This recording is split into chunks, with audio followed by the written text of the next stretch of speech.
Yes, sir. Welcome to the July 3rd, 2024 meeting of the Fluvanna County Board of Supervisors. Let's stand for the Pledge of Allegiance.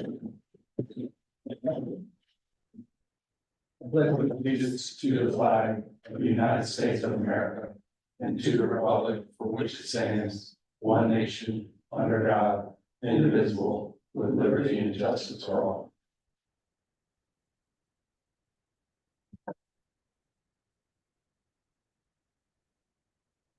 Amen. All right. Adoption of the agenda. Yeah, That's in your minutes. Mr. Chair, there's a few changes to make here. So one, I'd like to add 3 items to new business. One is Board of Supervisors EdTech replacement. Okay. Number 2 is a historic courthouse update. And then number 3 is a discussion about scenic river designation for the Hardware River. I would also like to move, under the consent agenda, we have under MC resolution recognizing Hayden Bridge.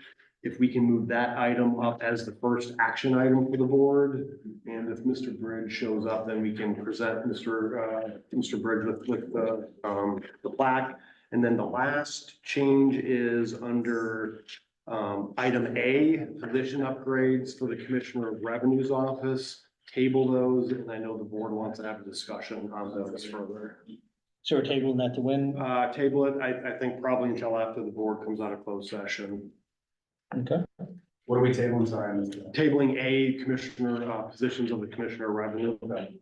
And so during our first closed session, what we're planning on doing is, and again, sorry for the public, sorry that the agenda is a little wonky and there's confusion what time the public hearings, with this kind of being a compressed meeting and, our double meeting.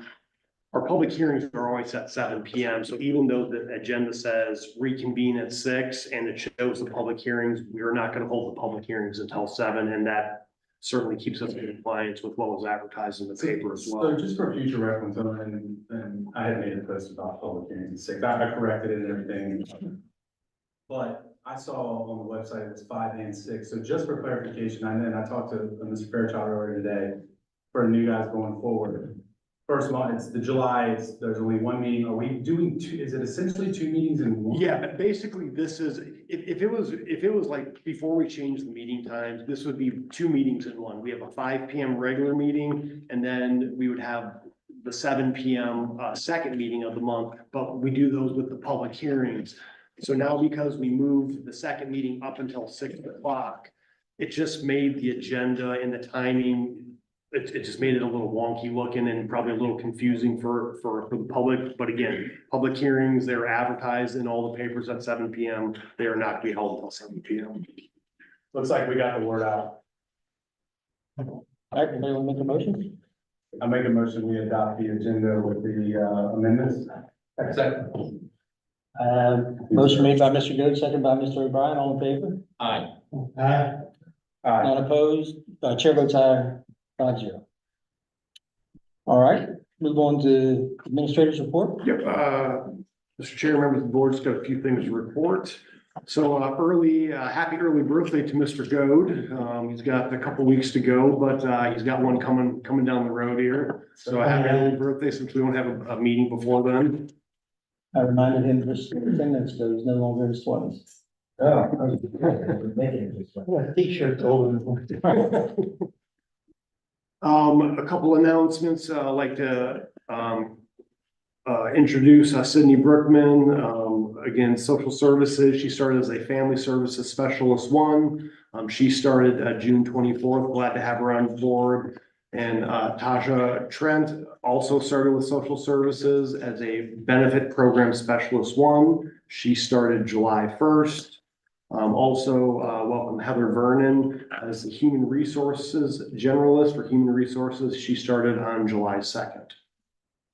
For 4-H, a couple updates for what's going on this summer. So the Fluvanna 4-H summer update. So they had the 4-H summer camp at overnight summer camp at Holiday Lake, June 10th to the 14th.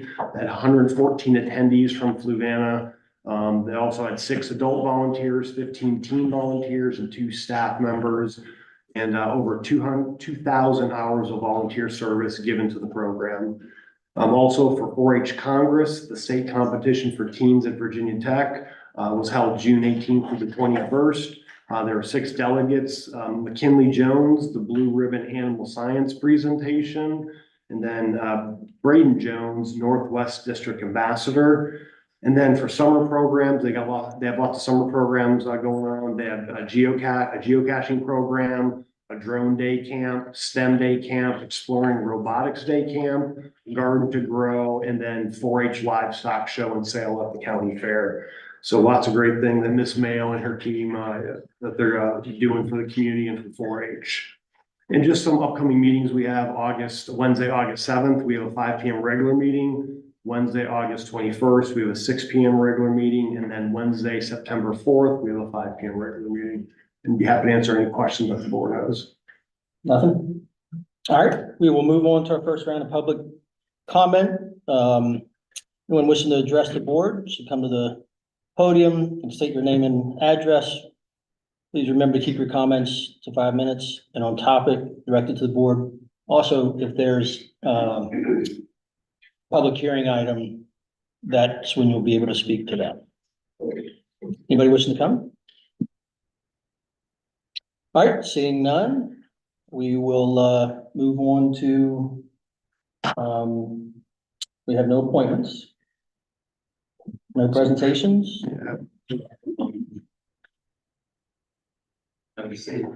Yeah, pull up the resolution for Miss Hayden Bridge. So if someone would like to make a motion, I guess the board can say, I move the board of supervisors approve a resolution recognizing Hayden Bridge award of Eagle Scout status, and then whatever the vote is, then we can mark up the resolution appropriately, and then if Mr. Bridge is here, then we can present that to him. And for the record, Tim, you attended the event for him, right? You just didn't have the resolution in hand. Yeah, and what happened was they sent us the information late to get in the last board package, and so there was just a little mix up on timing on that. Normally we check that to make sure, but so we'll be a little more mindful. That's happened. It has. Yeah, I mean, not often, but once. Yeah, and like I said, they just, sometimes they don't realize all of our timing of things to get things officially voted on. I move that the Fluvanna County Board of Supervisors adopt resolution number 26-2024, a resolution recognizing Hayden Bridge award of Eagle Scout status. Second. Motion made by Mr. Goode, second by Mr. Hodge. All in favor? Aye. Chair votes aye, 5-0. All right, we will move into action matters. We said we're gonna move item A. And so we'll move on to, I move the board of supervisors table item A until after closed session. Second. I think we already moved that item. Yeah. all right, item B, Lafayette Trail marker in Columbia, Mrs. Smith. Good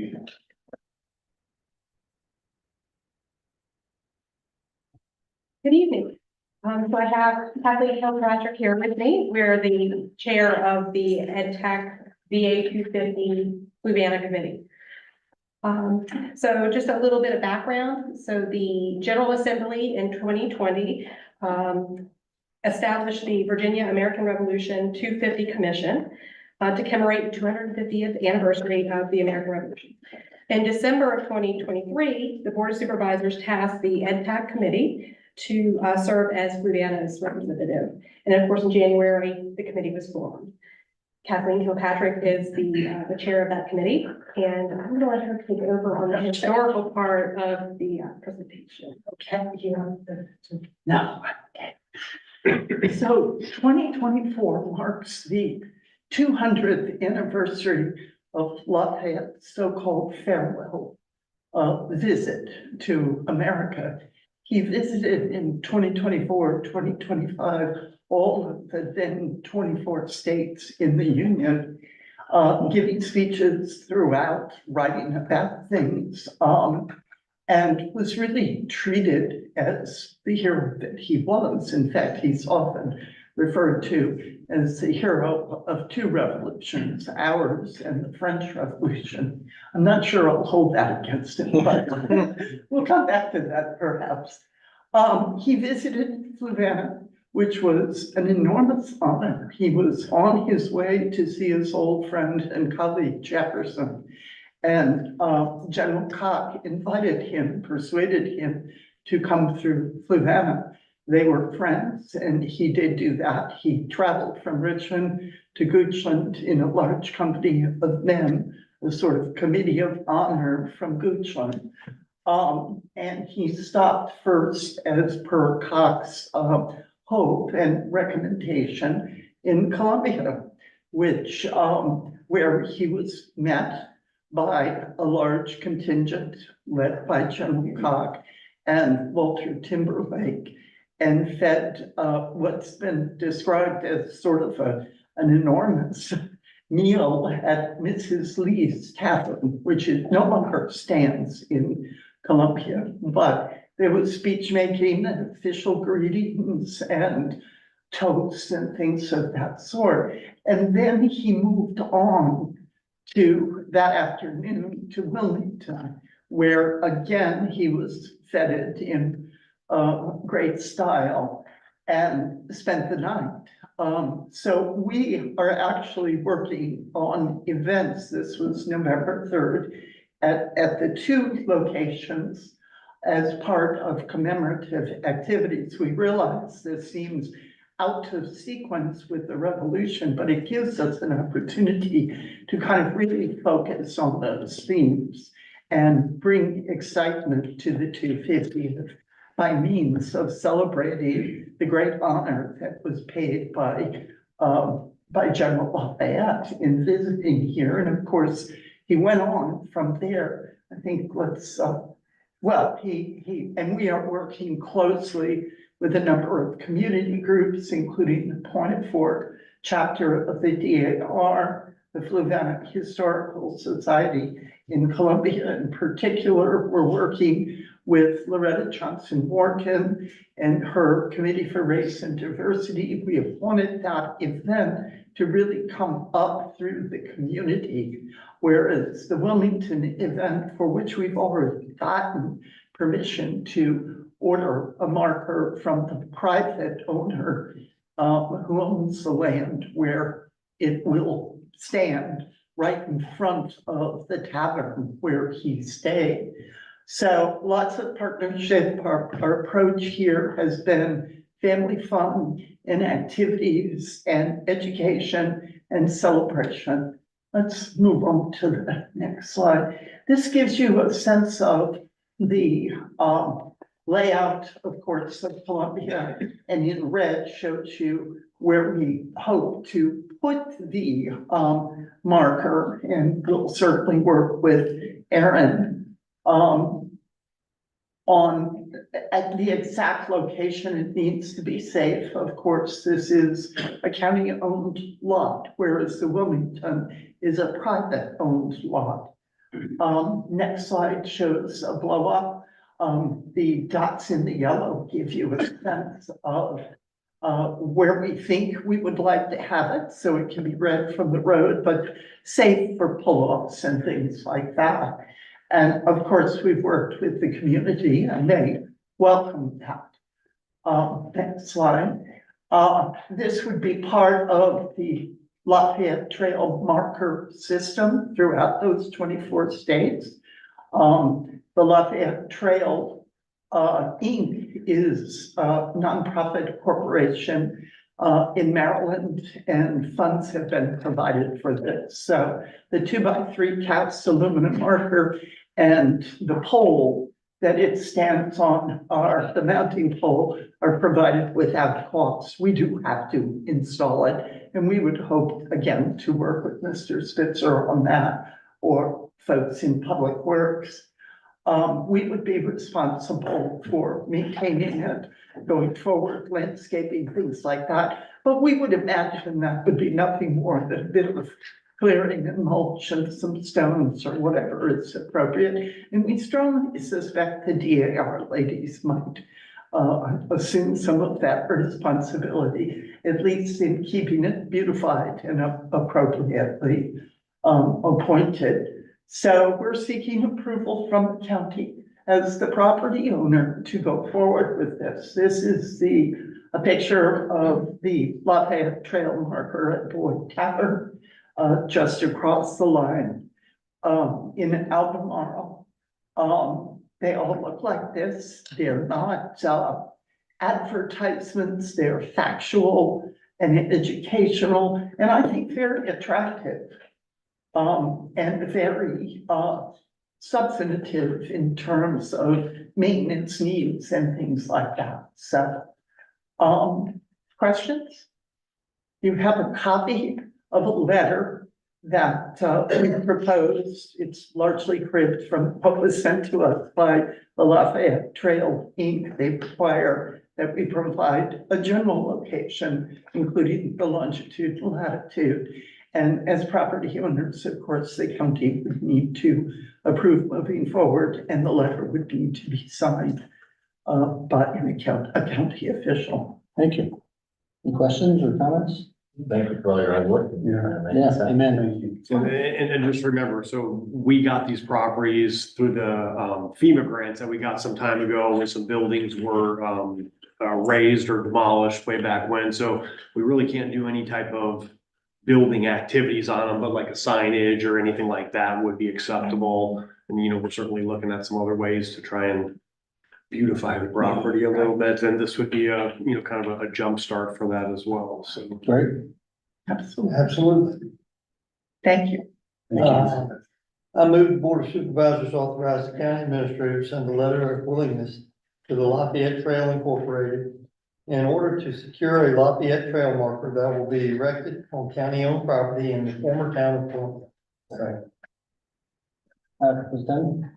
Motion made by Mr. Sheridan, second by Mr. O'Brien, all in favor? Aye. Chair votes aye, 5-0. All right, we'll move on to item D, Department of Emergency Services, organizational changes. Mr. Bell. No, this is C, run C, Mr. Chair. Oh, sorry, missed it.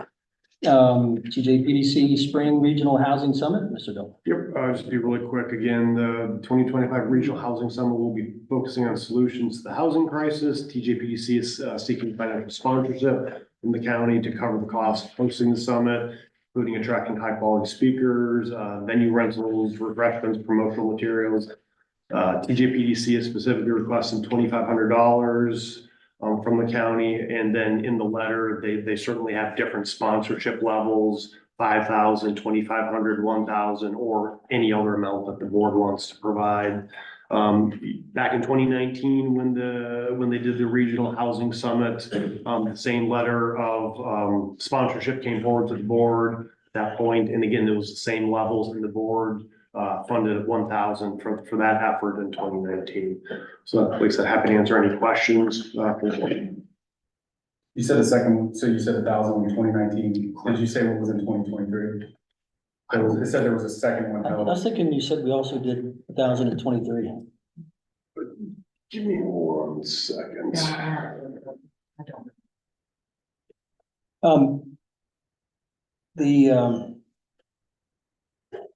Now why wouldn't they have requested this at budget time? You know? I don't know, and I don't know if it's that.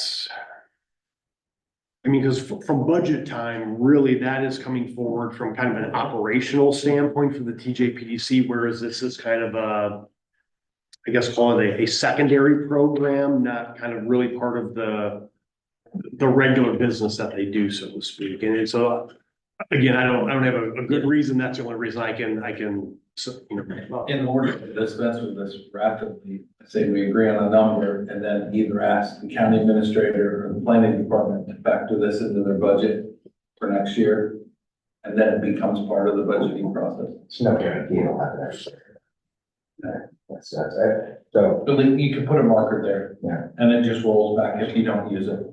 Correct me if I'm wrong, one of these times, we were like the only one that did not. we were the only one Did or that did did not. I think we're the ones that's not. Oh, Anyhow, yeah, you know, I will say this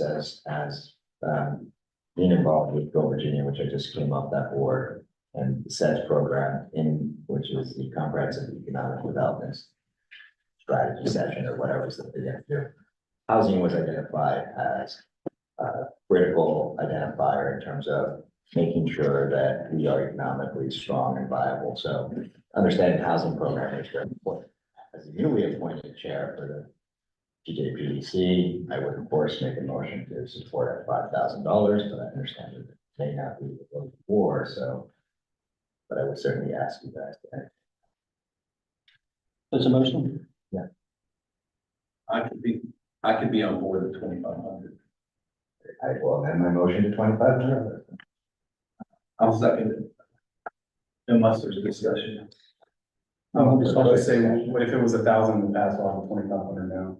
Well, again, as a newly appointed chair, I think it's sort of, you know, it's important to show leadership on that, so I would say that's why I would do that. My thought had been to keep it at 1,000. Yeah, I mean, if that's what we've done the past two times. I'm not saying I wouldn't vote for 2,500, I'm not, that Mike asked the same question I had. There's a motion on the table, we take a vote, if it doesn't do it, then we take a vote at 1,000. I would just say that this is an important thing and that we need to, you know, recognize, and I don't think we have had any presentations from Thomas Jefferson on the previous housing study that they did. This is a growing problem within the area that is not being abated. So to the degree that we are informed, to the degree that we are participating in educating citizens as to the demands and the needs that are available for housing or not available for housing, that's important. So that's how we do it, that So you amended your motion. be $2,500. Oh, well, do we know what it was in 2023? I'd like to know that before I got FY 20, that was 1,000, I'm still searching, I'm Well, sorry. yeah, that was in 2019 one for 1,000. Well, let's move on. We're good. Yeah, we got a second. Did we get a second? Oh, 25? Yes, sir. Okay, got a motion, Mr. O'Brien, second by Mr. Hodge, on favor? Chair votes aye, passes 5-0. All right, and congratulations to the chair. Yes, congratulations. Moving on to item D, Department of Emergency Services, organizational changes, Mr. Dahl. Oops, sorry. Okay, so this is for the Department of Emergency Services organizational changes. So certainly with the department growing and discussions kind of during budget season with the board, there was a discussion of, you know, kind of as the fire chief position went away to kind of create kind of maybe a little bit more of a command structure for the department. So one of those items was to convert the EMS supervisor position to a director of emergency services with an estimated increase of salary and benefits of $22,670. Second was to allow the director of emergency services to appoint one captain, and Mr. True will kind of go into that, but that's kind of to provide some, you know, command leadership in his absence. And we base that on an appointment of $3.50 per hour, which would be a stipend to their pay for being in that position. And then number 3 was to allow the director of emergency services to also appoint 4 lieutenants. And again, it's just to provide additional command structure. Those individuals would get a stipend of $1.25 an hour.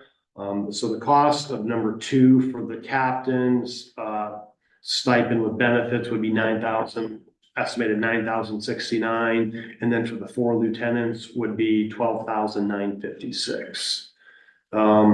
This is one other change that was proposed is, as making a director of emergency services, is to move the emergency management coordinator position underneath the director of emergency services.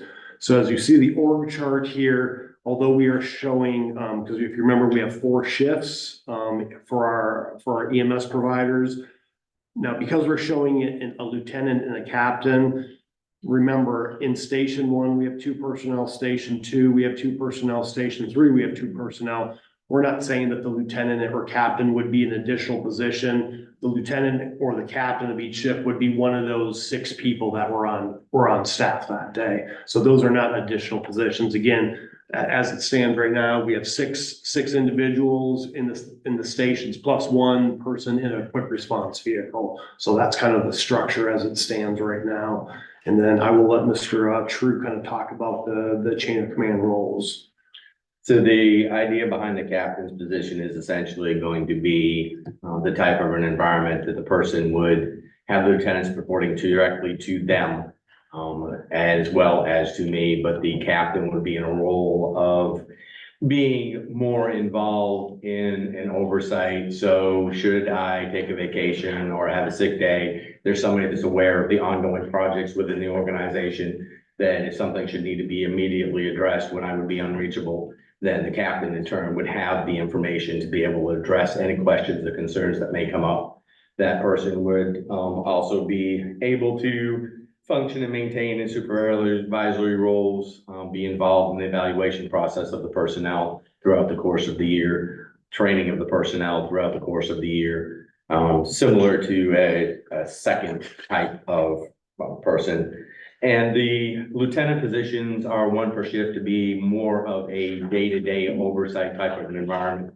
As the department continues to expand, we are now in 3 stations throughout the county. I make it a point on a regular basis to visit all of my stations, but with the continued expansion and ongoing processes and improvements that we're making to better serve the citizens of Fluvanna County, I find that office time throughout the course of the day is getting more and more scarce as I make more of an appointment and a purpose to go see my crews in regards to that. And so the lieutenant would have the day-to-day operations and have the ability to function if something should come up that, hey, I've got a unit that's going out of service, then the crew would have the ability to directly contact the captain, the lieutenant, and the lieutenant would make the decision. Okay, go ahead and swap into this truck, and in turn, the lieutenant would notify me at the end of the day or at some point throughout the course of the day that this is what happened in a daily shift. And then if you just remember, as part of the budget process, we had a fire chief position, the board pulled the fire chief position out. And at that point, and nothing was specifically earmarked, but I think there was around 98,000. That was kind of a balance amount at the end of the budget process. So the board put that in BOS contingency, for looking at some possible, future, things like this is what I recall some of the discussion being as it pertained to removing the fire chief. And I had talked about with the department growing and specifically since the board added the 3rd station, kind of maybe formalizing more of a command structure with it. So. But that's kind of the nuts and bolts of it, certainly happy to answer any questions that the board has. I have some concerns with this being out of the budget cycle, that I think there's a wider discussion, and I don't want to be misconstrued where I said to take that 100,000. I said, when we pulled the 100,000, we're not removing the position, we're just, because there didn't seem to be an intention to fill it or advertise for it. I think there's a wider discussion needs to occur. We need a fire chief, we need a fire marshal, we need regulations, we talked about previously rewarding the volunteers. There's volunteer organizations doing large amounts of stuff, saving the county money. We have nothing in place to reward those. So before we start ramping up and increasing money in other areas, I think we need to sit down and say, where are we at today? Where do we think we need to be in 1 year, 5 year, and 10 year, and do this with a planned approach and not just knee-jerk, short, quick reactions. So, how is this gonna be envisioned long-term? How does it work with the fire chief? I know there's people talking about paid crews. So, if you make these promotions now, then what implications does it have down the road? What are we doing for the volunteers? There's a whole bunch of stuff that has to occur. And I'm not saying that it doesn't need to be done. I'm just saying we probably should look at a holistic picture of what we're doing. I would not be in favor of doing this without looking at it and putting more effort in. This kind of took me as a surprise when I seen it in the board packet. It took me as a little, I'm not saying necessarily opposed to it in theory and looking down the road either. It did surprise me because we just, I think it was brought up once during budget season, the idea of, I think, making Mr. True a director, which I think certainly is something to look at, but that was brought up, I think even it was in public comments and it wasn't even by the board. And it did take me by surprise a little bit as well, just because we haven't discussed it yet. So, I brought it up. okay. I've talked about it, because I'm telling you right now, anything needs a command structure. And we have one person in charge and 24 under you now. Yeah, We have 24 people. He's in charge of 24 people. There's only one other person that's in charge of that many people, and that's the sheriff. Right? You've been part of county government. So that, I don't, this is something, and they know we're going to make adjustments to it. If we have to, that's been talked about with them, in front of them. If we have to make adjustments to go to full-time paramedics, let's say fire and rescue, then there will have to be adjustments made then. But this right now, I know that Mr. True is on 24 hours a day, 7 days a week, and no human being can do that all the time. I know what's going on. So that's why I'm saying, I am for this as of right now, because we have to have a command structure. We have to have somebody be able to take pressure. And he can't be here every minute, every day. And I know he drives back to Buckingham and turns around if a call comes and drives right back across that bridge. And so I think that we definitely, I mean, you can get this, the continuity this, by taking this your we have emergency to services coordinator and having them work with Jim and work hand in glove, the two of them. And I'm sure that was the original vision. So you have a member of staff that can mesh in and has been working for the county for the past, 6 years in that position? One thing, maybe this is. And before Mr. True arrived, she managed the DRT and the Medic 5 crews. And was the liaison for them. Yeah, but they had management structures underneath that, so. they had their own management structure. She was a liaison between the county and them. Yeah. Okay, and I'm not trying to badmouth, but I said this before, and I firmly believe Mr. True's position needs to be upgraded because he's in charge of 24 people. And we can sit here and say, let's put it off till next budget cycle. But in a year, next budget cycle, 9 months. Let me just as an example, and like, so Greene County, they have a very similar structure that we do. They've kind of got the same thing. They just transitioned to a career EMS providers. I mean, for instance, looking at their different position descriptions, I mean, they've got a director of emergency service, they have an EMS captain, they have a training officer, EMT lieutenant, paramedics, logistics officers. So, you know, we came in this to try and implement something that was comparable in price from the get-go. One, going back, so we're budgeting about $900,000 for FY 22 and 23 for DRT. And that was to provide us with 2 24-hour trucks per day. DRT could not meet the second 24-hour truck, so we had one 24-hour truck and we had one 12-hour truck Monday through Friday, 5 days a week. So for fiscal year 22 and 23, we were spending about $630,000. So if you go where we're at, let's just call it a truck and a half, per se, that we were at in 22, 23, we are now at 2 24-hour trucks, one 12-hour truck 7 days a week, and then one quick response vehicle 24 hours a day. So we probably, I will say we probably more than doubled our coverage and the services that we provide. So, I mean, yes, the emergency services budget has expanded, but again, it's because we've added additional services for the community. So I just think, you know, I understand what you're saying about the fire chief. I didn't recall 100% that by taking those funds out, that position was still on the table. I would have never even made the suggestion. I thought we were gonna eliminate that because that's the position we need. But there's been no movement on it and it's been in the budget for years. And on top of that, it wasn't like we put the extra crew in Kent Store last year. It was just a couple months ago. Oh, yeah, No, it was 2 days, 3 days ago. yeah. What I'm saying is, when 3 that days was ago. presented to us, you're telling me nobody had a thought that maybe there's increased responsibility, increased people, and we needed command structure at that point? So, You're asking why it wasn't in the budget? Why wasn't it part of that discussion there? If I recall, it was sort of part of the discussion. We actually talked about the fact that, you know, maybe the county and the chiefs weren't ready for a fire chief at that point. That Mr. True had been doing a lot more work and he was, you know, maybe able to fill that gap for a while now. Was the intention for him to not have that, to transfer the money there? I don't know that we had that discussion necessarily, but it seemed like there was a little bit of an open, whatever. I think there was a pretty robust discussion about not hiring the fire chief right now, that Mr. True was taking on a lot of additional responsibility. There was a lot of work behind that.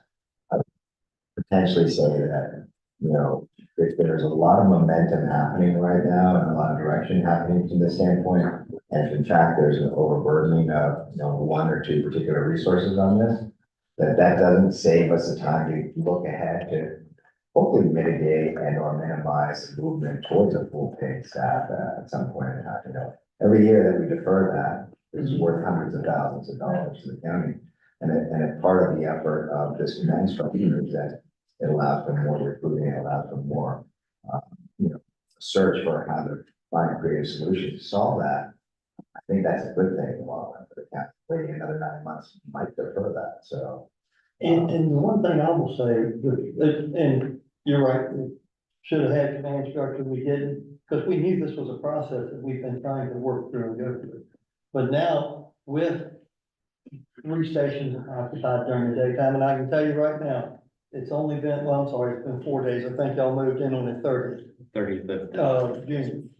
I've already had at least 1 call, thank God, we don't have a ton of calls in store. One gentleman, they were at in less than 5 minutes. And the last time he laid in his yard for 25 minutes. That was the first comment from his wife and him. Thank gosh, we got somebody here now. I'm not laying here with chest pains. But we have to have somebody that you don't have in a fire scene. There's always somebody that's in charge, in command. Yes. Right now, if he's not around, everybody's eating. Okay, That- so couple That's my questions. problem there. As I process this, couple questions. First thing, this is not adding any new positions, it's essentially putting in upgrades, correct? So they're gonna get a stipend for having an expanded role and things like that. So we're not looking at any new positions, okay? Second thing would be, and this is probably from someone who is far less understanding of the fire and EMS structure in the county than probably 2 other people and 1 board member who's been on here a while, and someone who's only FRA. I'm probably the least knowledgeable about all of that. And so when I'm asking these, it's just sort of to kind of fill in the gap for me. The fire chief thing was brought up. Is this sort of a one for the other? I mean, is it saying like if we do this upgrade, we won't revisit the fire? I mean, how does that all relate to that? That's not the way, I mean, so the position of the fire chief was actually put in, and you'll have to remind me. 3 or 4 years. Yeah. No, but it was actually recommended that the county have a fire chief in a study that was done. Yeah. Maybe, Decade ago. yeah, that's a long time A ago. long time ago, said that you should That have was a fire chief 2015. in place, so, yeah, so almost a decade ago, that was recommended. Board actually, you know, said, okay, we're gonna go ahead and create this position, but you know, it's a change. It's a change for the chiefs. It's a change for the organization. There's been a lot of consensus at that point. Part of that was, I think, with, you know, Mr. True coming on board and with us taking on emergency services, that, you know, there was maybe a period of gap where we could hold off on that for a little bit. And, you know, frankly, the expenses the county was incurring, you know, bringing on these services was, you know, something that the board had to consider. So, you know, it's not that this is a either or. I think the position of fire chief is still absolutely needed. Okay. You know, but until there's consensus by the existing chief saying, hey, let's go ahead and do this, there's still this gap. But the point I was trying to make, and it still's not been addressed, and you make valid points, is when you had requested the additional staffing, We didn't think we needed command structure then. It just seems like, it's like when your kids come, I need money for the movies. Oh, by the way, I need taxi money. Oh, by the way, I need this. And we're moving the budget line nickel by nickel by nickel. And it doesn't, and from in my perspective, and probably from many people's perspective, it doesn't look like we have a plan moving forward. Sounds like you're saying, where was this just over? Where was this 2 months ago? Well, and I'm trying to part and parcel, yes, agree with you, where was this 2 months ago? But at the same time, that was 2 months ago, and it does sound like there hasn't been a need articulated. So my only concern is it basically, A, how would you fix where was this 2 months ago without seemingly saying no to something that might be needed just because it wasn't asked for when we thought it should be asked for? And I'm not saying I disagree that I wish we were having this conversation maybe 4 months We ago in thought about March. it, nobody ever thought, I know I didn't. Can I add one thing? I mean, so if you remember in my budget, I didn't recommend the third station. No. So And I took that on and knew that that was an increased cost we were taking on. I didn't know there were going to be supplemental increased costs. So I'm saying, is it going to be the end of the world? I know you've got a lot of responsibilities, but do you respond to every call day and night? No. Does Debbie has a vehicle? Does she respond to every call day and No. night? No. she's So I'm not saying- EMS, but Debbie's not EMS. He doesn't respond to any. Yeah, but if you need somebody to provide guidance, and these are trained crews, they respond to a medical call. The 2 people or 3 people, the 2 people that are on the vehicle can handle it. Unless you're telling me you're putting people that need supervision on those vehicles, and then we've got a different story. I just think that by including it in the budget discussion and dealing with this between now and the end of the year and coming up with a plan, so it looks like we know what we're doing, where are we at today? Where are we moving to? How are we going to factor that into the budget? So if every week or every month we approve something different, the baseline budget for next year is growing before we ever even know what we're entering into. And not just that, but if you're looking at, we've got 3 or 4 things on here that total upwards of about $70,000 in the contingency for FY 25. And I mean, there were only a total of 4 expenditures for contingency in 24. And I'm not saying that means that we don't need to do it. My last question would be, where does this, in conjunction with everything else we're looking at tonight, assuming everything were to be approved, where does that put us on contingency? Well, I mean, Funds. so contingency, I think it says 150 here, but I know we moved some extra over into there during budget season. Maybe at least 40,000. Thought it was about 70, I can't remember. something like No, that. it's- Yeah. if you give me 1 second. I mean, the addendum says 150 is what we got right now. We only spent.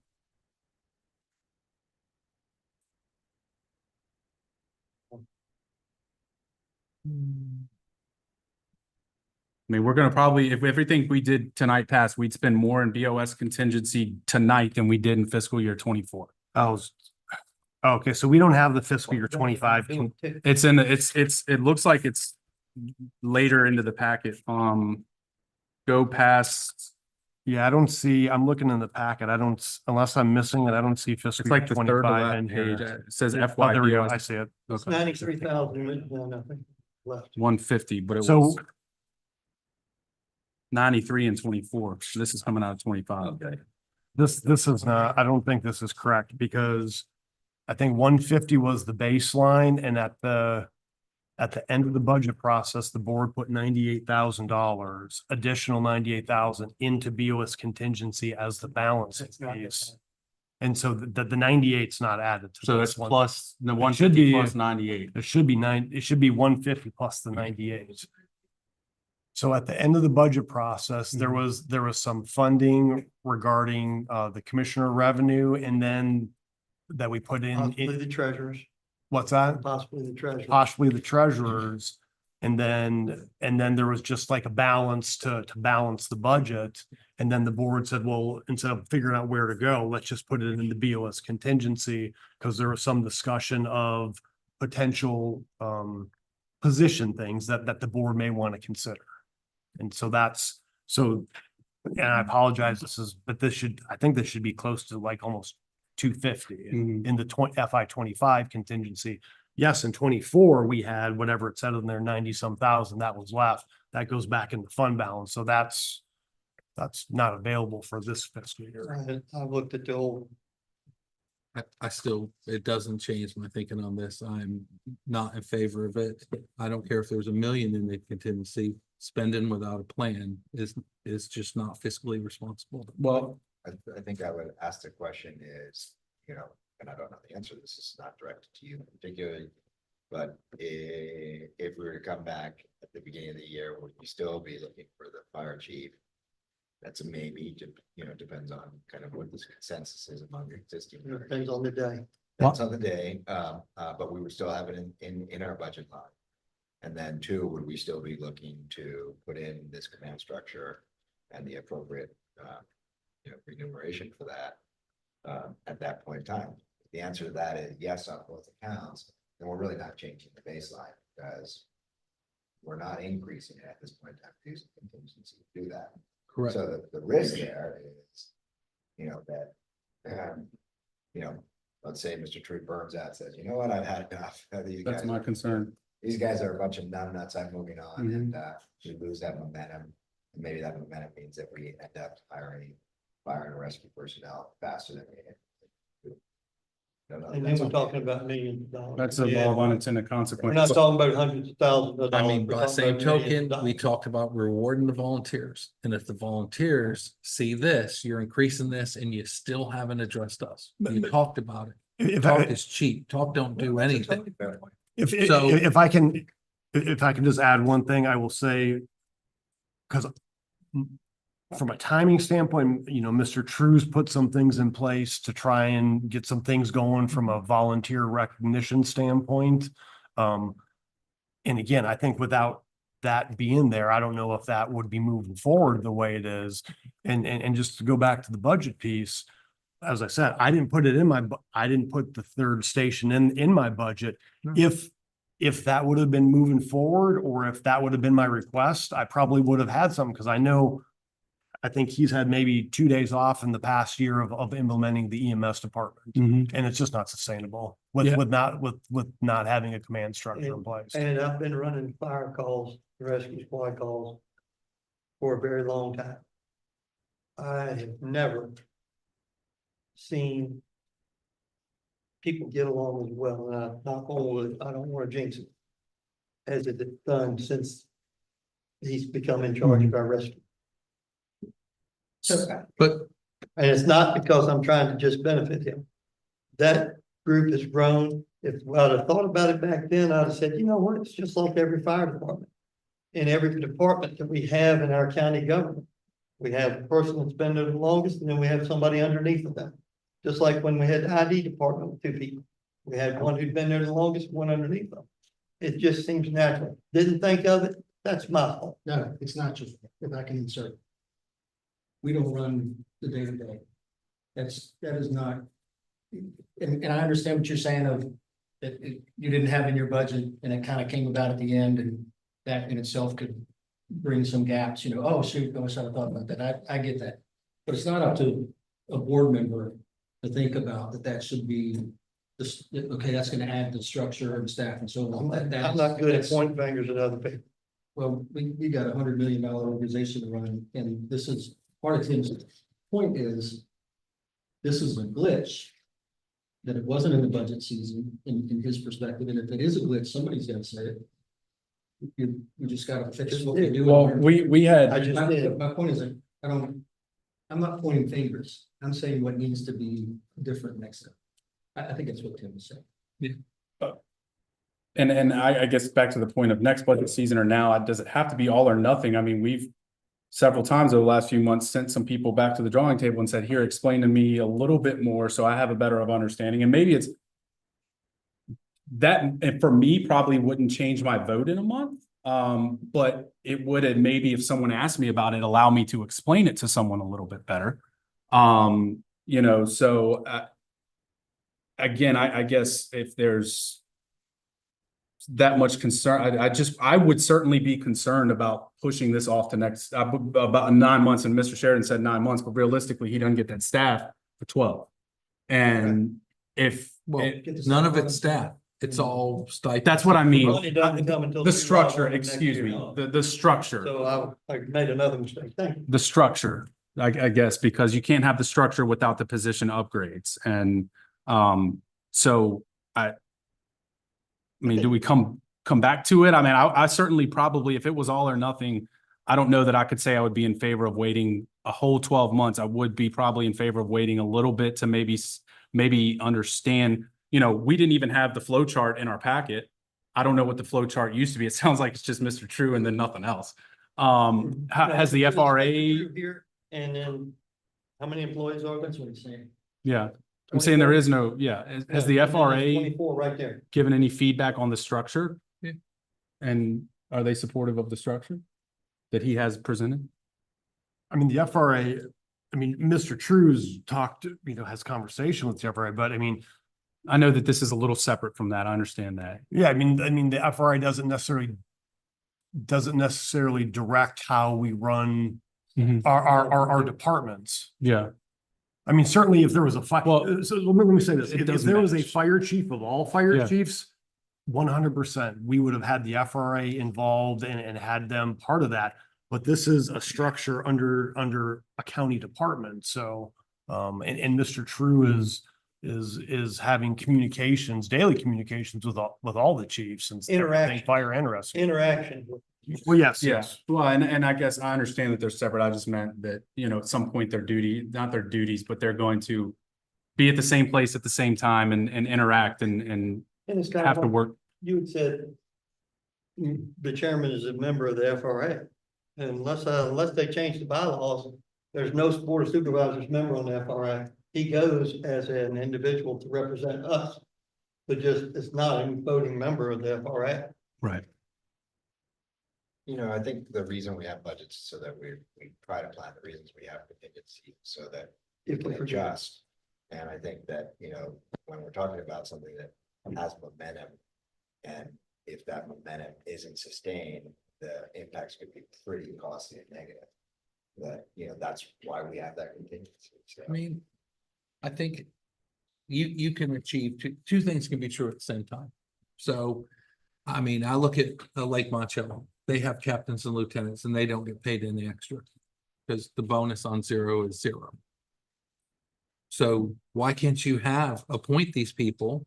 And then when that captain fills in for him, come to us and ask for the stipend for the period they're covering his absence while we do the proper planning to put it in place and include it in next year's budget. I guess I will say and speaking to, we had a conversation with HR. You don't necessarily want to put additional duties and responsibilities on someone and them not get compensated for it. That's what I'm saying. Compensate them just like you compensate somebody when they fill in.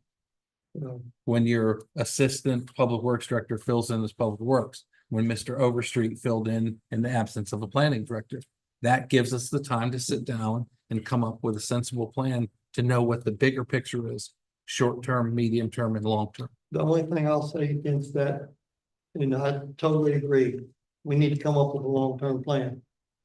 We've talked about the fire chief and tried to put the fire chief into the budget for at least 5 years. More than 5 years. It's been in there. It's been long before I've been in We, the position. we never have had the ability to go, and our fire chiefs came to us and said, we can handle this, we need to take care of. I know I've had more than one chief say that to me, so I am going to make a motion. Whether or not we pass it or not, it's up to all 5 of us, but I am going to make the motion.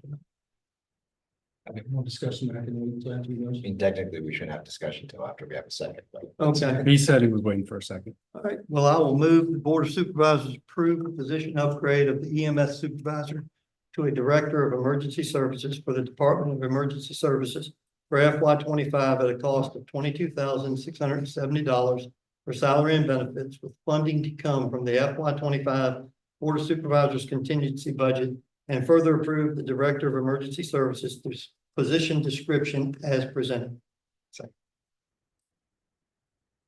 Okay. So we got a motion from Mr. Chairman, second by Mr. O'Brien. Discussion. are we budgetarily where we thought we would be regarding the rescue DMS? Are we jumping ahead of where on spend where we thought we'd be? Like, is the spend part of this moving quicker than anticipated? I don't think necessarily, I mean, again, when the third station was implemented.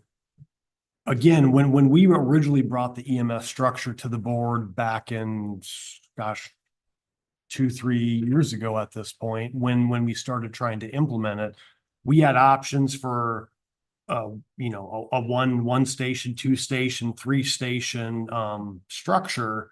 And so, at the time we said, let's start with baby steps. And so we said, because we were trying to do an apples to apples service comparison, we said, let's go with the 2 station structure originally, because that's kind of, it was comparable to what we had. It was actually an upgrade to what we had because the previous contract didn't even provide services for 2 full trucks at 2 stations.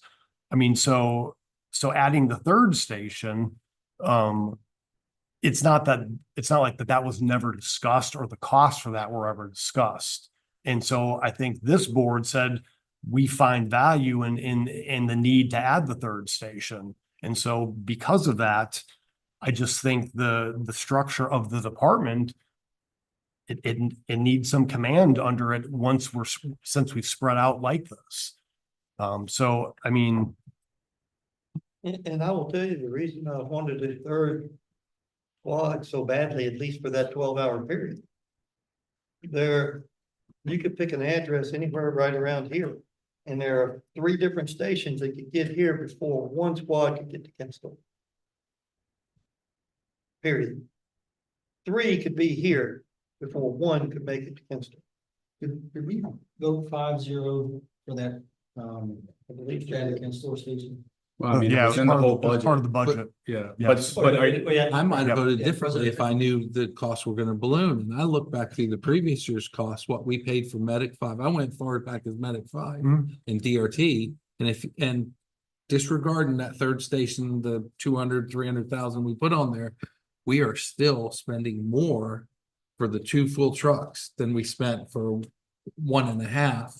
But even if you factor in, said DRT, okay, give us 2 full trucks, we're still spending more now than then. So the costs are ballooning. Well, And I'm sorry. And it just doesn't look like we have that plan in place. And that's my issue with this. Well, I'm not saying it shouldn't happen. I'm just saying we need to be shown that we're doing something in a measured approach. So going back to the contract crew, I mean, if you remember, they wanted a huge cost increase to their contract because they wanted to increase salaries. So again, when we're talking about being competitive with our neighbors, just like we do for the sheriffs, we have to pay competitively. Yeah. Otherwise, we're not going to have the people to do the services. So I don't think the DRT or previous to that is necessarily is an apples to apples comparison 100%, because one, we have increased services since we've added our own.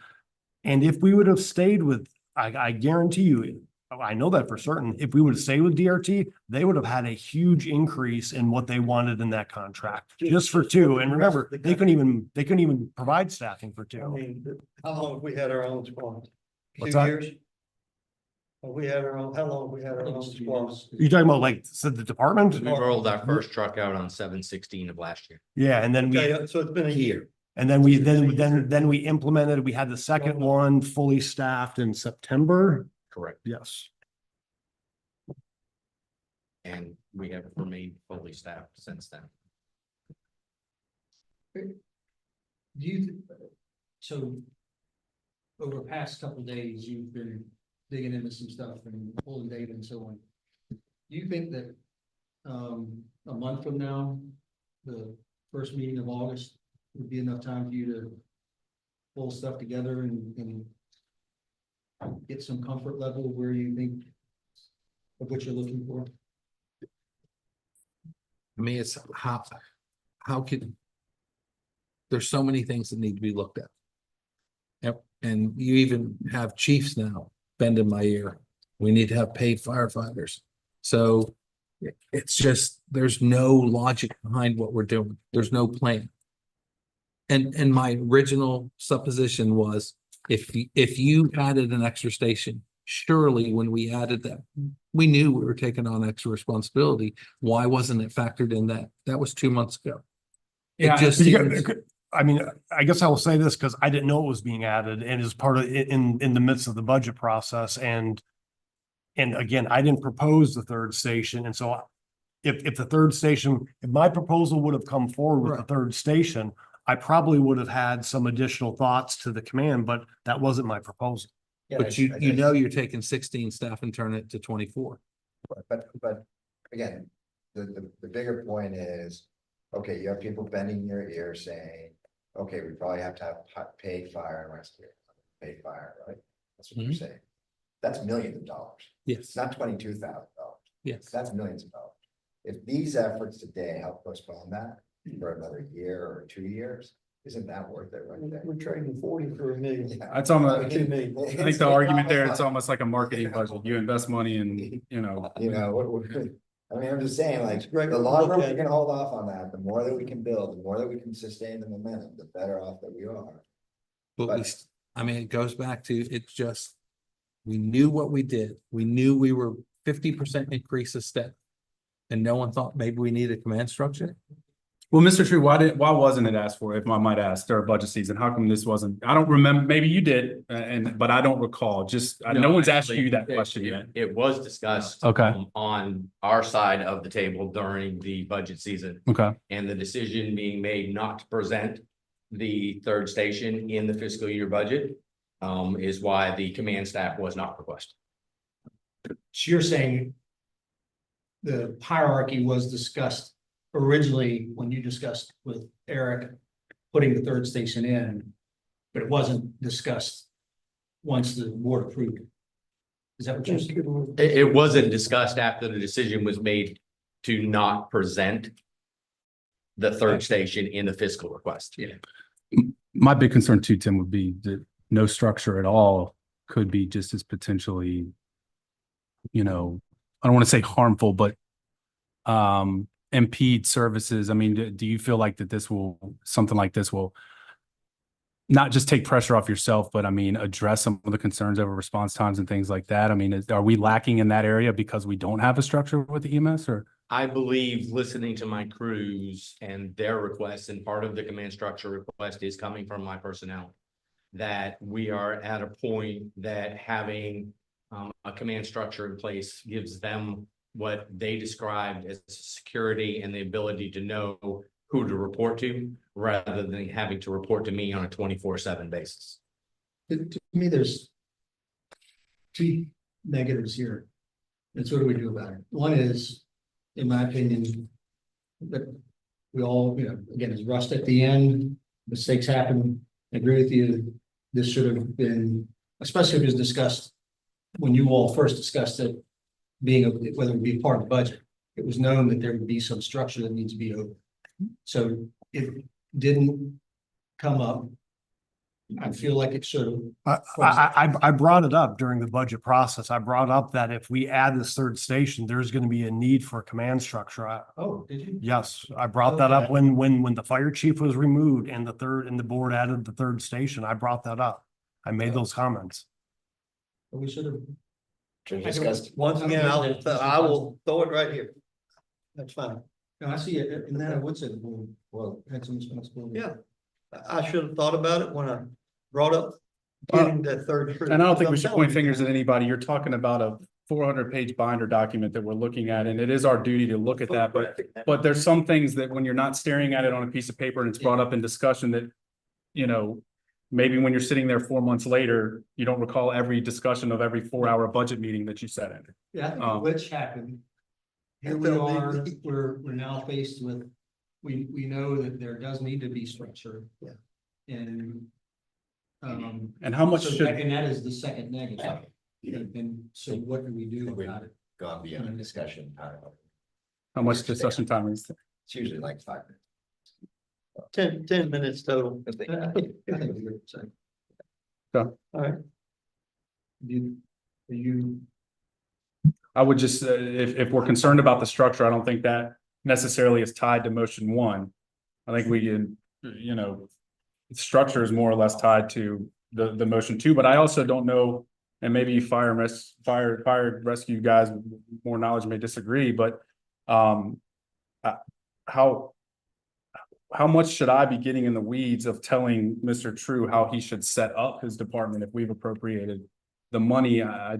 That's what we've hired him to do. Motion one is going to give him a $22,670 raise and a promotion. How can we then turn around and say, if that passes, and say, well, we want to kind of dictate how you set up your structure? That would be my only concern. And I probably have less of concerns there because I don't have the background that you have there, but that'll be the last thing I'll say. All right, so we have a motion and a second. All in favor? Aye. Anybody opposed? Nay. Chair votes aye, passes 4-1.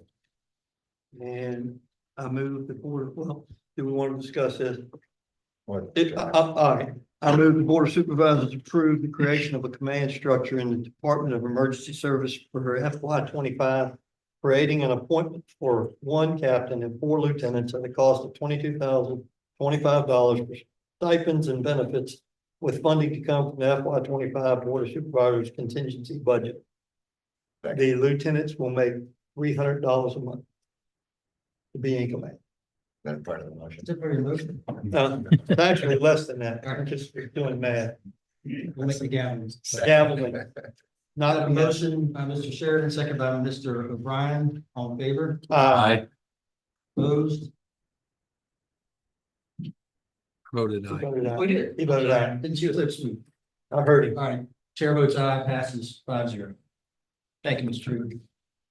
All right, we move on to item E, authorization to advertise a public hearing to consider waiver requests for sign Wawa at Zion Crossroads. Mr. Whitaker.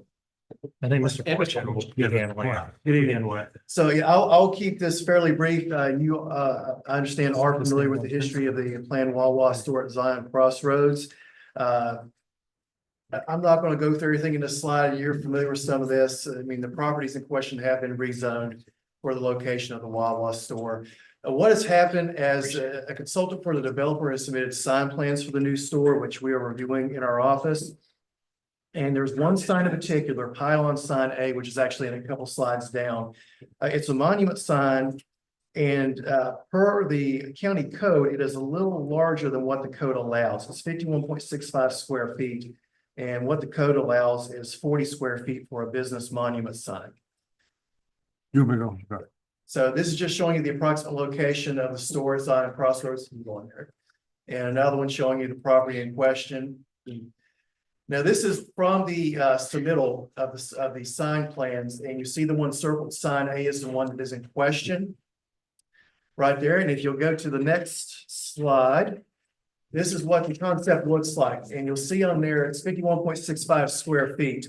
And per the county code, section 22-15-3, part 4, for a business monument sign, the maximum rather is 40 square feet. So for this particular sign, we're going to need a waiver of the ordinance requirements for this sign to be approved.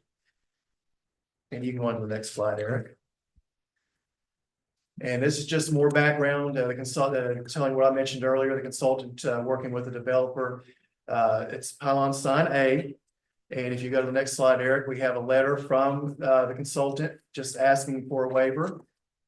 And then what we're asking tonight for the board to do is authorize us to advertise for a public hearing on August 21st to consider a waiver to the sign requirements for this section of the code.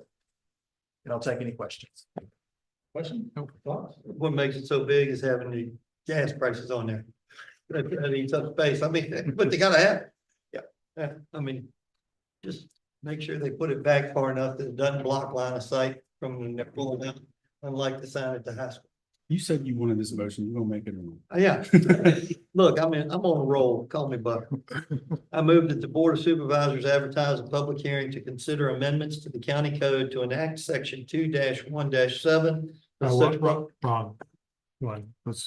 That's the next one. Oh, well, let me go back to the. I'm Let's go back. rewinding that. That's Okay, nice. slow down here a second. So let's go back to the presentation. I have to go to the staff report. Is that it? Yeah, that's it. Okay. I move that the Board of Supervisors advertise a request for a waiver to the sign requirements under section 22-15-3 of the county code for the Wawa and Signs Crossroads for a public hearing to be held August 21st, 2024. Second. Motion made by Mr. Sheridan, second by Mr. Hodge, all in favor? Aye. Chair votes aye 5-0. Moving on to item F, authorization to advertise for public hearing to enact county code section 127 to assess an electronic summons system fee. Mr. Whitten. Yes, let me pull it up on my computer.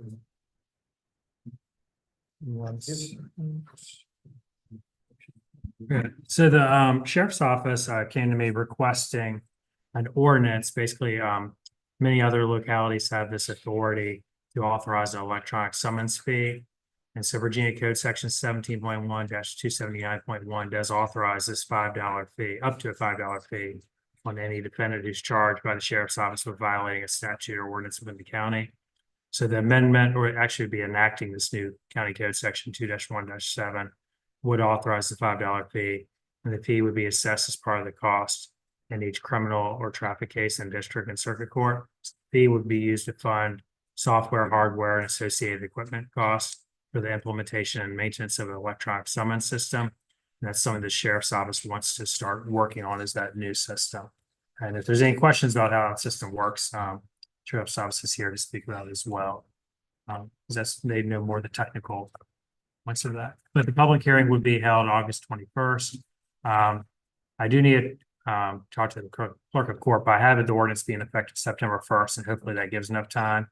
But I did not hear back yet. I tried to call her, but she was not in the office. So, but we can make that decision when we actually have the public hearing, when it would go into effect. Question? No. I move that the Board of Supervisors advertise a public hearing to consider amendments to the county code to enact section 2-1-7 with such a public hearing to be held August 24th, 2024. Second. Motion made by Mr. Goode, second by Mr. Hodge, all in favor? Aye.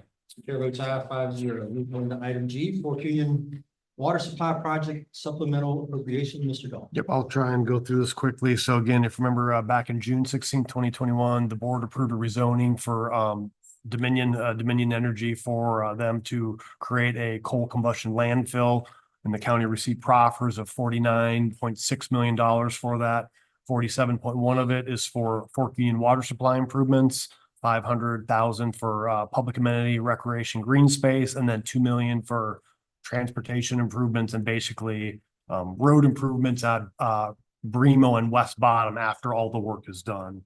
So out of these proffers, that there's a component of the proffers that 2.1 million of the proffers are eligible for a construction advance. And then, so part of that construction advance, it kind of leaves some latitude for the county to determine how those funds are used, as long as it's for the purpose as stated from the proffers for, moving forward with engineering design or any type of work that is specific to the perimeter of the Dominion project. On November 29th, 2023, the county entered into an agreement with Dewberry to perform a preliminary engineering report. And again, you need the preliminary engineering report to start working on design, and then ultimately the creation of the water system in Fork Union, which will have, many components, elevated storage tanks, water treatment facilities, all that stuff. So that PER, the cost for that was $149,715. And so again, the Dominion Construction Advance Fund would be eligible to use for that. And then in addition, in early March 2024, the Department of Public Utilities needed to replace approximately 3,000 feet of water line and valves along Bremo Road in the Port Union Sanitary District near the former Bremo Power Station. And the cost to replace all those water lines in that vicinity was $149,500. So again, the Dominion money allows for the county to replace water lines as long as they're within that radius of the project, and per kind of the statute for allowing us to get those proffers to begin with. So happy to answer any questions from the board, and I know Mr. Popowitz, if there's questions specifically about the water line replacement, he can answer that. Any questions, comments? I move that the Board of Supervisors. Oops, sorry, apologize here. Most- There you go. I move that the Board of Supervisors approve a supplemental appropriation in FY 24 for the Fork Union Sanitary District for the Fork Union Water Supply Project Preliminary Engineering Report in the amount of $149,715. Water line and valve replacements on Bremo Road near the former Bremo Power Station in the amount of $149,500, with funding to come from the Dominion Energy Proffer Construction Advance Funds related to the Fork Union Water Supply Project. Second. Motion made by Mr. Goode, second by Mr. Hyde, all in favor? Aye. Chair votes aye 5-0. Moving on to item H, Board of Supervisors Leadership Retreat. Yep, Mr. Chair, members of the board, okay, so in the spring of 2024, the board asked for staff to start researching facilitators for a Board of Supervisors retreat. Every 2 years, generally, when the board kind of changes hands, we do, the county has done some type of leadership retreat with the board and staff to kind of determine priorities. So in fiscal year 24, we had 5,000 in there related to a leadership retreat. And now that we've kind of pushed out into fiscal year 25, that 5,000 kind of goes back to fund balance. In fiscal year 25, the BOS budgeted 2,500 for professional services, and really the amount that we're looking at is going to be closer to $7,000. It would be about 7,000 for a leadership retreat. So the cost for the leadership retreat would be 6,500. Plus there's some costs for mileage reimbursement and some things like that at the prevailing IRS rates. So what that would include is one Berkeley Group Executive Director to facilitate the retreat, developing strategies, goals, objectives moving forward in short, middle, long terms, develop a long-term plan for implementation by myself and staff, clarify roles, responsibilities, relationships of and between the board, county administrator and staff, identify common goals and principles of operation consistent with the mission and vision of the organization, and then discuss opportunities for process improvement and to explore other issues identified by the board. So like I said, happy to answer any questions from the board. We put it out for a few. We almost got 2 proposals, but one proposal was from a governmental organization who we utilized before, the Virginia Institute of Government. So they kind of backed out of it once they knew that a non-governmental agency was providing a proposal. So, but I can tell you the proposals were just getting some rough numbers, they were very comparable from a dollar standpoint. I talked with Eric, of course, we can all insert in what we think we ought to be discussing before that retreat comes. What discussion points, each of the things we should. And I think as part of that, the facilitator would want to do either some, in person, well, maybe phone interviews, Zoom interviews or whatever, some sort of talking to each of the board members. And then certainly from the board, however you want it for the retreat to go, like it's the will of the board to kind of determine how they want that structured. So, and then, Berkeley kind of has has kind of a set thing that they do, but there could be some nuances to that based upon what the board wants to do. So that's. Do we know why as a non-governmental agency, why the governmental agency backed out? Because, was there? I do.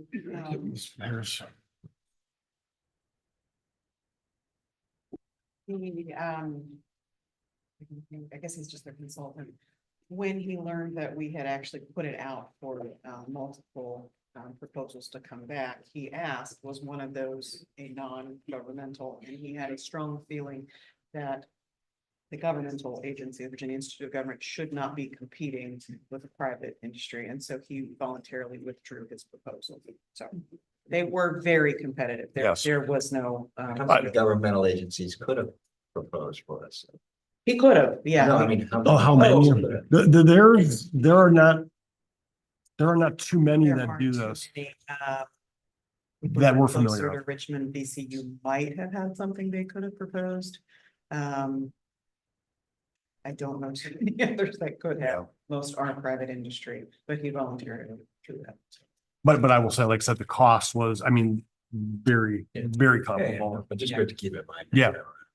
And plus too, we used the Virginia Institute of Government, the last one we did. So we just thought, too, I mean, again, they voluntarily pulled and, just maybe good to just kind of take a different look at it. I With a think different, back to back instead to have a comparison. is what you're saying. yeah. Because wasn't that what, what was it? What was his name? Mike. Well, there was Mike Chandler. He did one. There was, But that's his group, right? That's what he was part of? no, Mike Chandler was with, He might have been consulting with Virginia Institute of Government. maybe, I He don't may have recall. been. I wasn't here then, but he has since retired. Yeah. All right, So there's two motions, one to execute an agreement, with, I probably would add at the end, maybe some language to, approve as a form by the county attorney. yeah, to be signed by the county. Yeah, administrator, yeah. Approves. Yeah. All right, we're gonna make a motion or no questions or comments? Anyone?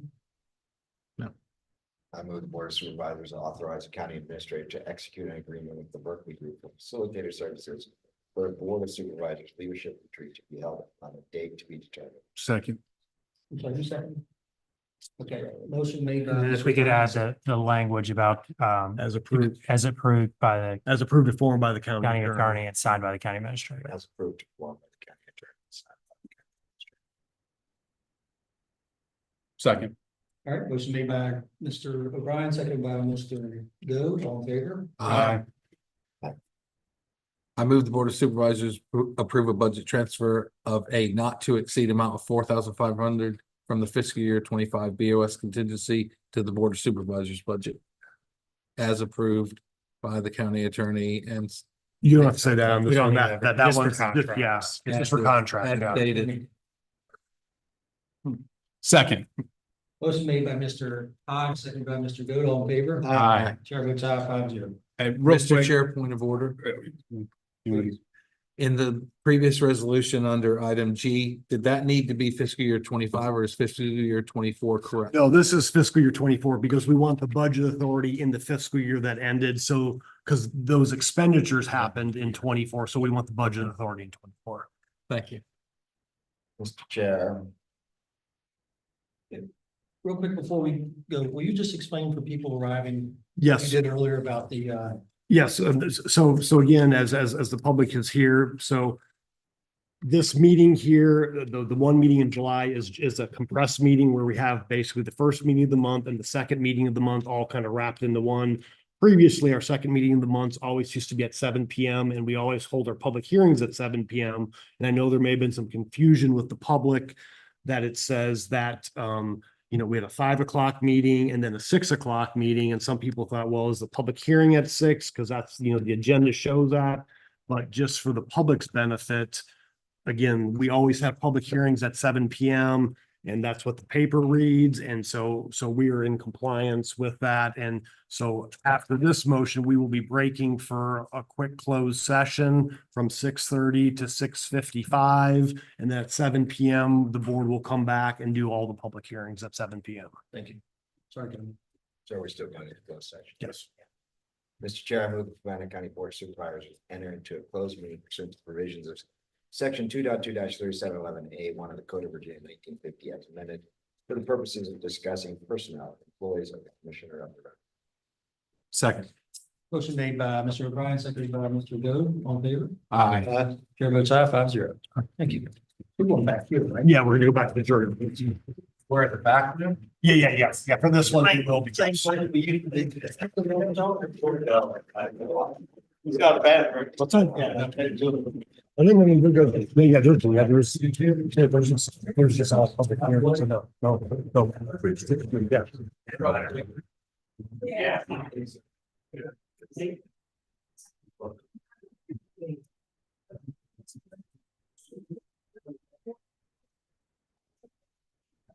The food is somewhere in the vicinity. I'll bring it back as soon as I find it.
Folks, we need to get started. So this might be a while. The microphone? It's all up to y'all. Yeah, there should be. Everybody, can we please get you to have a seat? So we can get this thing rolling. We got a good bit of time ahead of us. Yep. Tony? Mr. Chair, I move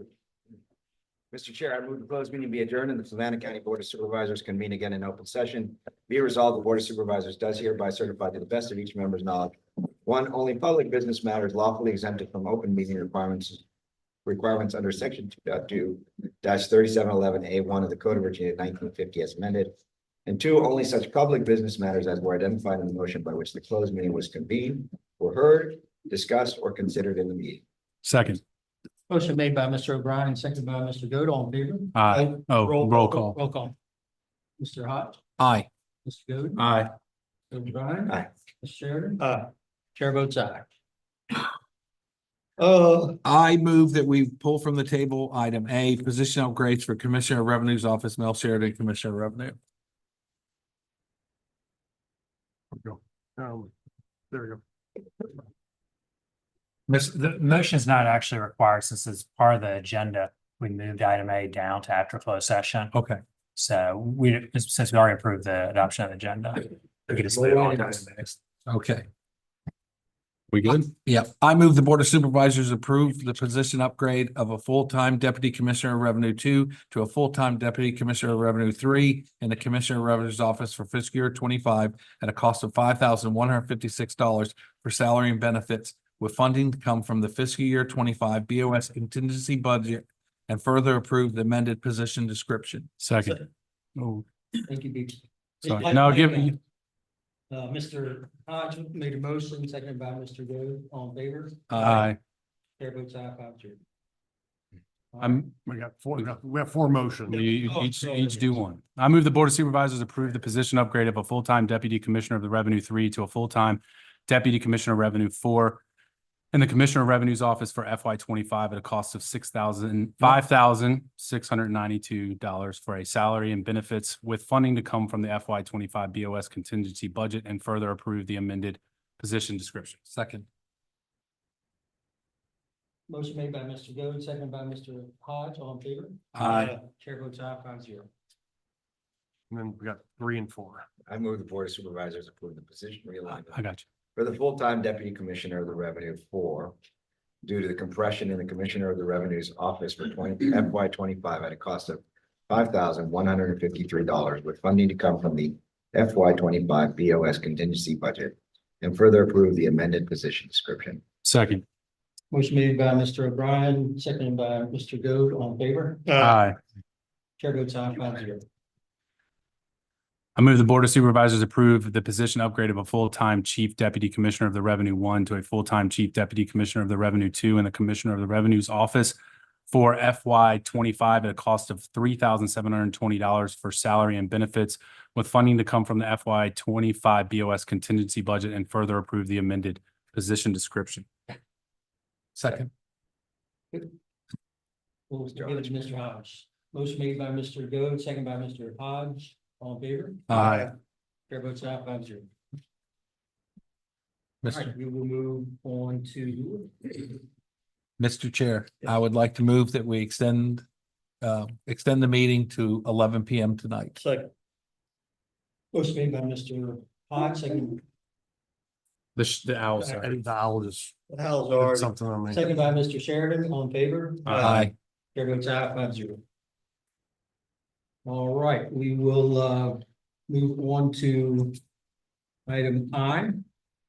DMP 24-2 BHL Group LLC et al. Amendment of the Fluvanna County zoning map, rezoning 4.125 acres of tax map 5, section A, parcel 22, from A1 agricultural general to I1 industrial limited. Mr. Whitten? Mr. Fortune will start. All right. Over here. Good evening. So this is a rezoning request. It was brought before the planning commission on June 11th. You go ahead, Eric.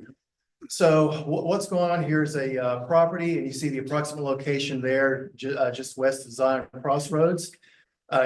this map gives you an idea what we're talking about. And the one right in the middle, 5A22, currently zoned A1, you'll notice that there is no road access. The closest road is Better Living Drive. Basically, it's a landlocked parcel. The owner wishes to make a boundary line adjustment to give it road access, basically looking for 100 feet of road access. The problem is, you'll notice all the surrounding properties are zoned I-1 industrial, so a BLA is really not doable because of the discrepancies in the zoning, which is why we're here tonight. So the property owner is looking to have a rezoning of this property from A1 agricultural to I-1 industrial so that the boundary line adjustment can be made. And what the property owner is wanting to do is basically market this property for future industrial use. You can go to the next slide, Eric. Just a few snippets on the property in question. It's in the Zion Crowdsource Industrial Park. I noted all the surrounding properties are already zoned I-1 industrial. And again, mentioned the BLA is needed, but it's not currently allowed because of the differences in the zoning between that parcel and the surrounding parcels. You can go to the next one, Eric. The property owner has agreed to some proffers. So these uses you see on your screen here are being proffered out as part of the rezoning. Self-storage facilities, car washes, indoor shooting ranges, railroad facilities, temporary wood storage, and then outdoor shooting ranges, permanent sawmills, aviation facilities, and major utilities are all being proffered out. So as part of the rezoning, those uses would not be allowed. The owner has agreed to actually see that sign there. We did run this by the technical review committee in May. No one had any concerns whatsoever with the rezoning. The comments you see there on the screen really had to do with coordination when the property is developed. Public Utilities just said that when something's built, they may need to talk about utility hookups. The county building official just said permits will be needed when the building starts. Department of Health, if there's private water and sewer hookups, they would need to get involved. And then VDOT just wants to make sure any site plans meet all applicable requirements. And like I say down there, Planning Commission reviewed it June 11th and unanimously recommended approval. You can go to the next slide, Eric. And just for everyone's benefit, this is in the Zion Crossroads CPA. So therefore, that is consistent with what's in the comp plan as far as the use and within the CPA. You can go to the next slide, Eric. And the applicant is here. Mr. Jacobowski is representative of BHL Group, and he is here to answer any questions. And I think he might like to make a few comments. Good evening. My name is JT Jacobowski. I'm one of the landowners on this property, and basically the main reason I'm here and the reason we're pushing to get this done is just because of what he said, Mr. Fortune, about the boundary line adjustment. We just weren't able to complete that at this time because we don't have like zoning. So we made an agreement with the neighbor to get the boundary line adjustment done, and through going through planning and getting the plat submitted, we realized we had to have like zoning to get it finalized. So I did reach out to the landowner in the back with Vanderland, and one thing she actually brought to my attention that I did not know at the time was that they actually have to maintain a buffer because we're zoned agricultural. So there's a portion of their land that you'll see up there that's wooded that they're actually not able to utilize because we're still zoned agricultural. So I'm assuming that same thing's going to apply and affect all the other I-1 properties that are beside us. And the three to the west of us right now are being cleared and being developed right now. So I believe they'll probably have the same issue. And so that's another reason why we're here. Any questions? Anything from the board? No, looks pretty straightforward. Yeah. Well, we want that. The only thing I did want to add, we're going to be doing a new process where basically for rezonings, the board will be approving an ordinance. So the ordinance basically includes basically the language you're rezoning it from A1 to I1, subject to the proffers. So that is in your packet, but that is a new process. So if any board members has questions, I can answer those. All right, nothing. All right, well, we'll have the public hearing on this item. Applicant's been up. We have no questions from the board. We'll now have the public hearing. Please keep your comments to 5 minutes on topic and direct it to the board. Thank you. Is there anyone wishing to speak? All right. Seeing none, thank you. Thank you. All right, we'll close that public hearing. No questions or comments? No, sir. I move that the Board of Supervisors approves ZMP 24:02 to a request to amend the Fluvanna County zoning map to rezone 4.125 acres of tax map 5, section A, parcel 22, from A1 agricultural to general to I1 industrial limited, subject to the revised proffers dated June 5th, 2024. Second. Motion made by Mr. Sheridan, seconded by Mr. Goode. All in favor? Aye. Chair votes aye, 5-0. All right, we'll move on to item J. Approval of a waiver request for Mountain Hill subdivision, Mr. Wick. And Mr. Portugal started Okay, as well. So this is, as mentioned, a request for a waiver of rural cluster subdivision requirements. The parcel in question is 25.462 acres. The location is tax map 50, section A, parcel 33. Just a little bit of background here. In September 2023, the Planning Commission accepted this rural cluster subdivision, and let me back up for just a second. It is a rural cluster subdivision proposed by the Fluvanna Louisa Housing Foundation. It is a subdivision of houses for seniors and people with disabilities for background. It was accepted by the Planning Commission in September of last year. However, the proposed subdivision does not meet open space or density requirements per the code. And that's the section there, 22-4-10.3. Basically, what that section says for rural cluster subdivisions is you have to have a minimum of 75% open space, and your density is limited to 1 dwelling unit per 2 acres. Yeah, go ahead. So these are the conditions that the Planning Commission had when they accepted it. No more than 9 separate residential lots, which has been met. Prior to final plat approval, meeting all VDOT maintained road acceptance requirements, meeting all Department of Health requirements. Preliminary final subdivision plat approvals were entered for the use, and then site development plan and ESC plan approvals, which will come through our building. So you can go to email that to Eric. There's approximate location a little bit west of Fork Union, the star you see there. And that is the parcel in question. And this is the proposed subdivision. You'll notice there are 9 lots there. If you look at these, there's 1 single family detached unit, and then there are 8 duplexes for a total of 17 units. So if you do the math, you have your open space is only 61.7%, which comes up short of the 75% minimum.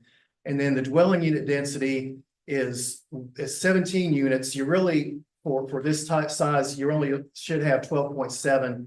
You could conceivably round up to 13, but it's still over the density. So you have 1 dwelling unit per 1.49 acres. So in both cases, we need a waiver on this because it does miss the target on both of these. You can go to the next slide, Eric. The Housing Foundation has requested a waiver from these requirements so that the project can move forward. And we have a letter, actually 2 letters, which are on the next slide and should be in your packet from Andrea Madison. She's with the Housing Foundation, basically outlining the reasons for the waiver request. And I'll take any questions you may have, and Ms. Madison is actually here to also answer any questions you may have. And the only thing I did want to add is that basically the planning commission can't grant waivers of the county code. It has to come to the board of supervisors. And there is an ordinance in your packet that basically shows the waiver and what basically the board would be waiving, what county code requirements the board would be waiving. All right, thank you. We'll move to public comment. Please keep your comments to 5 minutes on topic and direct it to the board. Seeing none, we will move on. No discussion, any questions here? I move that the No, I move that the Board of Supervisors approve the request for a waiver to the rural cluster requirements under section 22-4-10.3 of the county code for subdivision 2334 Mountain Hill subdivision, 25.462 acres of tax map 50, section A, parcel 33, subject to the 5 conditions agreed to by the Planning Commission on September 12th, 2023. Second. Motion made by Mr. Booth, second by Mr. Hotz, all in favor? Aye. Chair votes aye, 5-0. Moving on to item K, ordinance to amend section 5-1-5. 6-1-5 of the county code to increase erosion and sediment control review fees. This you this time? It is, but Okay. Mr. Porter will not be assisting. It's all me. So Mr. Chairman, members of the board, so this is an ordinance to amend section 6-1-5 of the county code. So ENS fees have not been increased since 2009. So it's been 15 years. So in talking to our building official and ENS inspector, these are the fees that they suggested. So fees for single family lots would stay the same at $125 per lot. The fees for all other lots would increase to $750 plus $125 per acre. But there would no longer be additional fees for work that takes longer than 12 months to complete. So prior, there was a different fee if it's 12 to 24 months and over 24 months. Now it's just one. Also, the plan review fee would increase to $1,000 and there will no longer be a re-review fee. So that was the other change. So it just makes the fee structure a little bit more simple for that department. So the proposed amendment to the county code section would create additional revenue. The amount of the increase is currently unknown. Public hearing has been properly advertised and the ordinance would be effective after approval if it is approved tonight. Be happy to answer any questions. Bunch of questions? All right, we'll open up the public hearing. Please keep your comments to 5 minutes on topic and direct it to the board. Anybody wishing to speak?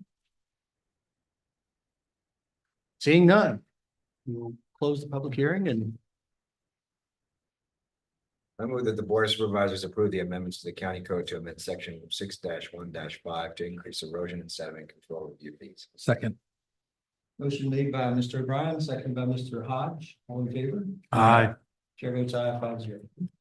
All right, we'll move on to item L. Scale solar generation facilities as an improved use by special use permit under the agricultural A1 zoning district. Mr. Whitten. Back to Mr. Porter. Back to the fortune I'm teller. gonna start picking my head up before I say. Okay, so what we are considering tonight is zoning text amendment to section 22-4-2.2 of the county code. Basically removing utility scale solar generation facilities as an allowed use by special permit under the A1 agricultural zoning district. Just a little bit of background, some of this is probably familiar to you. There's the solar ordinance review committee consisting of 2 members of the board, 2 members of the planning commission, which has had a few meetings over the last few months to discuss policy. The committee has expressed a desire to remove utility scale solar as an allowed use within SUP and the A1 agricultural in favor of creating a new district, S1 solar, for the location of these facilities. You may recall the board passed a resolution March 6th. Stating a desire to remove the utility scale solar from A1 through a special use permit. And consequently, the zoning text amendment was drafted. It was heard by the planning commission at a special call meeting June 25th.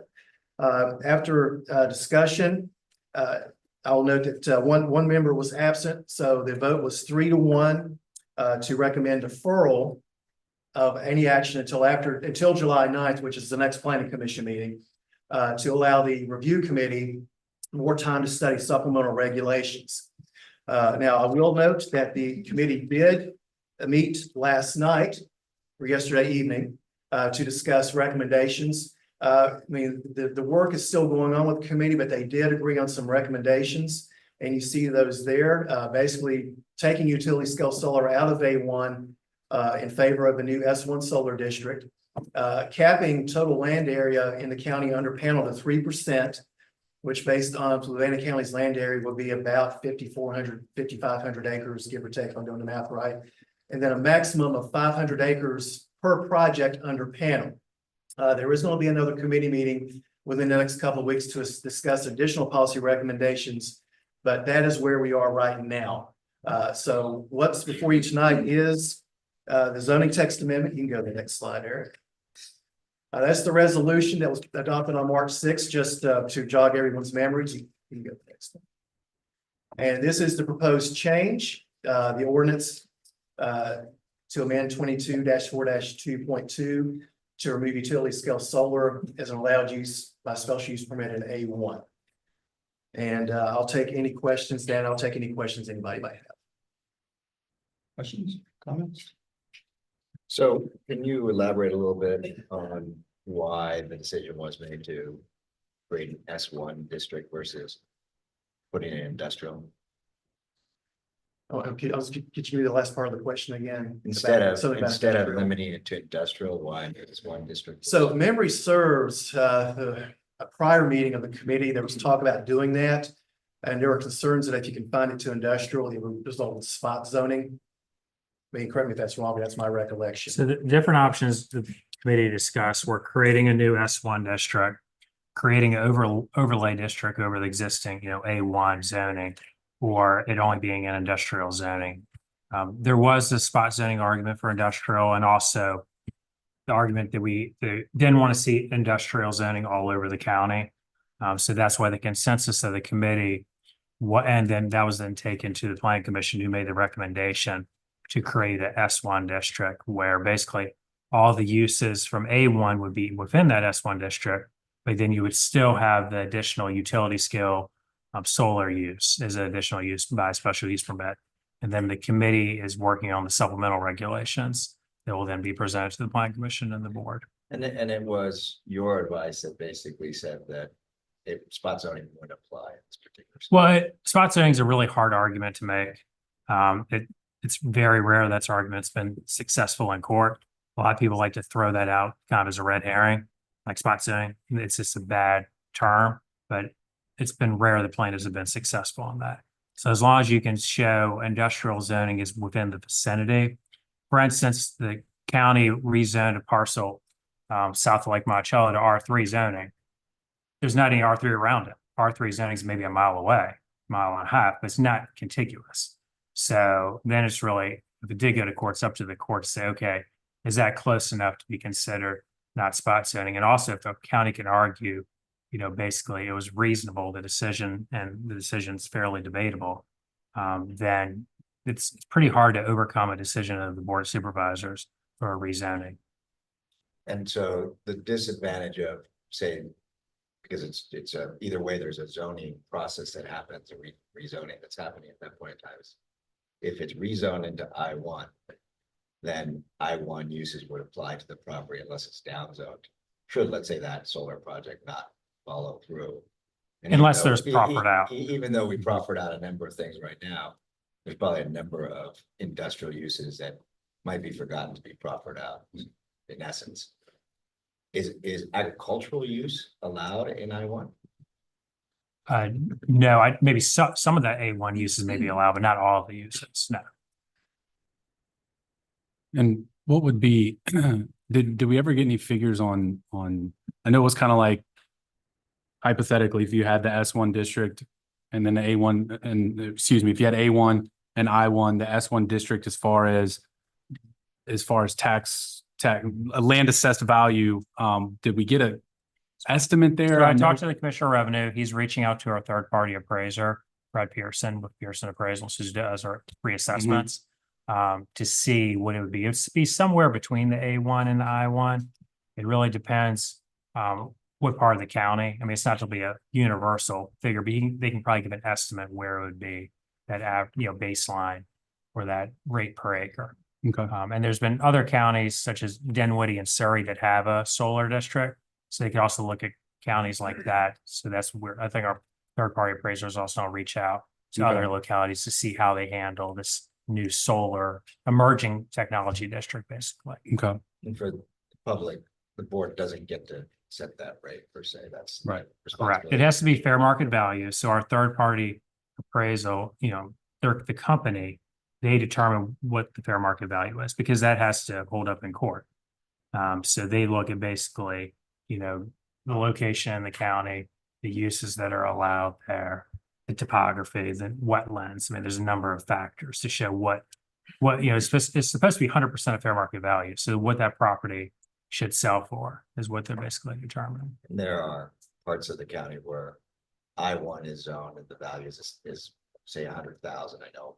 I say Like that Zion's Crossroads Crossroads. area. Mhm. But there are other parts of the county where I-1 is zoned at a much, or assessed at a much lower rate. If you're in the UDA area, it's assessed at a much higher rate than if you're in the southern part of the county along the river where it's I-1. Questions? Does that same variation and assessed values change?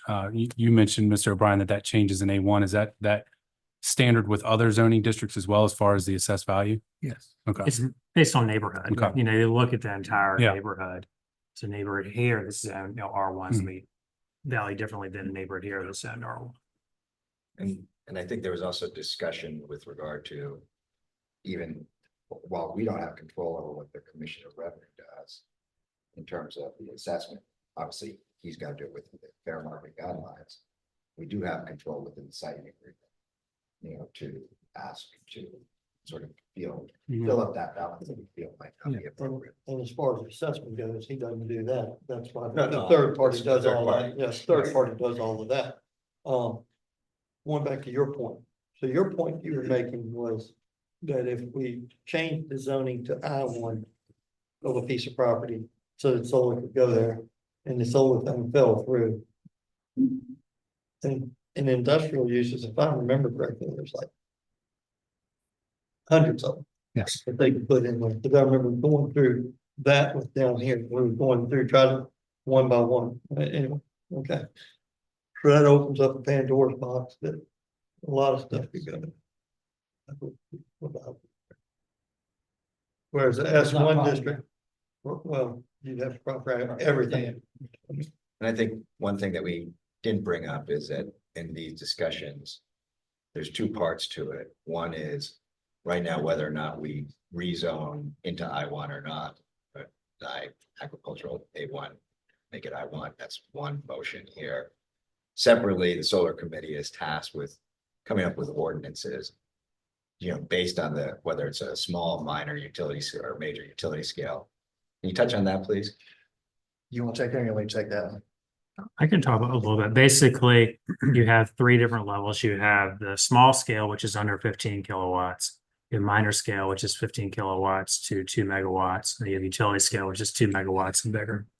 So basically, those definitions would stay the same, but the committee is going to be discussing supplemental regulations for each of those different definitions and those uses.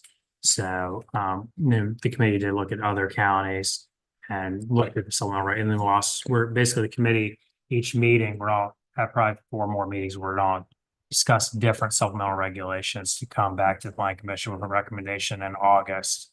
Basically, these are the supplemental regulations we recommend for these 3 different uses. And those regulations would include setbacks, site agreements, those kinds of things is what we would. Correct. And when you're signing agreement, these are basically the baseline regulations. In your signing agreement, you can be more restrictive.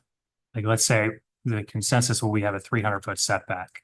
When you're signing agreement, you can require a 500-foot setback on one side because it's facing a neighborhood historic structure or a scenic river.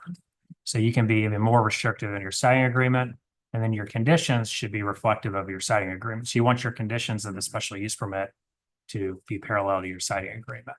And so you to just be brought more up the restrictive. special use permit and even though our discussion was to create the S1 district, it was also that there would still be a special use permit for solar at that point. Correct. Yeah. And a special use permit allows the board to do what? So basically, the planning commission would make recommendations for the conditions for that special use permit.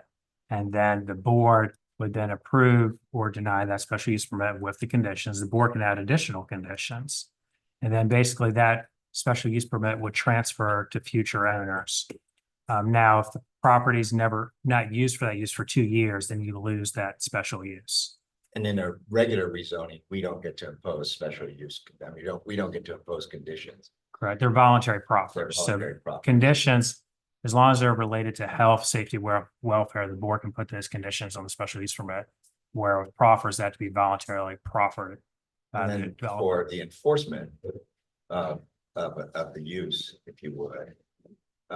The board reserves the ability to withdraw the special use permit. Correct. The board can revoke the special use permit at any point if they're not, if the owner is not abiding by the conditions. Usually the process, we would give a notice. We go out and inspect the property, give a notice, and then we bring it back to the board with a recommendation to deny.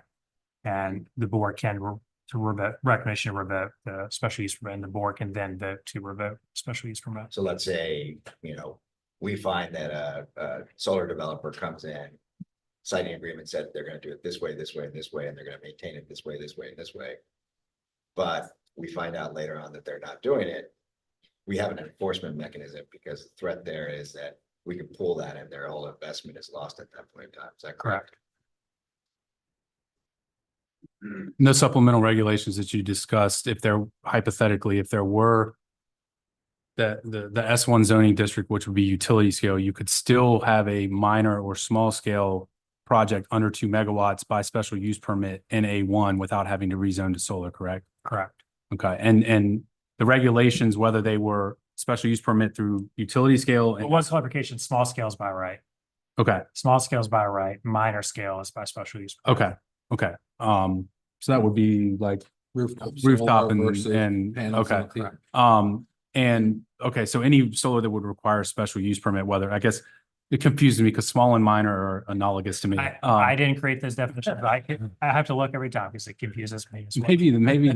Maybe that'll be the next step to relook at those. But, so if you were doing, whether it's minor or utility as a special use permit, whether it's utility in S1 hypothetically, or whether it's minor by special use permit in A1, you're still going to have the same supplemental regulations apply to that rezoning and or that special use permit in the S1 as it would be in the A1. So the same regulations would apply to a project in an S1 as it would to be a smaller project in A1. I imagine that's going to be the recommendation of the Okay. committee, but it might be with utility scale, you might have, with the siting agreement, you might have more restrictive Right. regulations, depending on the size of the project. Gotcha. This siting agreement's not used in a minor. Is that correct? Correct.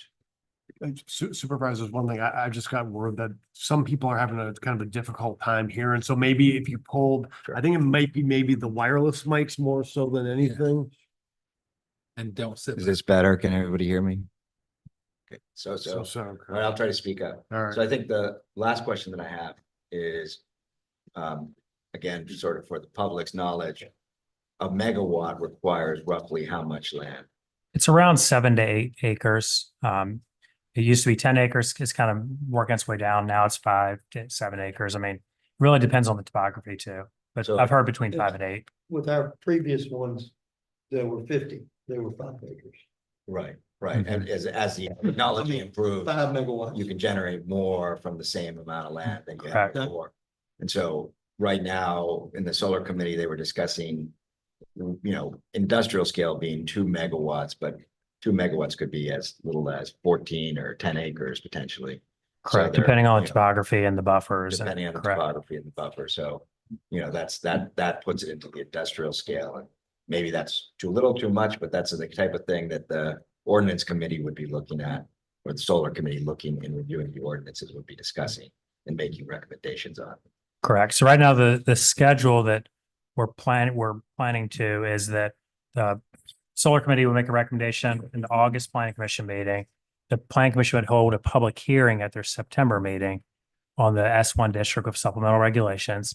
And then the board would hold a public hearing at the October meeting on the S1 district of supplemental regulations. That's kind of scheduled for the members of the public who are here. Have a question? I don't have this. All right. So we're gonna open up the public hearing on this. Please keep your comments to 5 minutes on topic, direct to the board. And I would just add that you can say anything you want when you get up here. If for the time of you all here, if there's things that have been mentioned, points that have been mentioned that are pretty much going to be in line with what you're going to say, I just might suggest you might defer to that and not be repetitive for you all. So this doesn't last too long for all of you all, but say whatever you want to say. As long as it's on top. What's that? As long as it's on top. 5 As long minutes as it's on top. And, yeah, please give your name and address. I didn't think that was coming through earlier. That's. That one. Why these,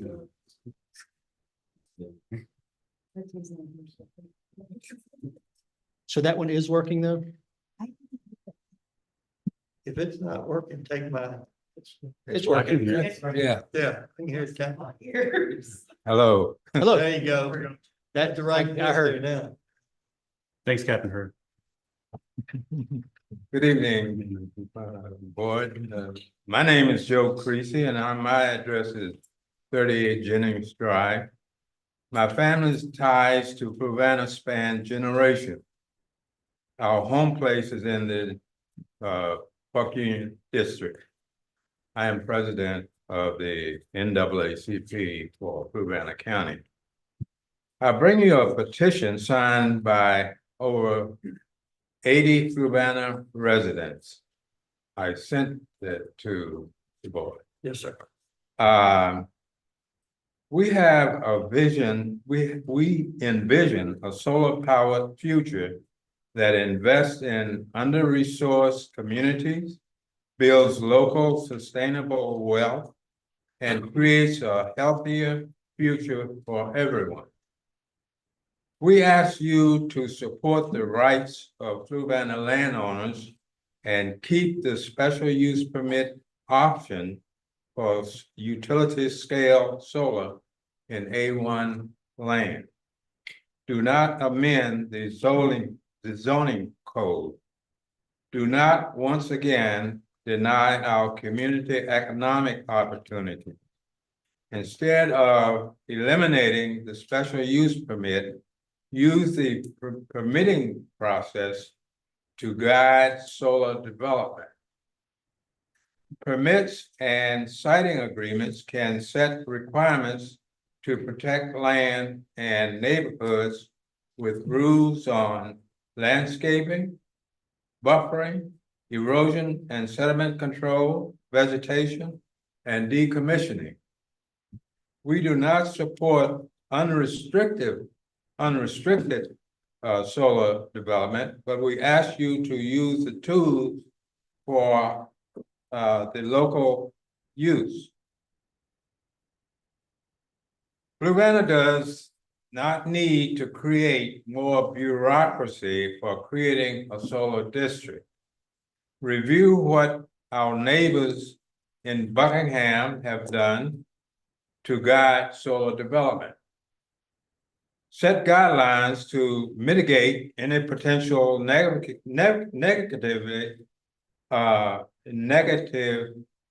impacts by determining project number, size, and scale.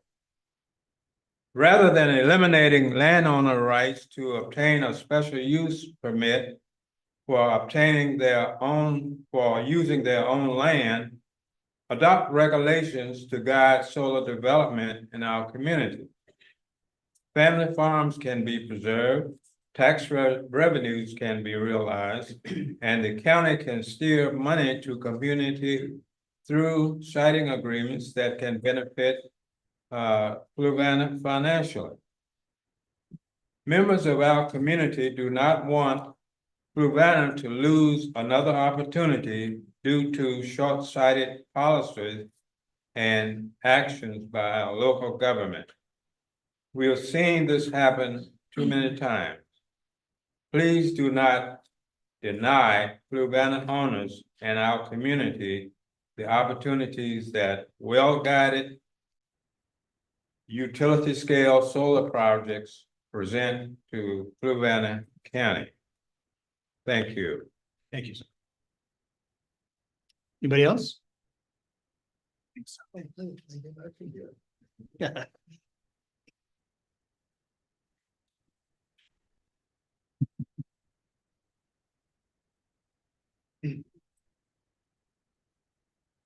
Good evening. My name is Harry Kingery. I'm a project manager for CDP Solar. We're working on the White Oak Solar project, as many of you may know. I thought it would be helpful to discuss some of the context of this. They want to decision. lift your microphone. There you go. See. I can There's- show you, but they might not be able to hear you. All right, is that better? Yes, sir. All right, so I thought it would be helpful to discuss some of the context of this decision, how it came about and the reasoning behind it. So whether or not it was the intent of the board in March, this decision on its own, as it's being considered tonight, would effectively block solar in Fluvanna County. 97% of the county is zoned A1. So to remove solar from A1 would be to remove it from the county. Not explicitly, but that would be the result. And these points were brought up at the board meeting when the resolution was passed in March. So the reasoning since then seems to have evolved a little bit. There's been discussion about approving this amendment as an interim step while you all work on your ordinance requirements, as we heard from staff. So if that's the thinking now, it makes sense to ask, what are the benefits of taking this action? This is not a necessary step to take pressure off of A1 from solar developers. You all have already paused your decisions on utility scale projects until October, which is entirely within your right, and we support your decision to do that while you work on your ordinance. And in the meantime, no developers are going to take advantage of the situation by submitting an application while you don't have explicit rules. Our application has been in for 1.5 years, and we are trying to defer until you all have an ordinance in place. And that's because we want rules. We want defined criteria. We want to know exactly how far from an adjacent property you need the project to be and what kind of buffers you want to have in between the project and those properties. And we want to meet those requirements and exceed them where you deem appropriate. Above all, we want buy-in from you all and the Planning Commission and the community that these projects are being measured against thorough and fair criteria. So whether you approve or deny our projects and other projects, we want for you all to be able to make an informed decision about them. So the message here is that there is zero risk in keeping solar as an allowable use in A1 while you work on the ordinance. And with respect to the ordinance and the timeline to approve it, there's been discussion about creating this new S1 zoning district. And if you all want to create that unique district, that is your prerogative. But approving this amendment tonight is not a necessary step in that direction. You should remove solar from A1 the same night that you approve the alternative permitting pathway. Removing solar from A1 tonight in anticipation of a new zoning district and without a board resolution to create that new zoning district is putting the cart before the horse. And that was more or less the conclusion of the Planning Commission. So just a couple closing thoughts. When you all discuss the decision tonight and hear public comments, it'd be beneficial for you to discuss why this decision is in front of you right now and the intention, the original intention behind it, and when it makes sense to take this action given your plans for a new zoning district. Solar is an excellent opportunity for economic growth in Fluvanna County. It can provide jobs and economic activity during the construction period of projects, and it can provide long-term steady revenue when the projects are in operation. And we're in favor of that revenue being directed into the districts and the communities where these projects are located. So you'll have an opportunity to manage these projects responsibly to improve the lives of your constituents. And we look forward to working with you to that end. Thank you.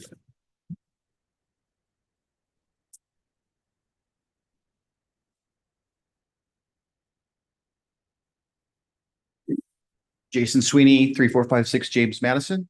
Wanted to start tonight thanking both the board of supervisors, planning commissioners, and the staff. I know that this has been a tough topic for everybody. But I want to thank you guys again for the thoughtful exercise that you've been going through. When we started this journey as a public body, I think the real issue was that the ox before the cart here with the solar, and that we had this huge push in Virginia with these solar projects coming into A1, which really isn't conducive farmland is not conducive to these giant industrial projects. And we ask you guys to please consider all of these various issues and to approach this topic with intention. And so I'm here tonight to say thank you, and we support the direction we're going in, because you guys are taking an intentional viewpoint of like being strategic about what we're going to do about solar in our county, as opposed to 97% of our county is A1 right now. And right now, the solar projects can go in anywhere where the special use permit is granted. It's obviously caused a stir in our community. And so I think, although I don't fully agree, and I know many of the people on our side don't fully agree with all of the things that are being discussed, I think we all do agree that you guys have been very thoughtful about it, and we do approve the direction we're going in. So we look forward to continuing this discussion. I think the S1 solar is the way to go.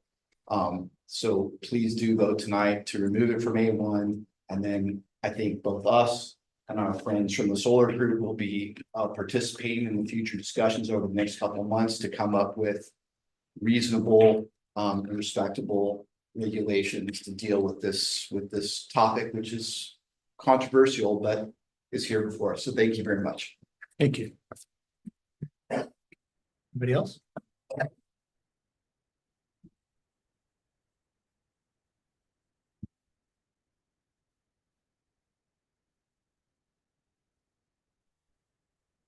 My name is Paul Byer.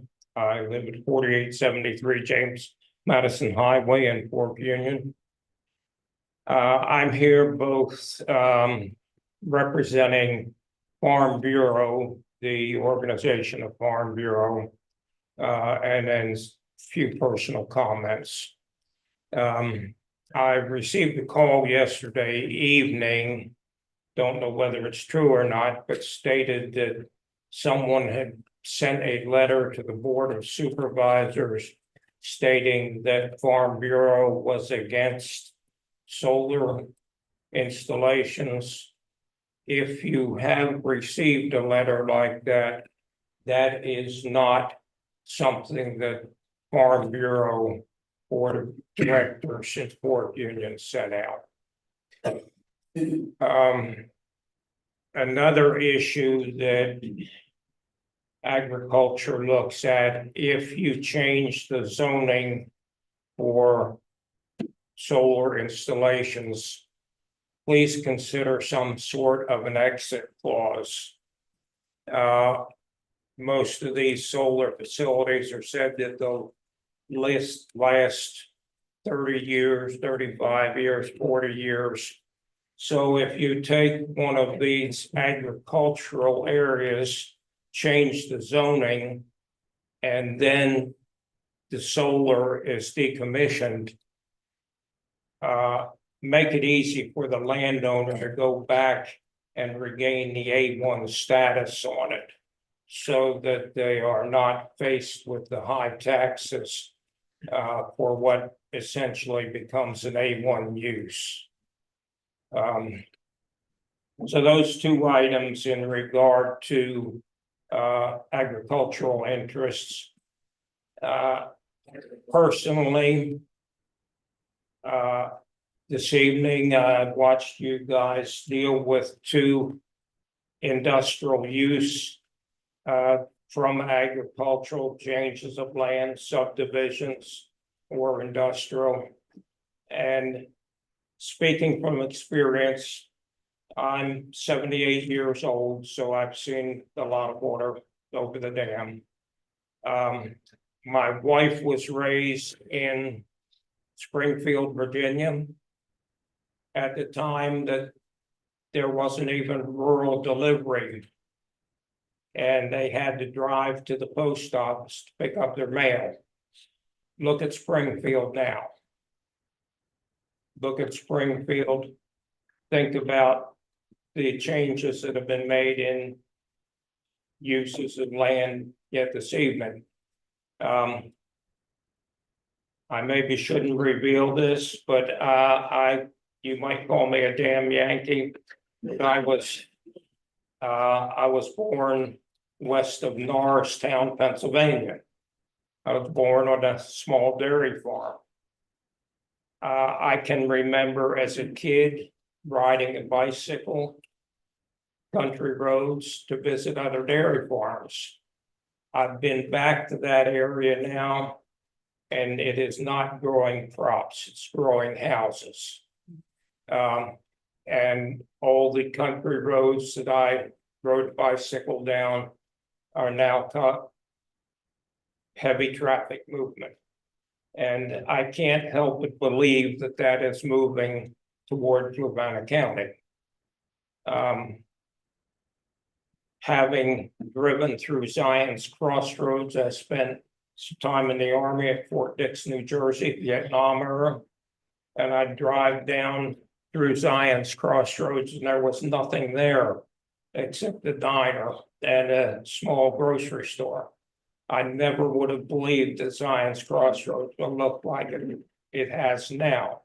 So I think solar, in my opinion, given the right buffers around it, such like it's probably preferable to a housing development right next to me. Probably preferable to a strip mall.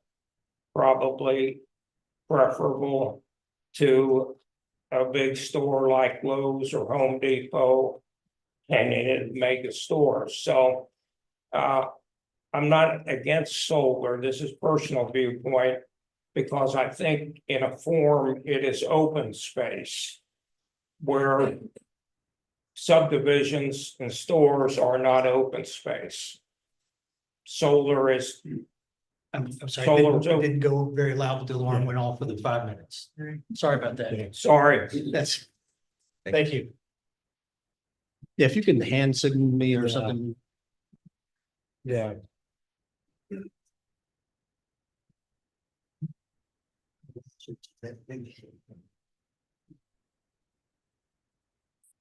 Good evening, Chairman, members of the board. My name is Jimmy Merrick. I live on 223 Paynes Lane, Troy. I coming in late to the process. I don't really get it. I don't know why we got to create a new district. I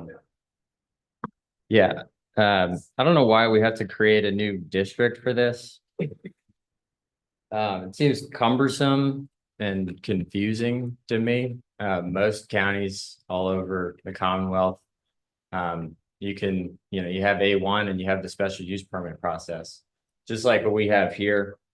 That's a strong process. Like you can control the development of, say, a solar project through that special use process. You can have conditions like, if there's concerns about view shed, you can have developers maintain like existing vegetation and setbacks. You can, set back from residential structures, certain distances. Like you can put in conditions in these special use permits that creates all the protections that you could possibly need. I mean, I think changing the zoning here seems like it just delays the issue too. Like I doubt the developer's gonna move their project. They're probably still gonna just go for rezoning. So I mean, like think about that, right? Like people have mentioned this is industrial solar use. Like it's putting solar panels over pasture. I don't really understand like what's that scary about it. And now, like since it's been developed so much, like not just in Virginia, but all over the United States, there's a lot that we can use to leverage, like agricultural fencing that deer can still jump over, incorporating like wildlife corridors, things like that. You can be smart about it. It's like trying to push developers to go in a certain area. It's kind of like, telling DWR to put a boat ramp on 64. Like there's no water there. Like they're going to need to go where the transmission lines are and where the infrastructure is. So I think we should leave it open to see where they want to go. Fluvanna, we've had a water problem here for a long time.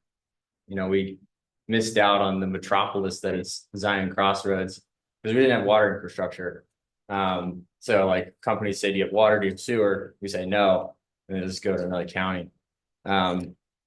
now we have these like development opportunities that don't require like water or sewer. They can be located anywhere. And then we can like collect the tax dollars from that, like with no additional strain on county capital facilities. So, feels like we're saying no to them by doing this. And kind of like worse than that, we're actually investing in water infrastructure, like in Zion Crossroads. And so pushing them feels like we're kind of pushing them into the industrial district. That's the same place where we're investing tax dollars to install water infrastructure for projects that won't even need water. That seems weird. From a tax perspective, currently our real estate tax rate is 84 cents. That's comparable to Albemarle at 85 cents, Loudoun County at 86 cents, and Prince William County at 92 cents. So we live in a rural county, but we're paying taxes comparable to like Northern Virginia and other big cities. And because of the real estate appraisal that the county conducted, my taxes went up like almost $1,500 this year.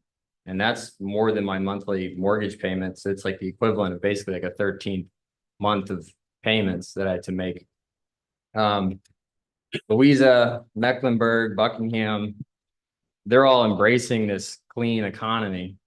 And they all have much lower taxes than us.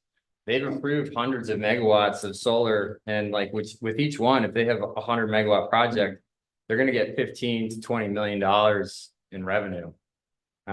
That's through the siting agreements, through the real estate taxes. And so, that also brings like construction jobs, workforce development, all the stuff that sort of comes with that. But, local spending, but it's actually courting like other economic opportunities as well. So you see in Northern Virginia. We're at 5 minutes. Okay. All right. Basically, keep Fluvanna open for business and keep it an A1. You have the special use permit. I think that's fine. Thank you, sir.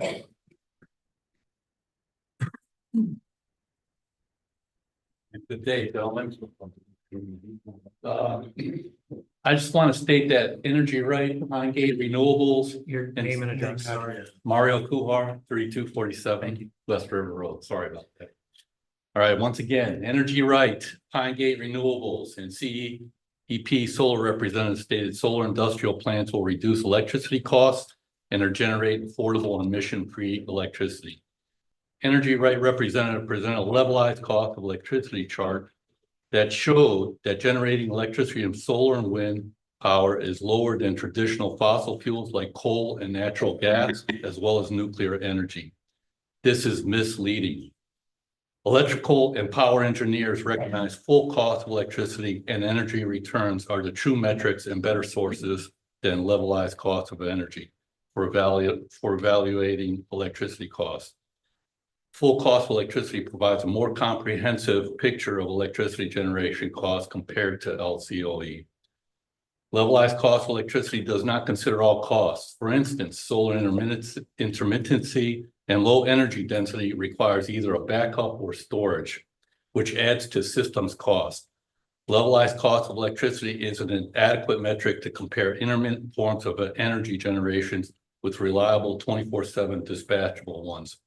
Research and data show that solar increases electricity prices and shortages, which impacts economic output and hurts the poor. It is a bad idea of carpeting the Fluvanna County countryside and other countrysides with solar, since the full cost of electricity and low energy return on investments demonstrate solar is a terrible solution to reliable and affordable energy and leads to undesired economic and environmental outcomes. If solar were truly cheaper, as claimed by Energy Right and Pine Gate Renewables, then solar would not need trillions of dollars of government funding or subsidies or laws to enforce their installation. Dominion's initial 15-year plan for electricity generation to achieve net zero states that the Virginia Clean Economy Act mandates will result in increase in the average monthly electric bill for the average consumer of $500 per year. Large quantity of solar capacity in Virginia, which would require land use of 490 square miles. So not only do the ratepayers need to absorb additional electricity costs, but the Virginia countryside also will be blighted with a mind-blowing landscape of solar panels. Therefore, the retirement of traditional generation coupled with the addition of large quantities of intermittent renewable generation will adversely affect both electric system reliability and the company's ability to restore the system in the event of large-scale blackout. Also, the 2022 Virginia Energy Plan clearly indicates Virginia Clean Economy Act introduces uncertainty into the Commonwealth's energy landscape. It's substantially raising costs. Retiring baseload generation in favor of solar and wind will reduce Virginia's electricity reliability. You must reject industrial plants in Fluvanna County since Energy Right, Pine Gate Renewable, and CEP Solar made misleading statements. They cannot or will not back up their statements with actual calculations or measurements to show solar industrial plants have or will reduce electricity costs and that the amount of CO2 emissions will be reduced. They know the entire life cycle analysis of solar industrial plant operations and equipment does have an environmental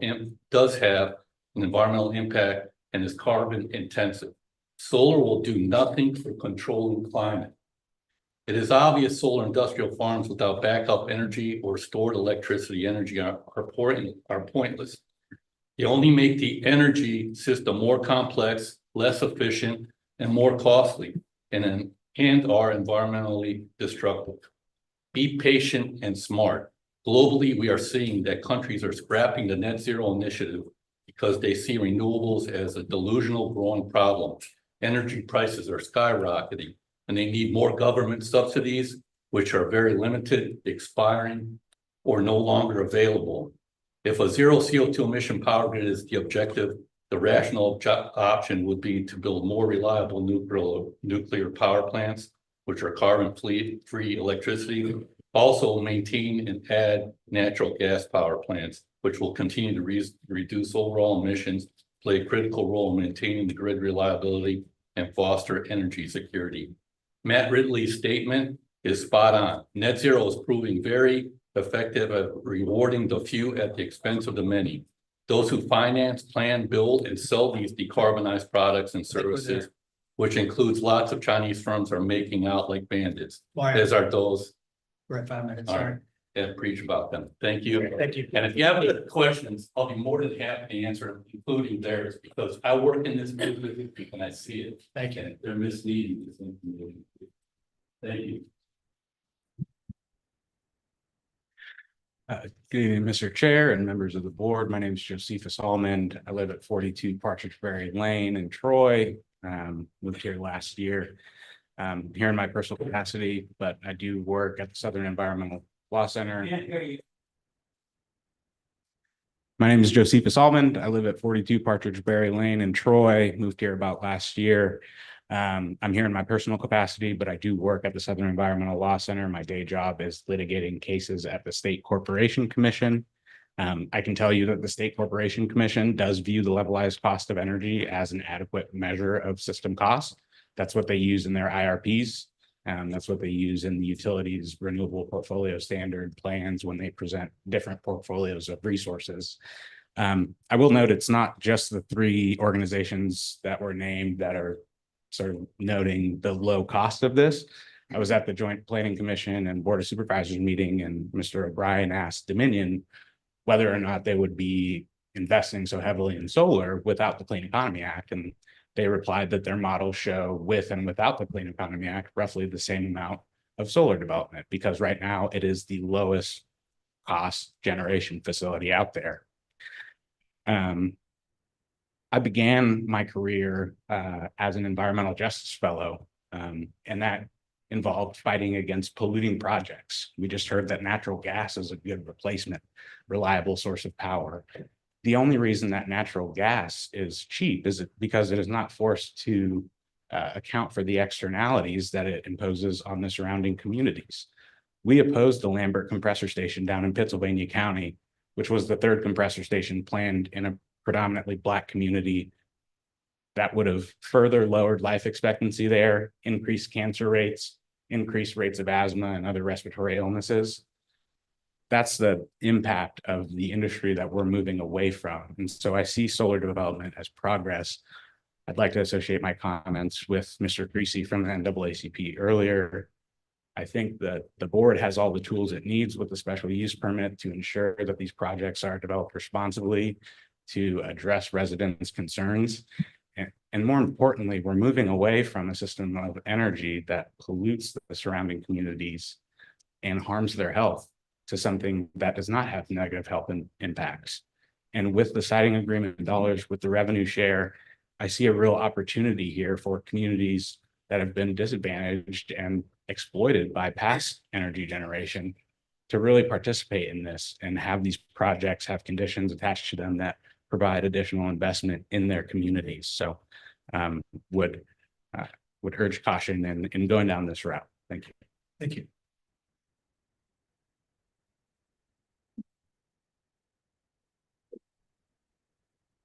Good evening. I'm Karen Bowles, 5520 James Madison Highway. For the last year or so, I've surrounded myself with some folks who know a lot about this topic we're talking about tonight. They don't get paid for it. They're just passionate about it. So from these folks, I have gleaned some of this information that I will read to you, most of it. First of all, thank you for letting me speak tonight. And thank you for all the work that you all do. I know for a fact how hard you all work for the good of Fluvanna County, and I appreciate that. My husband and I are landowners, and we are for landowners and landowner rights. A landowner rights go both ways. For landowners, as well as adjacent landowners and neighbors and those living downstream. However, with utility scale solar plants, the damage far exceeds the individual property owner's boundaries. From displacement and harm to wildlife, removal of carbon sequestering timberland, devaluation of property and potential environmental harm, utility scale solar power plants built on agriculture land will change our rural character and impact our community in its entirety. Failure to contain sediment flow, failure to install check dams and stormwater conveyance channels, faulty silt fences, as well as water disturbance activities, including the accumulation of 1 to 8 inches of sediment in floodplains and such, are among the recent violations. The adjacent and downstream landowners from these power plants have been affected for a number of years by violations, and the burdens placed on them have still not been rectified, despite oversight of a very powerful state agency. While there have been punitive fines on solar developers, none of it will go to offer restitution to these adjacent and downstream landowners who have to continuously live in the wake of these travesties. When someone mentions a landowner's rights as it pertains to industrial scale solar plants, the impact beyond property lines has been proven over and over again. While property rights are crucial, they must be balanced with the collective rights of the community to enjoy a healthy and peaceful environment. Fluvanna must protect adjacent landowners and our citizens. I ask you to please keep solar power plants off of our agricultural land. Thank you. Thank you.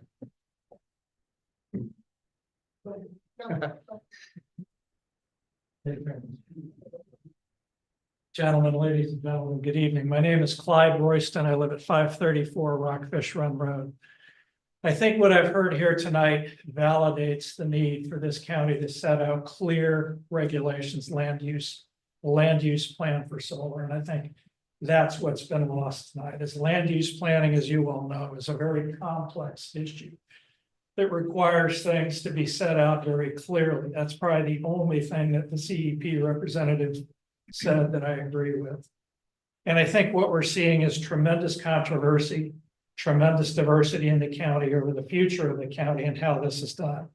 I applaud your efforts to set out clear regulations to separate solar from agricultural use, which makes us nothing but an open target for the solar industry that will spare no expense, that brings people in who work in solar for a living, that are hired guns to come in and tell you, ironically, how to run our county. I'm in favor of the motion. I think laying out some very clear, concise guidelines will benefit everyone in the county. So no one has any doubts over what it is the regulations are, where it should go, how it should be governed, what the setbacks are, what land is appropriate. I can tell you, I live right across the street from the project proposed in our part of the county, and it's an unbelievable nightmare. I mean, the land is extremely rugged. It's red clay. They're going to come in and level this with industrial machinery and try and make it flat for solar development. That particular piece of property would be a disaster. It also serves both the Rockfish and the Hardware River watersheds, clear environmental issues with CEP. The county would be tied up in litigation for decades over this project. I mean, it's just not worth it. So we need to approach this from a sound, intelligent, legal process where everyone knows the rules, everyone has a chance to comment, and we have some clear guidelines. Clearly, having sat in the planning commission meetings, the special use permit process has failed us. We can't do this in A1. So I applaud a mechanism, whatever it is you decide to use, that provides clarity in the county with what our future really is to preserve our rural way of life while also allowing enough businesses and a tax base for us to survive. Thank you. Thank you. Thank you.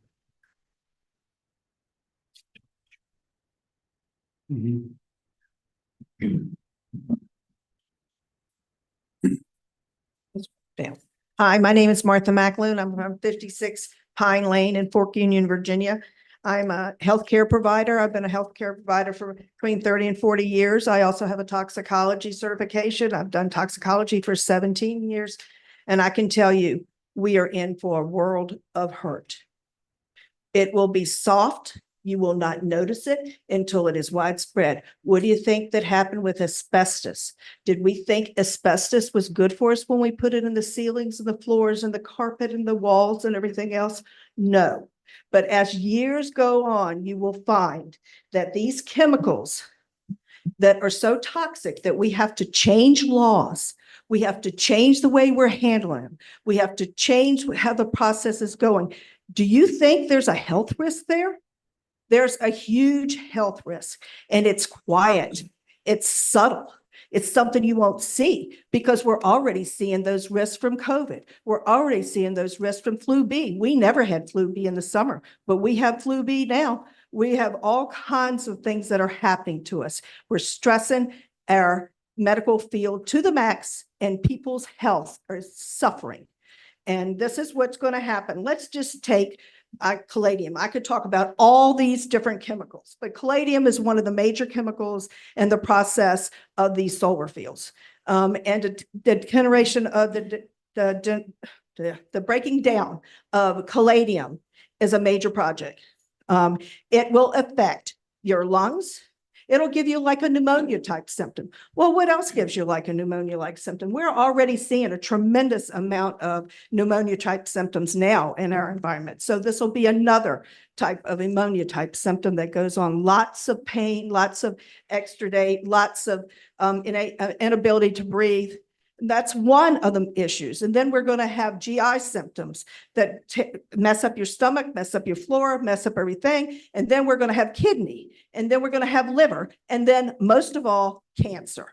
Look up caladium. Pull it up right now. Read about it. Learn it. know it. It's one of the major elements that we will be exposed to. If it was a good element, we wouldn't have to change anything. You could just put it in. It also gets into plants. Do you know how to get it out of plants?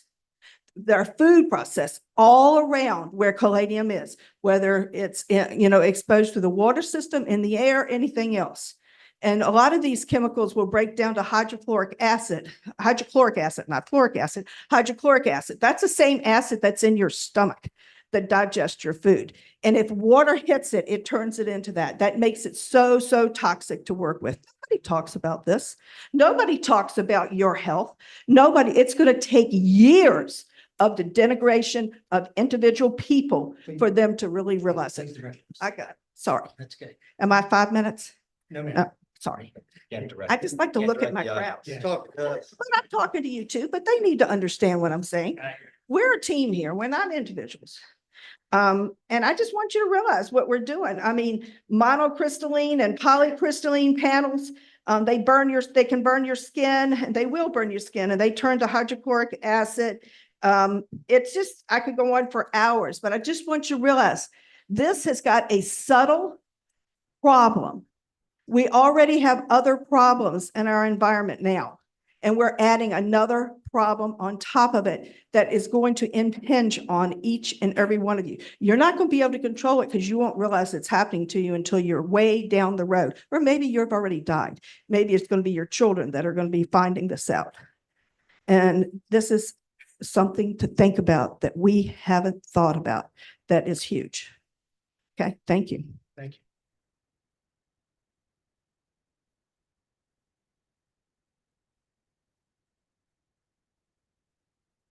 Susie Morris, 6840 Thomas Jefferson Parkway, Palmyra, Virginia, Quaintly Farm. Why become our own worst enemy? Why declare war on ourselves, our citizens, our natural resources, our food, our safety, and our economy? Russia and China are major enemies of the United States and also major global polluters. India is also a major polluter. Solving global environmental issues cannot be done by the United States alone. It's a global issue and must require global cooperation. We already rely too much on China. Solar facilities should not be on any ag and forestal land, prime farmland or not. We don't want what should be industrial next to any agricultural, forestal, historic, scenic, or residential land. It belongs in its own area and should be zoned that way. It should be more difficult to convert A1 land to utility solar. There are too many unknowns and unanswerable questions. Solar at first was put in deserts and land not used for crop and forestal production. How do we know what we'll be left with in 35 or 40 years from now? We don't. We are not ready to convert to solar. It may not be, and has proven to be in some cases, unreliable. It depends on government subsidies. It works against God-given natural protection for the environment. We fell trees to replace them with solar panels. Solar can be dangerous: batteries, fires, explosions. Solar has too many unknowns. Why destroy what nature naturally gave us to eliminate carbon? Why lessen our ability to provide food, fiber, and forest positives? Why push on citizens and a rural county what has many unknowns and observed dangerous aspects, poor and derelict management, failure to abide by siting and runoff agreements, etc.? Why does something that negates Fluvanna's mission statement, which includes while preserving our unique identity and rural character? And why, oh, why would we undo what Fluvanna's Economic Development Office has dedicated so much effort to establish? Find Fluvanna as a destination for tourism and the recognition of Fluvanna as a destination marketing organization, promoting its unique attractions, natural beauty, rural heritage, stimulation of local businesses, scenic landscapes, rich history, and expansion of Fluvanna's commitment to strengthen tourist assets. A recent article in Progressive Farmer magazine, June 2024, discusses where agricultural stands globally to meet the challenge of feeding 9 to 10 billion people by 2050. Why then is the problem of pollution not seen as a global problem and a global solution not sought? The United States cannot and should not shoulder the entire burden alone. Total factor productivity measures the amount of agricultural output produced from the combined inputs utilized by farmers: land, labor, capital, etc. China and South Asia were the only regions in 2021 report that saw a strong total factor productivity growth. Meanwhile, the US average total factor productivity growth has fallen to a negative 0.01% through 2021. China's agricultural research and development budget is now more than twice that of the United States. Do these facts demonstrate that the US, Virginia, or Fluvanna County should approve more ways to utilize ag and forestry lands, land zoned A1 in Fluvanna to be removed from production and covered over with solar panels? Solar farms is a misnomer. They are not and never will be farms. Facilities, maybe that's a better term. And I am a native Fluvannian. I live on a farm. My husband still works it. I do what I can. And in 2019, we personally were approached by a solar company and said no. Thank you.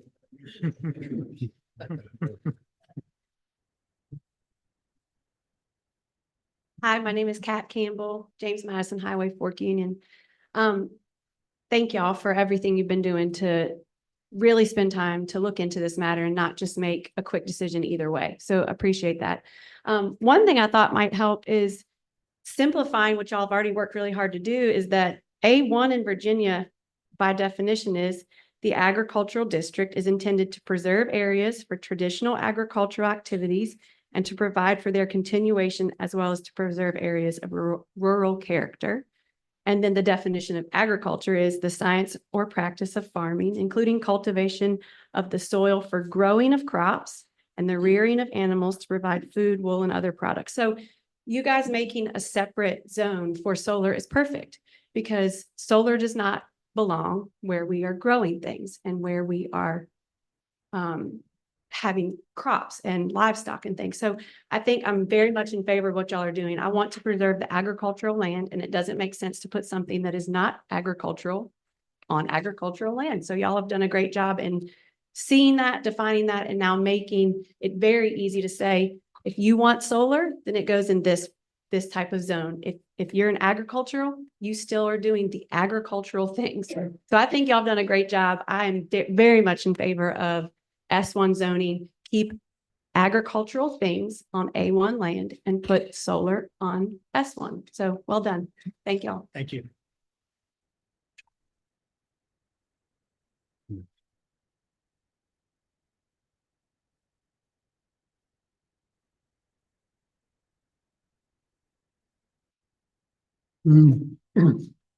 My name is James Winsett. I live at 8085 James Madison Highway. Sometimes I say I live near Cares Creek. About once every 2 to 3 years, I'm almost living in Cares Creek. So this is zoned A1. But how many times can I take a chance on a great big money-making crop if I know every 1 or 2 years it's going to be 3 to 4 foot underwater? I'm not opposed to solar panels. In fact, I have 4 little 25-volt solar panels on top of my outside wood-fired water heater, so that if big old tree falls on the power line, I can still operate my wood heater and stay warm in the wintertime. I think solar is a good thing for its use. I think it's necessary sometimes. But I think that it should not replace good, always dry farmland. Why not put it on the side of the mountains or on the little valleys and the gullies where you can't grow stuff or you can't have a factory built? So I think solar, maybe for the S1 would be anything that can't be grown on or can't have a building on, then put them little solar panels up there because they got to go up and down anyway. Thank y'all. Thank you.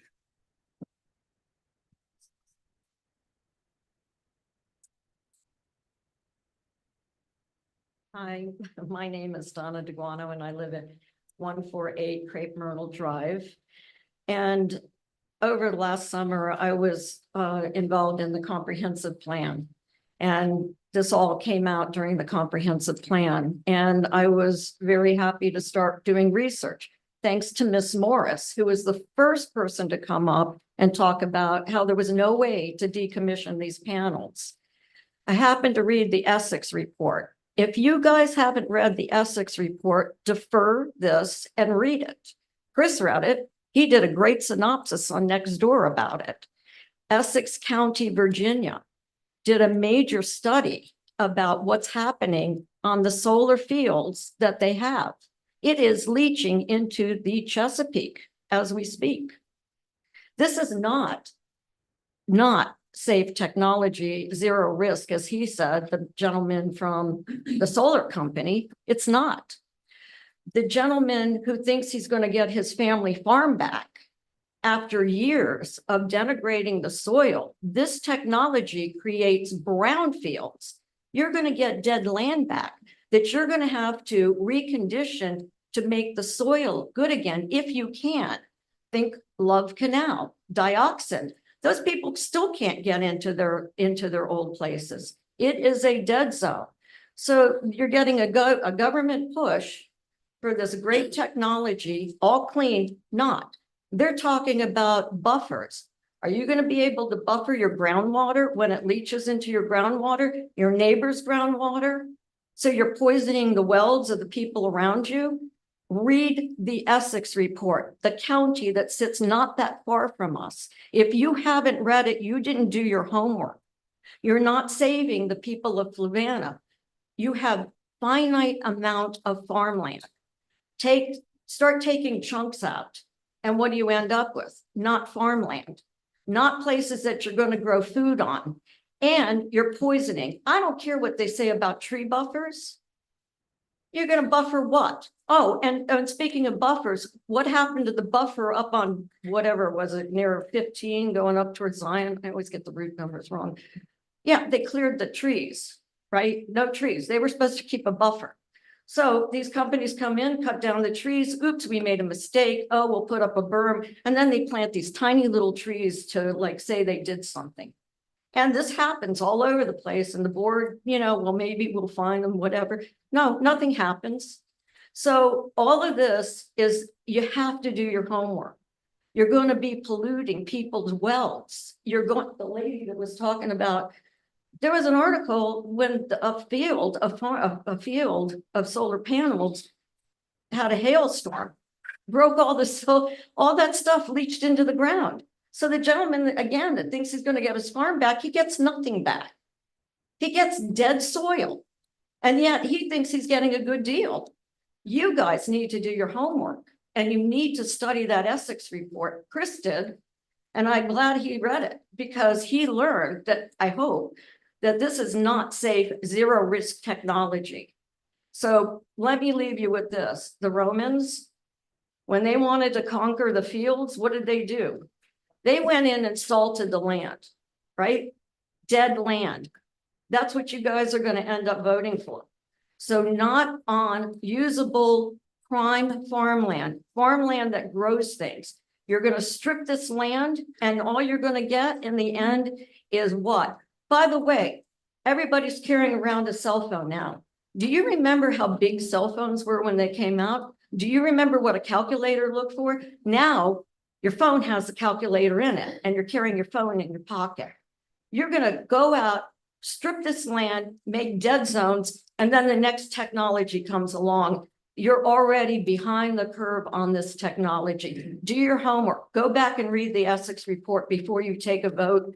And I know if you read Chris's synopsis, you know, how many solar panels are already stacked to the heavens that they cannot decommission. Okay, where's this stuff gonna go? We're creating problem after problem and being sold that this is good technology. It is not zero risk. Thank you. Thank you.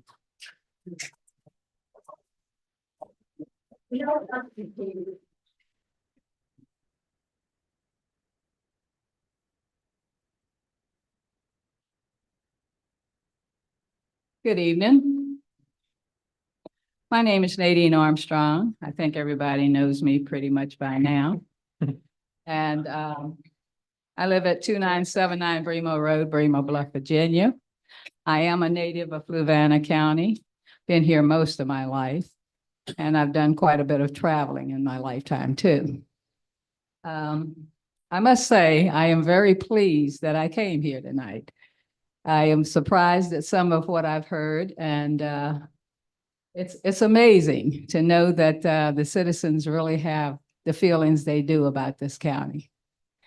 And the things that you've already heard me speak about my feelings on solar panels, so I'm not going to say that much about it tonight. The main thing that I want to point out is I think you're going in the right direction by the zoning, putting it in another zoning area ordinance, because agriculture is agriculture. A1 is for farming. It always has been, always is, always will be. Solar paneling is not farming. That's already been expressed here tonight quite a bit. So if you're going to have solar panel come into the county, it needs to go into its own field. It has to have its own ordinances. And those regulations need to be put down and put down strictly. And a few things that I haven't heard here tonight in reference to the solar paneling is, what is it going to be utilized for? Energy, I know.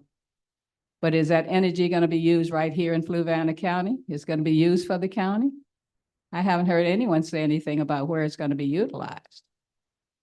So, you know, I don't know if you guys are thinking about that or if that's been a question that's been approached by you.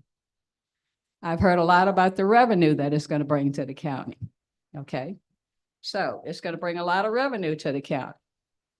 That's in the beginning. That's where the solar panel comes into the county, and they're going to be placing it on whatever property that they place it on. And the county is going to benefit from that revenue, as well as whoever owns the property. But in the long run, what's going to happen when it comes to the time to replace that solar panel? When the solar panel is no longer useful, what's going to happen then? They're talking about bringing in the revenue, they're bringing in jobs. Who are going to get those jobs? It has to be someone that knows something about solar panel. You're not going to just hire anybody to put that solar paneling in. So who's going to get those jobs? Right? These are just some of the things that I haven't heard mentioned in reference to the solar panel.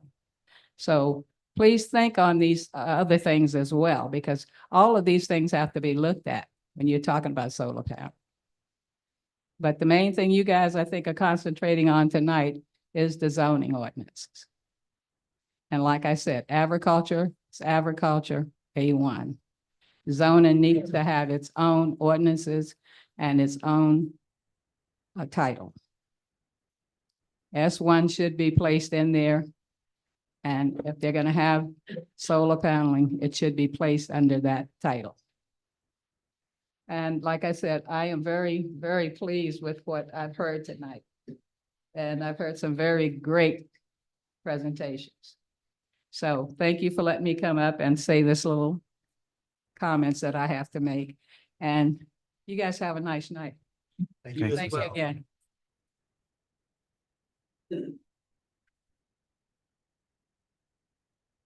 Gentlemen, good evening and happy Independence Day. My name is Skylar and I'm of course with Energy Right, a nonprofit organization that I founded 2 years ago to bring a common sense conservative voice to clean energy conversations all across this Commonwealth.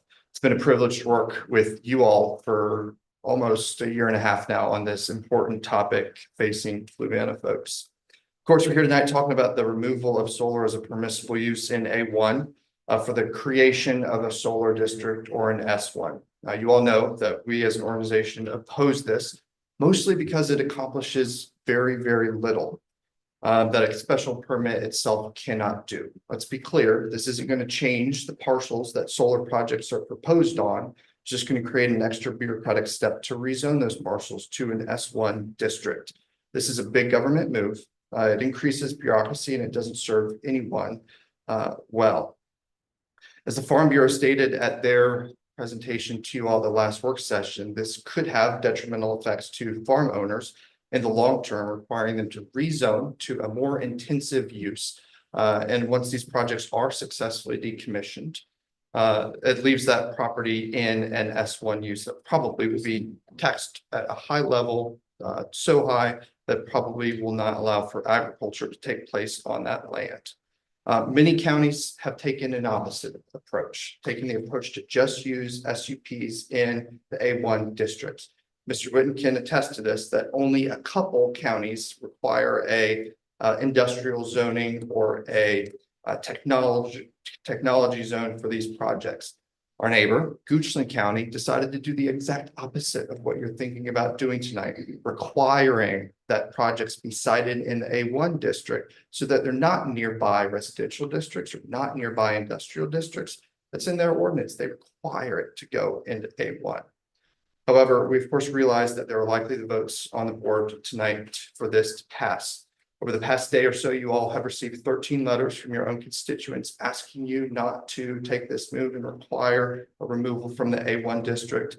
So far, over the past couple months, we've gathered 70 signatures from your very own constituents urging you all, the county, to take a responsible tact in developing a reasonable solar ordinance that allows for developments to come forward, respecting property rights of landowners as well as their neighbors.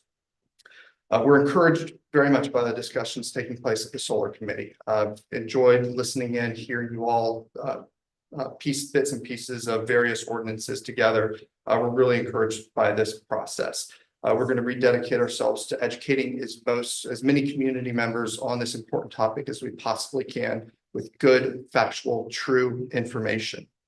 No one in this entire county is well served by information that is false. Let's elevate the conversation to a consistent set of facts that we all agree on. These projects are relatively low impact and they're absolutely safe. If they weren't, where was everybody when solar panels were installed on Fluvanna County schools, on top of the roofs and adjoining these schools?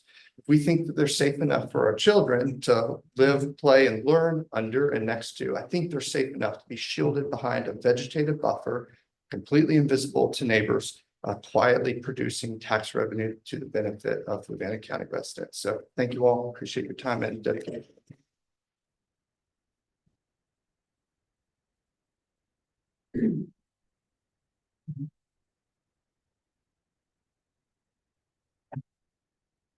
Good evening. My name is John Alexander. I no longer live in the county, but did for a pretty long time. I'm here representing 8 other family members who own land and live. They also, some of them actually live in Fluvanna as well. Solar or not, I'm pretty concerned about the move to this new text because I consider it to be an infringement on property rights. And while maybe not this board, but maybe boards down the road use that precedent to move further into the property rights of a landowner, and that concerns me. I feel good about the tools that you have in the bag and the arsenal right now through an SUP to do this, to handle this, to become creative, to do things that make sense to the environment, wildlife corridors, bee pollinators, all the things that can make these things environmentally friendly as well as contribute to the community. There are many things that these things bring to a community and that's why they have been embraced in other communities. Personally, I farm, family participates in land use and open space. Would love to farm for a living. It's not reasonable. I can't raise a family on that. Okay. One other thing I'd like to add, over the last 15 years, and Mr. Sheridan, Mr. Fairchild have been around here a long time. They probably will attest to this, or you can look it up. Please fact check me. There has been a large amount of large acreage tracts over the last 10 to 15 years that have been divested by the John Hancocks, the Wells Fargos, the investment companies. And there's a reason for that. And that is that through conversations, they've been nervous about rights as an owner and the return on the investment as well. In 1994, timber, a 30-acre tract of land that goes to market is now $6 a ton less at the end of 30 years. Well, what does that mean? It's $6 a ton less. That's about $600 an acre less. So now you're looking at roughly $1,100 an acre at the end of 30 years. And it's an investment. I mean, no emotion to it. For any family, no matter what the situation is, it is an investment. It is some sort of value to your worth or your value or your, in whatever respect. The return on that investment has forced a lot of those investment firms to divest that land. Now, if you go back and look at where those tracts of land are, and go look what's there now, it's houses. Okay? And then you got 2 kids in a house, that's 10 grand a kid, that's in the budget. The need for business here is significant. The need for tax revenue here is significant. This is a way that you can creatively create tax revenue with relatively little demand on services from the taxpayer. And it contributes in multiple ways to the community.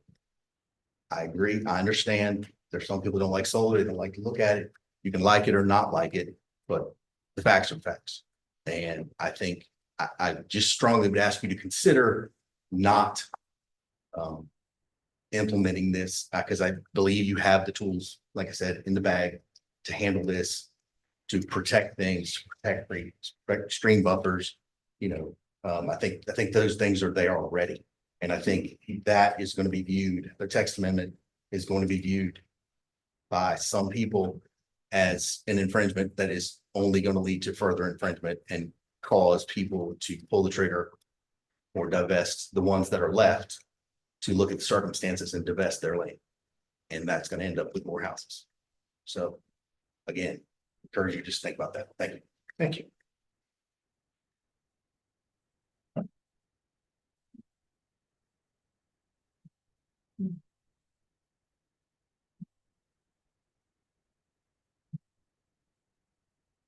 Hi, I'm Joel Loving. I'm owner and operator of Granite Hills Farm, just about 6 miles down the road at 6115 Stage Junction Road. And I'm happy to say my family has been farming that for about 7 generations. It's in a conservation easement, so we've solved that problem. But that's not to say that there aren't a lot more around here that need to follow suit. I don't know about you, Mr. Byer, but I grew up hearing a farming loss today is a farm loss forever. And I heard that at the dinner table almost every night. Farming, solar farming is not farming. It's a lost farm. It's gone forever. You're not going to get that farm back in 30 years. They may tell you you're going to, but the soil is going to be in pretty bad shape. But everybody knows once it's not a farm, it's not going to be a farm again. That's just the way it goes. That's the way history says it goes. It's an industrial power plant we're talking about, full of nasty chemicals, mostly made in China. For God's sake, don't let these salesmen fool you. This is not agriculture, nor is it clean energy. Thank you. Thank you.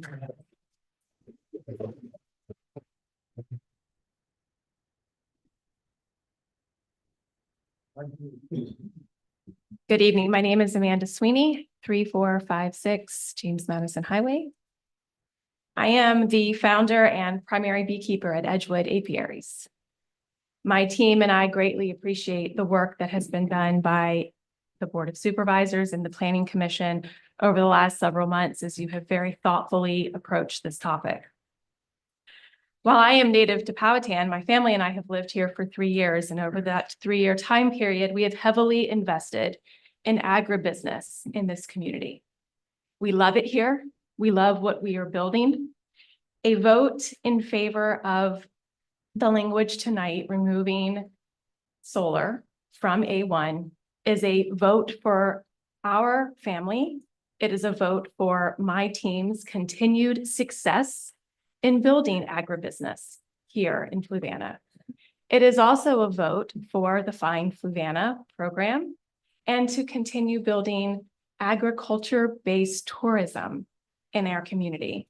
No one's going to come here to look at solar panels up and down the highway, but they will come here for the many opportunities that all of you are totally capable of helping the community, the citizens, both in this room and in this community, to create. Farming can become, and still is, a sustainable business. It just has to be done differently in today's environment. Please, please vote yes for removing solar from A1. Thank you. Thank you.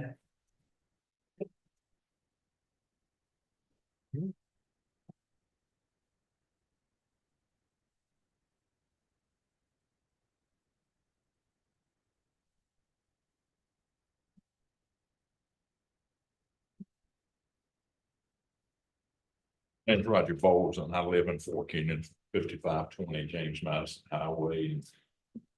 The more elegant and better looking part of my family has already spoken. Both of them. So absolutely. You know, the problem that I have, and I know it's a problem that you have. Gosh, I've got friends, neighbors, and other folks that on both sides of this coin. And I've looked at it every way I can, even argued a little bit at home about it, believe it or not. 70% of Virginia utility scale solar projects have been cited by the Virginia Department of Environmental Quality. Not me. Not me. They've been cited. Okay. As creating water quality issues. That's a big deal. That's bigger than a green deal. Okay. In my opinion. The solar developers are basically not from Virginia, usually. There are exceptions maybe to that. They're not worried about Fluvanna. They're worried about the immediate money that's going to be generated. Period.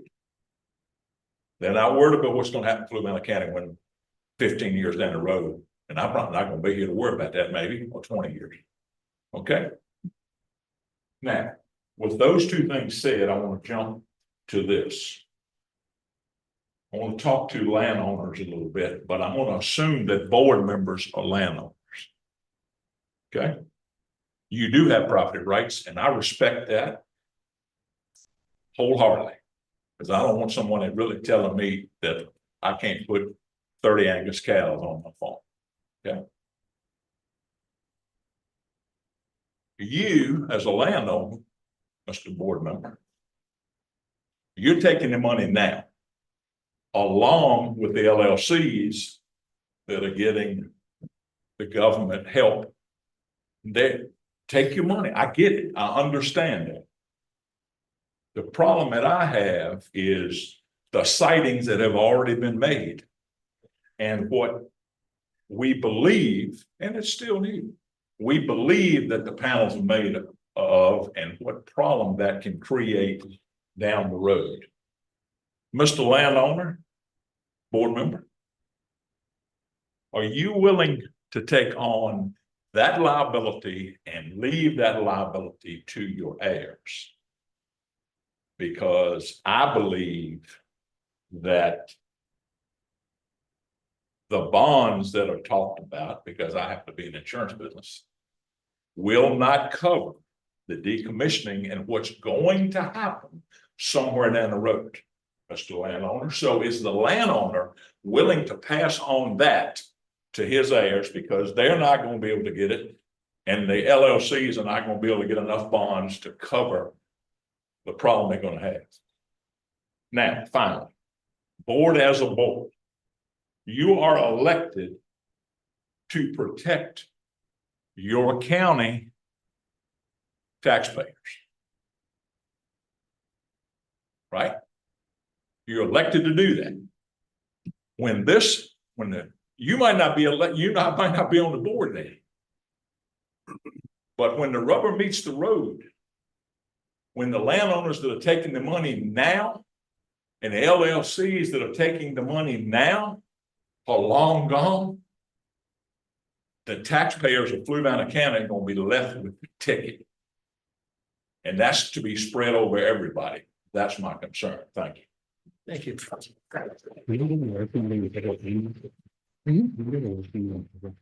Yes. Anybody else? All right, well, seeing none, we'll bring it to the board. Discuss. Well, I'll start off by saying, I have a lot of people, if you know the addresses in the Fork Union District, which I know them pretty well, probably not as well as Miss Booker, but I know them pretty well. But there are a lot of these people are my constituents from right around the corner from me. And I have gotten calls from a lot of different sides of this issue. And the more I talk, the more I realize it's not just one way or another, it's all the way around the circle. So I think there's a lot of people bring up a lot of good points tonight. And I think there's probably, when you consider these points, everybody thinks that their side of the story and what they are saying is tried and true and fact. And I appreciate everybody's passion who came out to speak to this. I appreciate everybody's passion who's called me and talked to me on the phone this week about this issue. I feel like we are moving in a right direction. I was on the Planning Commission, as many of you know, before I was sitting in this chair, and one of my former fellow commissioners, Ms. Johnson Morgan, who's sitting to my right, and I have been pressing for something like this for a year and a half. This is these regulations that address some of these concerns that folks have, bufferings. And I know there's been talks about runoff and water and things like that. But there's a litany of things that need to be addressed. And I commend the solar committee, I've been calling it a subcommittee. I commend the work, Mr. O'Brien, Mr. Hodge, Ms. Johnson Morgan, and Ms. Kilpatrick, all four of you are in the room, that y'all have been doing to sort of make strides in that area. And I do have some questions for the committee that I would like to put forward once we find out the way that tonight is going to go. But one thing I do want to point out is that, we've heard a lot about revenue.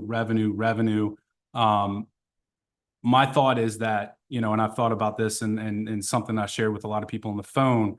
If revenue is what you were looking for from this, if and when it's the right project, if and when it's the right location, if revenue is what you're looking for over the life of a project, it seems to me that a zoning district that was assessed at a higher value would bring in more money over the life of the project. If you decided that was a location appropriate project and that was a project that you could mitigate the concerns and you have those regulations in place that we've been talking about.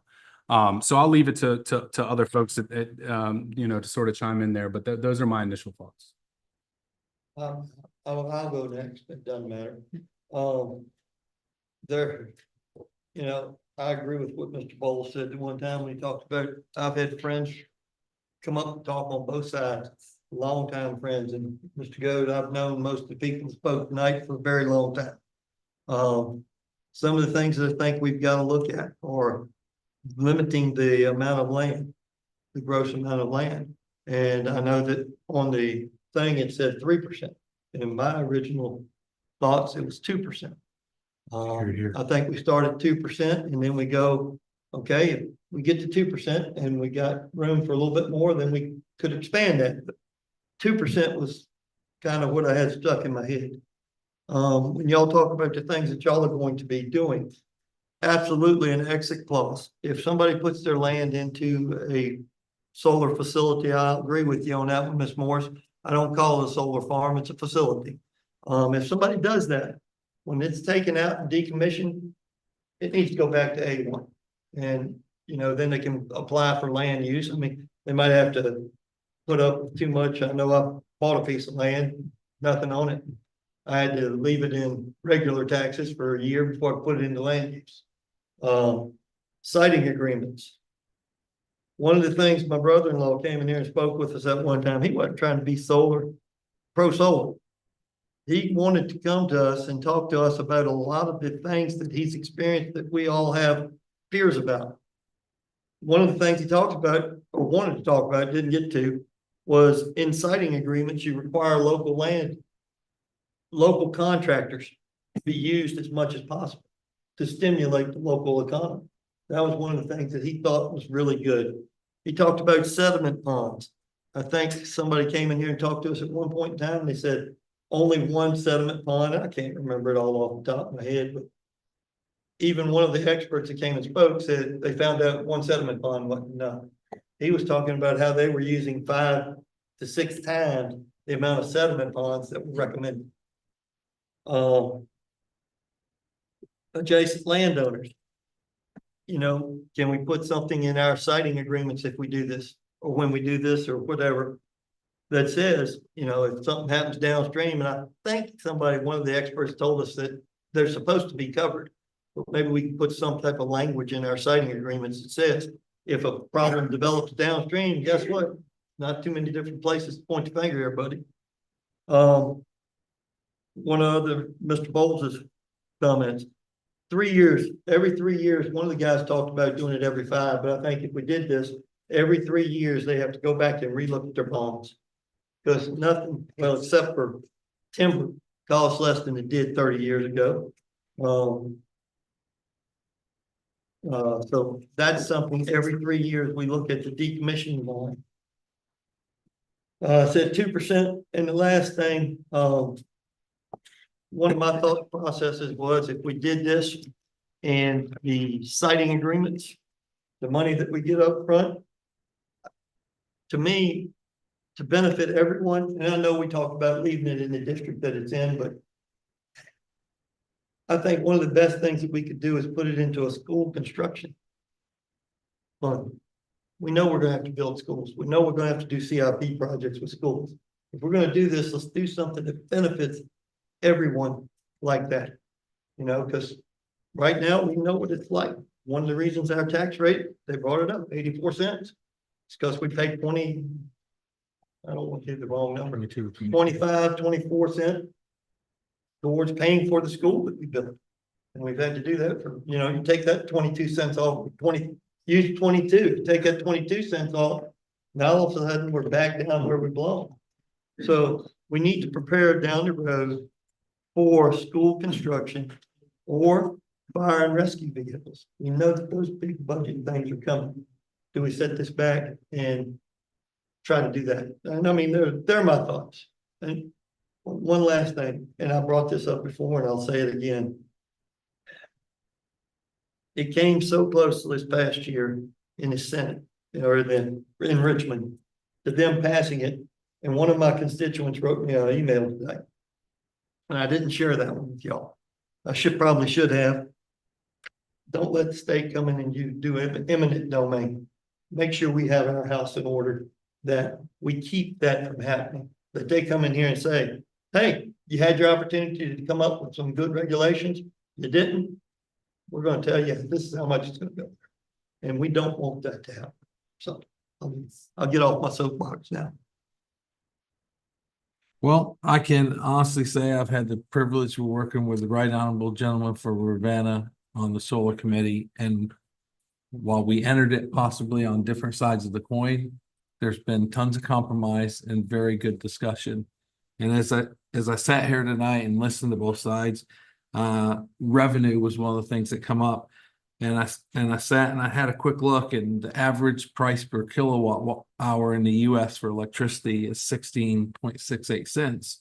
So if a megawatt is 1,000 kilowatts, that's $166.80 for a megawatt of electricity.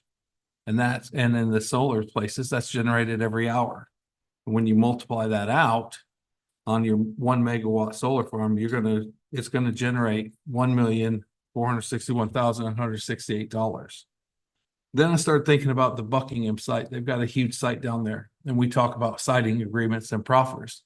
And in their agreement, there was 3 different payments based on different gates that they go through, the zoning and the building and the other stuff. And the average payouts on those were, well, the exact payouts were $800,000. So I sat and looked at the overall thing and said, okay, that's about 2.4 million. And when you divided it by the number of acres, really the solar company was only giving them $1,200 per acre. I also looked at, or was thinking, well, what are we going to get because we adopted the revenue sharing? Well, you only get $1,400 per year for that same megawatt that's on 5, 7, 10, whatever the number is today. And Mr. Sheridan's absolutely correct. I brought that issue up about reviewing bonds, and that there's probably processes and things that we need to put in place in the planning office. But I think the solar committee's heading in the right direction. I truly don't believe it's getting the cart in front of the horse. We know what we're doing. We have a vision of where we're going. We have a timeline to do that. And I think by implementing this resolution tonight and taking the recommendations forward, and doing what we need to do by the September, October timeframe, I think we'll be in a good position come the autumn. And I fully agree and we discussed this in the solar committee. When the landowner's done it 30 years from now, he can rezone back. It's back in A1, then he can put it back into land use or whatever he wants to do. You know, some people talked about reclamation of land, and I've read several studies on that. And you are going to have to turn that soil over. And sometimes due to compaction, you might have to go down as deep as 36 or 48 inches. So that's some serious deep plowing. My wife's a chemist. She understands the heavy metals. Both of us lived in Europe for a long time. We've seen the benefits of solar. We've seen the benefits of renewables and wind. But even she has reservations on this. So we just need to be thoughtful, careful, and plan our way forward. And as long as we do the due diligence with the information we have today and implement strong ordinances and have a plan for how we're going to implement this in Fluvanna County, that's fine. I'm not so much concerned what Louisa or Buckingham or Goochland's doing. This is not Louisa, Buckingham, or Goochland. We're tasked with taking care of Fluvanna. And so I personally take into account what my constituents think.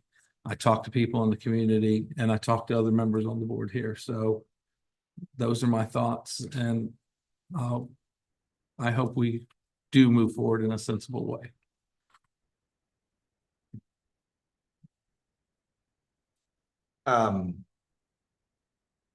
I could say a lot. I'm not going to.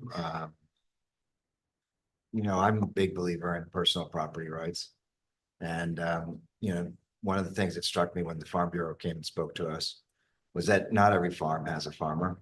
There may be a time in a day when this landowner decides that they don't want to farm that land any longer. Their children don't want to farm that land any longer. And so then the question becomes to that family, what are they going to do with that piece of property that maybe has been in their family for generations upon generations? Well, in many cases, they would choose to sell it, and depending on the environment. And right now there is a very, very restrictive environment on housing growth, which is resulting in higher housing prices, there's a good chance that that land will be sold and partitioned off. In Fluvanna County, you can partition off 10 acres as an administrative process. If you want to do a cluster subdevelopment, you have to go through a few more hoops. But take 100 acres, break it into 10 pieces, 10 acres, put 10 houses on it. That's certainly a high cost to the county to do that. So you've given the property owner that opportunity to sell that piece of property, which they're not farming, which has lost its value, and divide it up, and that doesn't really benefit the county. Alternatively, that landowner could choose to use some of that land to put a solar facility on it, as we're calling it now. And right now, the going rate is somewhere between $1,000 to $2,000 per acre. So if you have 50 acres, you might be able to generate $50,000 for the next 30 years. So that's $1.5 million. You know, that's not a bad deal.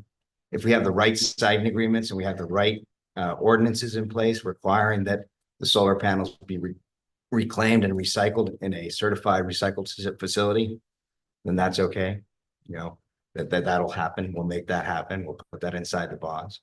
If we have the right agreements in place and we say, okay, you have to make sure that you put in the sediment ponds. You have to make sure that when you come in and put in the actual farm itself, the actual facility itself, that you do so with minimum disturbance to the soil.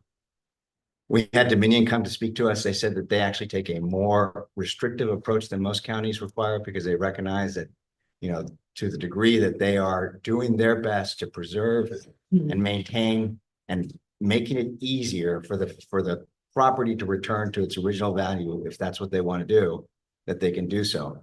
Dominion Property is the largest developer of solar properties in the country, just to put it in perspective. They're not small. So we've gotten a lot of information from folks that say, you know, there's a right way to do it and there's a wrong way to do it. We're currently discussing 2 to 3% of the acreage in Fluvanna County. Depending on how you do that, that's anywhere between, what do we say, 3,600 and 5,400 acres total. Okay. There's places that you'd never ever see it. I bet most of you people have never seen the 65 acre, 50, what was it, 47 acre facility down at Purdue. Is that what it is? Which one? The one down in Zion's Crossroads. Oh, Palmer Solar. 48. Palmer. 40 acres. 48. I bet most of you have not seen. By the way, I voted against that. Why did I vote against it? Because it's being put into industrial zoning where we were and are spending millions of dollars to bring in economic development and opportunity for the county to help reduce the burden on the taxpayer. That was not the right place to put it. Didn't make any sense to put it there. But we passed it and it's there and you don't see it. And for that landowner, it's generating plenty of revenue from that perspective. I'll finish with this. California, which is probably the most regulated state in the country, had the first industrial scale solar farm. That was 30 years ago. Guess what they did? They just reapproved it to be solar again. Okay. Because there's been a lot of changes that have happened in solar, and the panels that we're producing back then are producing more now. And it's helping to meet their energy capacities that they have and that they need to meet their growth and their industrial growth and their economic growth. We need energy. It's just part of what this country needs. It's the way we're driven on. And that energy growth is something that is going to be driven. And it's either going to be clean energy or dirty energy. And right now, we all recognize that dirty energy is not doing us very good. If you want to talk about hidden costs, just think about the costs that we're going to endure when the flooding happens along the coastal areas. Do you think that's just going to happen in Norfolk and Norfolk's going to pay for it? No, the state's going to pay for it. You and I are going to pay for it. That's what's going to happen. We have to look at the long term. The long term is that carbon-based energy is not good for us. We need to move away from it. So for all those reasons, I'm in favor of smart solar growth. And we can preserve Fluvanna County's rural character while doing that. And I think the solar committee and this board will work hard to do that. I don't think that denying property owners the opportunity to look and say, is this the right thing for me? Is a bad thing for us. They have that right. I'll leave it at that.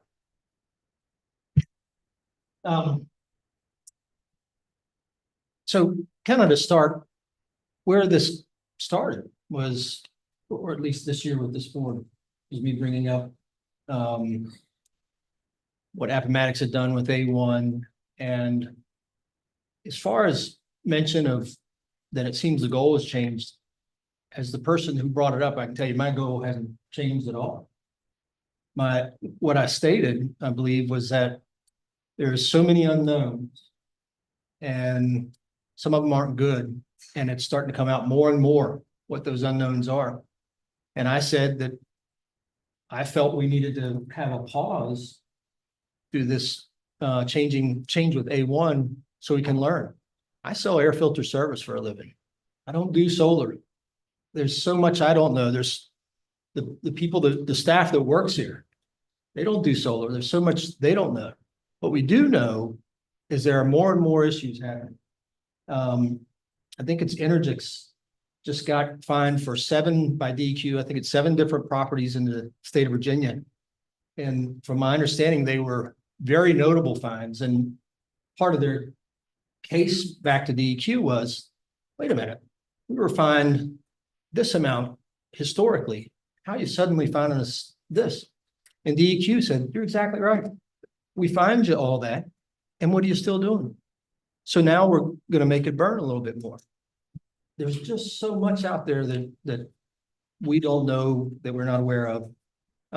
It's interesting to me, if I understand correctly, that the Dow Jones does not have anybody participating in solar. That General Electric, the power company, the company that's in the business of making machinery that generates power, doesn't do solar. Why are those true?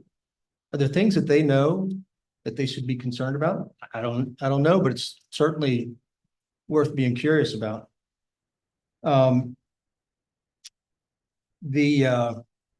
2025, my understanding, January 1st of 2025, the runoff regulations of how they determine how much runoff is going to come from a solar plant. That right now, it's based upon the pylons or the solar panels. So if you take roughly a 4-inch wide pylon on each end of that solar panel, the runoff is based upon that. And then starting, I believe it's January 1st, it's going to be based upon the entire panel. It's changing. There's a lot that they didn't know. Why would they have done that? That seems kind of crazy, doesn't it? Well, maybe that's part of why there's a push to get some solar plants approved before January 1. The last solar meeting we had, to me, was the best. That we've had 3 of them. And the last one, the theme that I came out of that with, no matter what the perspective was of the people who spoke to us, was we're not in the business of regulating what we do. That was from the Dominion side. There's a lot to be concerned about here. Our regulations, our ordinances decide what measure they're going to meet. And if we don't have those in place and we get it wrong for 35 years. That facility is going to be there for 35 years. Now, let's talk about the end of 35 years. So there's recently a 100-acre solar plant that was proposed. And the developer wanted to bond that the cost to decommission it, that they would bond $295,000. I can't imagine that that's enough today, but let's say it's a 35-year term on it. And so in 35 years, the way everything's going up now, do we believe it's going to be $295,000 to decommission that? So let's say that the county that this was proposed to would have approved it. So at the end of that period, let's say 35 years from now, maybe it's your grandchild. Your grandchildren own this property. So the bond is inadequate. And so your grandkids own this LLC that's been profiting from this all this time, doing well. And now, let's say it's 695. And your grandkids need to come up with the rest of that money. So you're going to bankrupt is this going to bankrupt your grandkids? They can't sell the land. Who's going to go till up 40 inches deep in the ground, you try to create agriculture out of it, unless it's industrial. Then, so when you can't sell the land, they bankrupt. Then who's left with that land? The county. So now we have a property that the county now has, that we got to decide what to do with, that has all these different issues. And now it's on the taxpayers.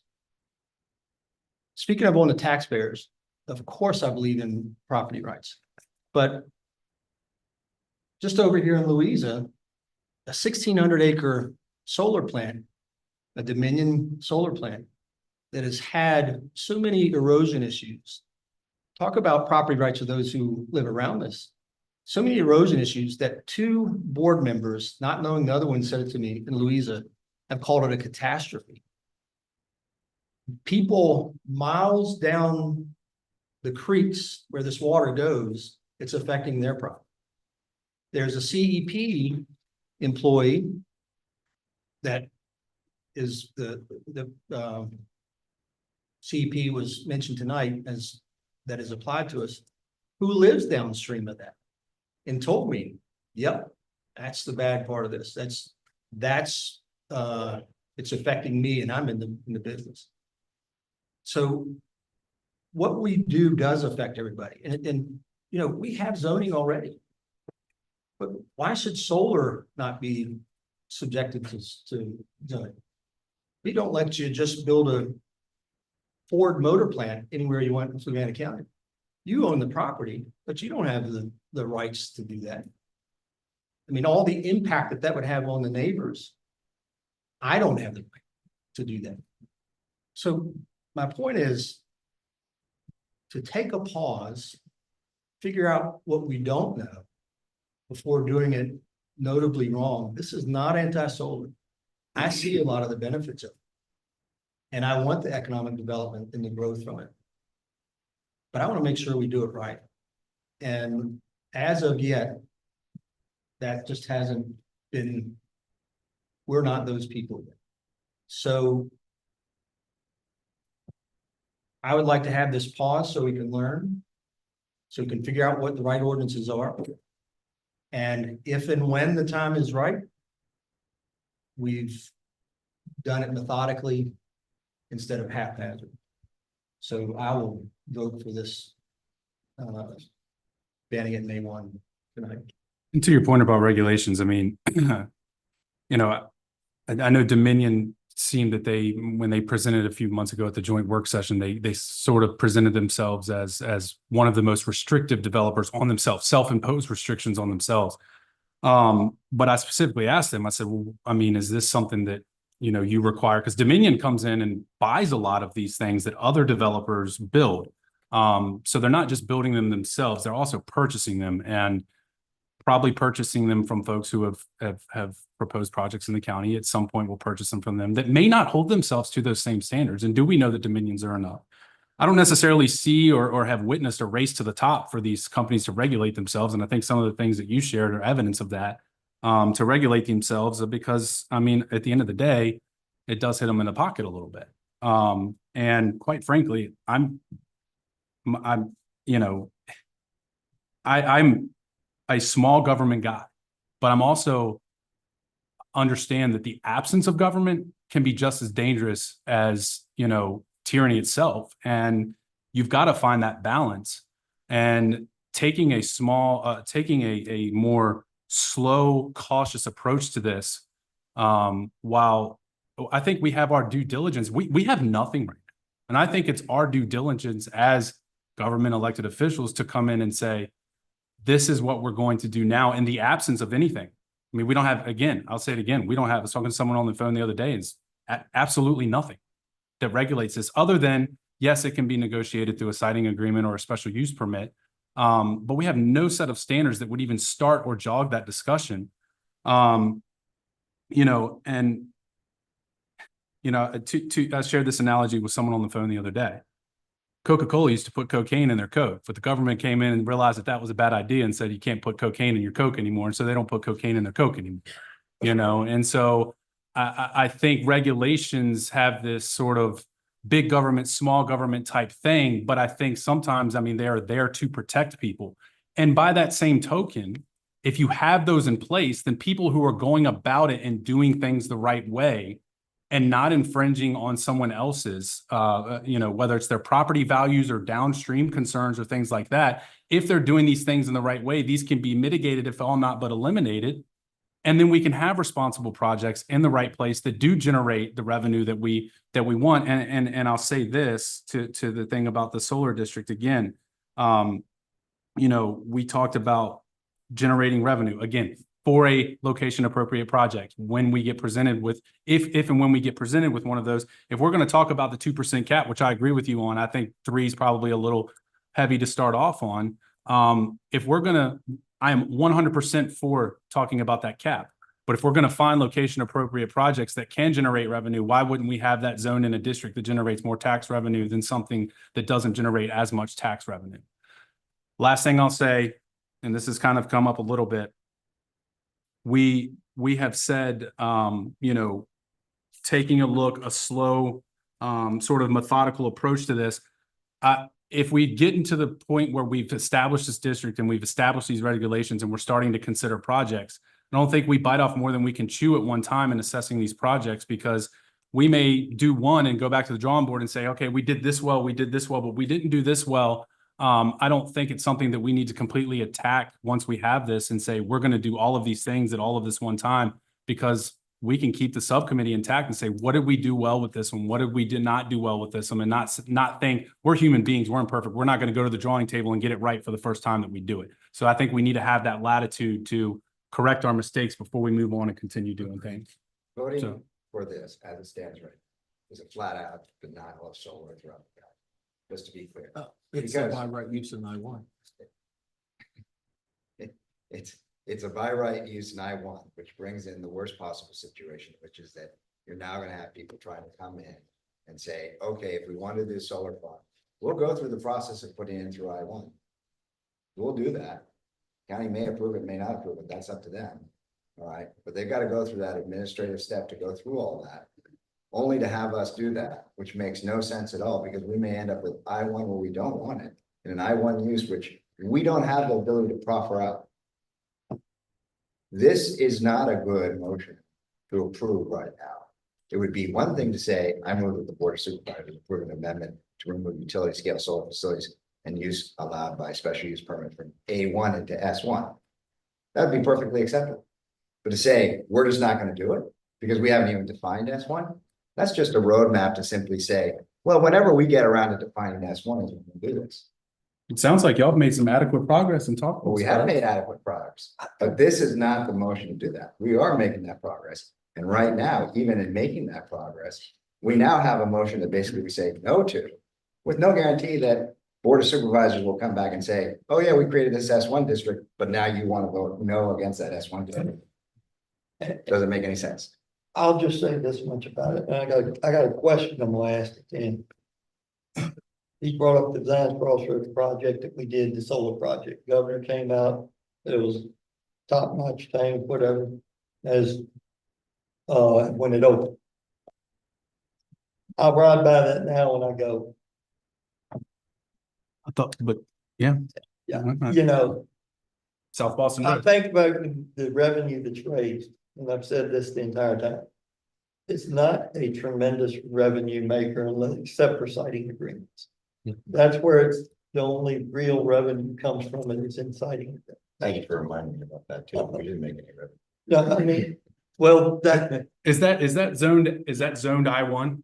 Or is? No, it was a special use permit. In A1? Special use permit in A1, because we didn't really, we had the district, but what I'm saying is, I drive by that and I scratch my head, because I would love to see a business sitting there in 3 years. I would, because one business would generate more money in 1 year than that will in the entire lifetime of the project. And yeah, for the county. My question is this. We've talked about S1 districts, can't be an A1. What are we gonna make S1 districts? Well, I think it's where the comprehensive plan. Right, I mean, but I just, I agree. You and I There's a said lot this we one don't know. out. Where are we gonna put the S1 districts? I mean, we only have so much I1 land that's not filled up with something available, I guess the best way to put it. So when we talk about sitting back and waiting for S1s, tell me where we're gonna put the S1. Where a landowner wants to rezone, A1. See, that's one. or B, or I C. mean, but I'm saying, we'd be in an agriculture district, making our solar district. Which is a concern for me. So. But if you take no action, then you're gonna have solar in A1 by special use permit. I'm not saying there's, everything has potential ills and issues. We got It is a concern for me that you could end up with it Yeah. still out in the A1. Oh, I mean, it's a concern for me, but I mean, we have no S1 districts. Yeah. And we have limited I1 land. We don't The have. comp plan that drives allows it. where you're gonna see your growth and your things like that. So my understanding would be that that we would again, and I said after tonight, after whatever, I mean, we put no sunset clause in the solar subcommittee, which I have said numerous times tonight, I think has done wonderful work and brought great ideas. And I will say this, and we purposefully, I think, put together a committee that was well-rounded on various sides of this issue. And some of these things, it's like going to the beach when you want to find seashells and you take that thing out there and you shake it and the stuff stays at the top. I feel like they've done that work and they've come up with these things that have been presented to us and discussed with us tonight. And I'm in support of a lot of those things. But what's missing, and we didn't hear it in public comments and we haven't heard anybody talk about it yet. And to your question, Mr. Sheridan, the comp plan drives those things. Why is Zion Crossroads supposed to be the highest the most developed region, to Mr. Byers' point earlier? That's what the comp plan says. And so when we get something that's supposed to be rezoned to I1 up there, that was a no-brainer, the one we had earlier tonight, because that's where it is and it's surrounded by that. I think the comp plan, we're pretty much doing an auto renew, which I understand why we're doing that, in the short term. But again, I think when we look at this from a comp plan perspective, then we can answer the question of where do we want to put it? Why do we want to put it there? Why don't we want to put it here? Well, but that's the only point that I'm trying to make. Yeah. So we have very limited I1 land. We need to understand that if we do this, we're going to have to use eventually some A1 land. Yes. And that's why I want to put the limitation, setbacks, so that you don't see it from the road, things of that nature. We have to think about those things. We can say we don't want to do it, and that's fine if we vote no solar whatsoever. I told you, I'm not a huge fan of big solar. But don't be surprised next year, the state doesn't rubber stamp something and we end up looking at it and we make no money. So We went down the same path in the last solar meeting. And I said, you're pulling pins on hand grenades and throwing in the room and we're not solving anything here. The ordinance, the percentage, the number of acres under use are all separate. This is, I'm sorry, I didn't mean to interrupt. And so, we have a motion here that we have to make a decision on tonight. And we have three choices. But we can't not move forward and do something. There is a vision, there's a plan of where we're going and we're trying to get there. So, we just have to do something. And you mentioned revenue and you're absolutely correct. Because I looked at the revenue from self-storage units and those aren't popular by all means, but we get about 10,000 in tax revenue. And you need 8 megawatts of solar. So you're talking almost 40 acres of solar to get the same tax revenue you get off one self-storage on an acre. Because the one that we approved at Zion Crossroads is 5. Yeah. That's 50 acres. So there was lots of discussion around S1. I mean, but from the beginning, we pretty much looked at, and thank you, Mr. Hodge here, because he basically drew a map and so did the county staff and said, here's where we have I1. The county attorney then basically told us, well, there's nothing stopping you. There is nothing such as spot zoning in terms of putting I1 out here. So people could reapply for I1 wherever they have that A1. So that didn't make a lot of sense. We looked at what we thought at the time was S1 and thinking that Well, you know, for your large utility scale solar, you're gonna wanna put that as near and close to high power transmission. Well, most of us know exactly where those high power transmission lines are. But then we had Dominion and we had CVEC come to us and they said, you know what? There's something called distribution stations, and those distribution stations don't use those high power transmission. And those distribution stations could be scattered depending on, you know, where the farm is and its proximity to where it's going to go and how you're going to do that.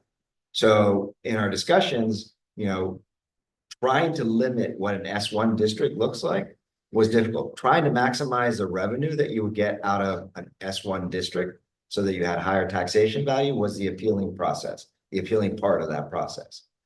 However, you know, we discussed the fact that in that S1 district, you could still maintain agricultural uses, just in case you didn't want to do that. So that's what we're doing. That's okay. I mean, I'm okay if that's the direction that we want to go. I'm not okay having this board come in and say, well, we don't have a plan, we don't have an S1 district, and so by right, we're just going to deny everybody. That is big government doing its absolute worst. Absolute worst. I disagree. It's us saying there's a lot of pressures on this and we need a pause. And when I think of every other industry, what else have we had where lobbyists and developers who at this point haven't ever even shown interest in Fluvanna County, all of a sudden are convening on our meetings. There are some interesting pressures and some dynamics going on here that I'm still trying to figure out. And I feel like I believe a pause to allow us to figure some things out and get things in place is beneficial to everybody. We're here to protect the citizens who elect us. And I would be no more inclined to say, let's vote tonight on S1 than I would the ordinances. This Exactly, committee and that's my is point. working on That creating is this. my point, is that there is no motivation, once we do this, for this board to necessarily act, because basically we've now denied it. So yes, the solar committee can meet, come up with ordinances, but there is no definition that says when, how, and what we're gonna do, other than we've been tasked to come up with those ordinances, but now we've denied it. But we need an S1 district because we don't have a place to put this, because we won't put it in I1. Makes no sense at all. Well, the motivation. Now, let me motivation. finish, okay? It's not as if solar is new, right? Solar's been around for a long time. Europe is 45% renewable energy. United States is 21% renewable energy. Europe, in terms of when they call renewable energies, they exclude nuclear from that standpoint. US has a very small nuclear footprint because we denied it decades ago. All right. So we don't actually have a lot of renewable energy in this country, and solar is a very small percentage of that 21%, but it's a growing percentage of it because they can build those plants faster than they can put in new power plants. And they're restricted by the power plants because we don't really allow nuclear, and wind isn't available everywhere, and wave technology isn't available everywhere as well. So there's a limitation to what energy companies can produce, which is why we're having this growth, because there's a huge demand for energy driven by basically the electrification of so many things, from your laptops to your homes, to your electric cars, to whatever, right? So there's this huge energy demand that is driving why people are coming here. But let's be real. Solar is not some newfangled technology that just showed up in Fluvanna County. It is decades old technology. And for us to put in artificial barriers simply to deny people their right to go through the process that government has in place right now to say, you know what, I'd like to do this with my land right now. When we don't have our act together, it's incumbent on us to get our solar ordinances in place. That's incumbent on us. It's not incumbent on us to deny them that process by basically saying no. And that's what we're doing right here. Are you done? I am. Okay. I was still talking when you started talking. Thank you. Excuse me. Yeah. Sorry. You go ahead, Kevin.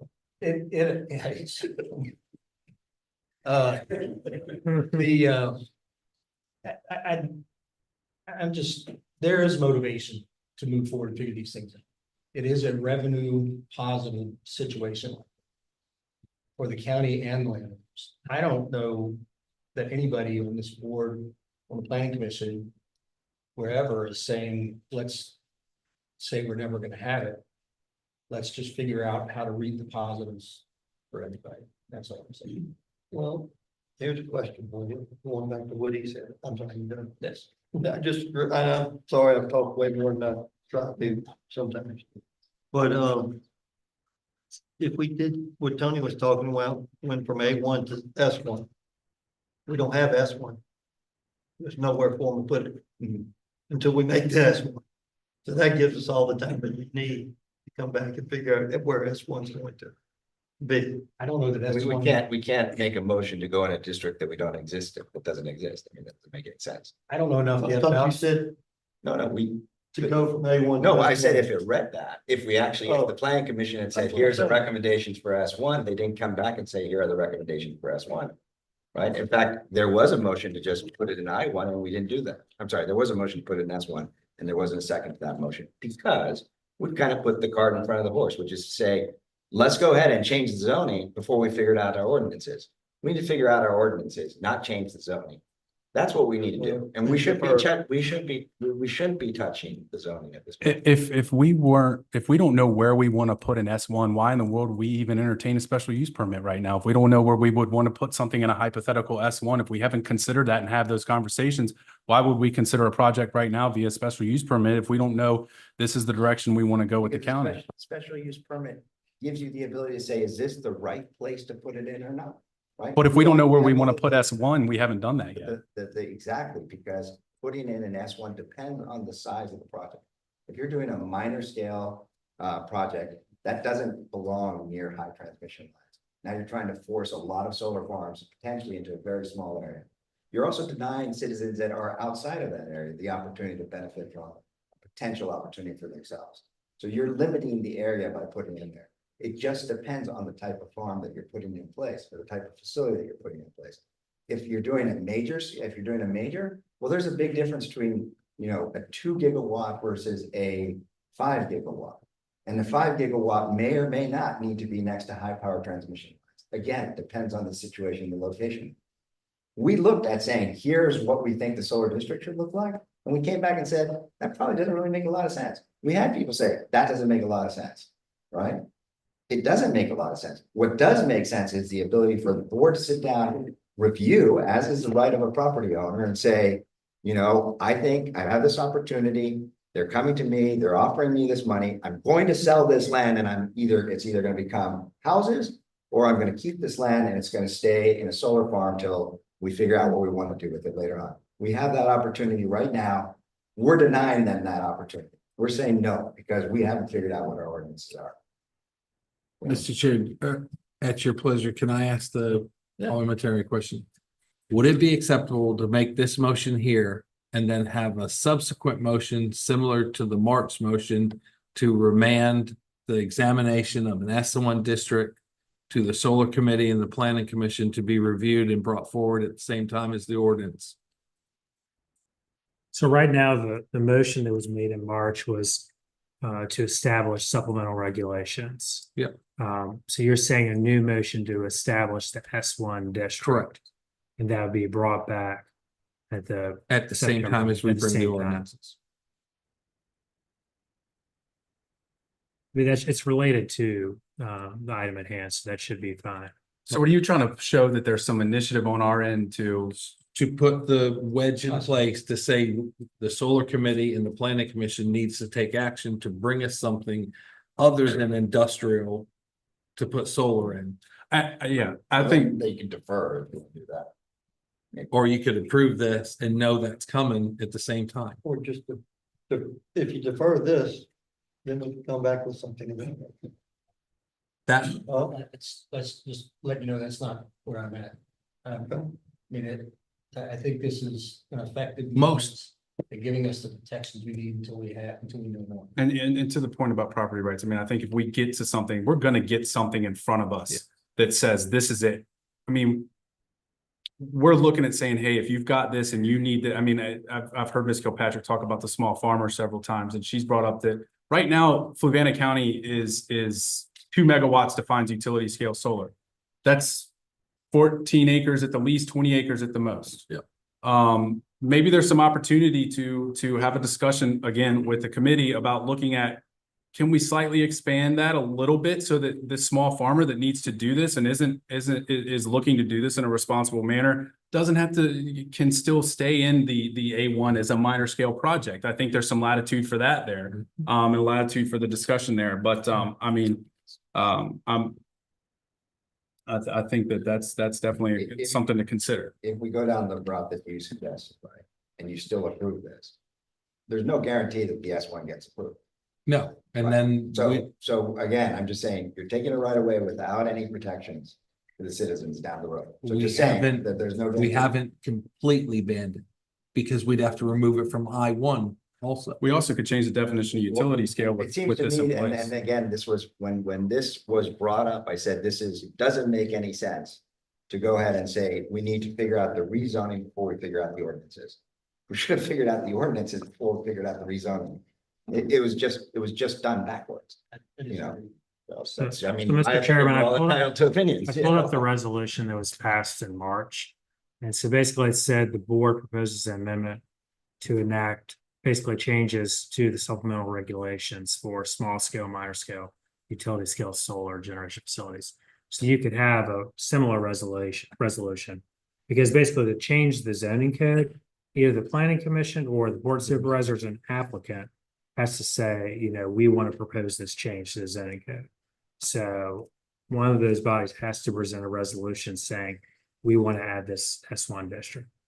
So I don't know if that's what you were saying, but That's you where can I'm also going. put a deadline too when you want the planning commission to consider it. Yeah. But you would need the resolution as well. Well, I feel I'm ready to make a motion unless there's other discussion. Sure, I just want to add one quick note to the audience that you all heard me say this. And a lot of people don't know these things. They were surprising to me. So I think last year at VACO, Virginia Association of Counties, and the state director of agriculture or whatever his title is, he's asked what he felt about solar. And he paused for a little bit and he said, well, I've never seen a proposal to replace 6,000 trees. And he went on to elaborate that forestry is for our state of Virginia, the #3 source of economic development, forestry. The #1 source of economic development is agriculture. More than 50% of our exports from the state of Virginia out of the ports is soy. And so it is important to us to keep that in mind for our economic future also. Not only economic, but preserving who we are and what we look like. So, yes, sir. I move the Board of Supervisors approves ZTA 2402, an amendment to section 24-4-2.2 to remove utility scale solar generation facilities as a use allowed by special use permit in the agricultural A1 zoning district. Second. Got a motion by Mr. Hodge, seconded by Mr. Go. All in favor? Discussion. Okay. We're making that motion. Do you intend to make a motion for the S1? I will make So a does it make secondary. more sense to make that motion before you make this motion, because you have no guarantee that motion will pass? Point of order. Am I allowed to make that? We've had a primary motion. I mean, and you can have a secondary. substitute motion. Okay. So if you want to substitute and say to deny it from this with the contingency that the board will bring back an S1 proposal, that's one thing, but. Okay. I would like to remake my motion. I move the Board of Supervisors approve ZTA 2402, an amendment to section 22-4-2.2 to remove utility scale solar generation facilities as a use allowed by special use permit in the agricultural A1 zoning district, and to remand and refer to the Solar Committee and Planning Commission the creation of an S1 solar district with agricultural uses and solar utility scale solar generation facilities allowed by special use permit in said S1 district. Do you have discussion before I second? I just want to, I'm sorry, I apologize. All I can tell you, never mind. Should we have more than one district? Should it have an S on the end of it? Because we're probably gonna have more than one that has solar district. It could be countywide. You don't know, that's the thing. Oh. So, What's your question? yeah, again, I Would think. once it you be approve more- this, there's no guarantee. Yeah, correct. All right, never mind. I'll shut up. Really? Yeah. Second. We have a motion by Mr. Hobbs, seconded by Mr. Goode. All in favor? Aye. No, I'm against it, Okay. strongly against it. All against? No, You I don't didn't, say. I said, Did you it vote said, aye? I said, if you make this motion, you have no guarantee that another motion will pass, that's what I said. All right, all opposed? Aye. Chair votes aye, passes 4-1. All righty then. Good, robust conversation. I mean, y'all know me. I've been. It's been tough. Yeah. How long has it been here? Yeah. Yeah, you did pretty good. That was, probably like. Set a record for me? Mr. We're at 2 hours. Mr. and Chair, 22 I'd like to make minutes. a motion for a 5-minute recess. Good, get to a quick recess. Second, we got 3 people here. Got a motion. Mr. Hyde. Recess, seconded. 5-minute recess. Yeah, fine. Right, pass it out. Aye. 3-0-2. Kelly, you said there's waters back there or not? Yes. There should be. Made that motion. Made the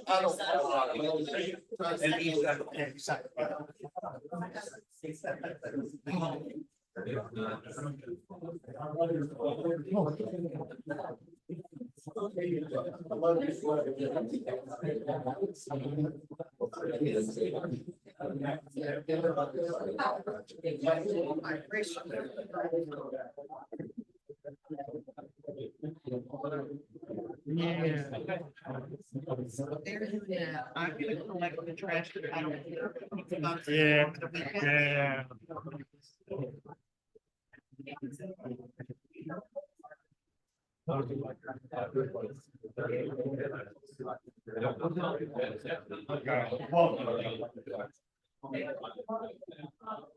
Yeah.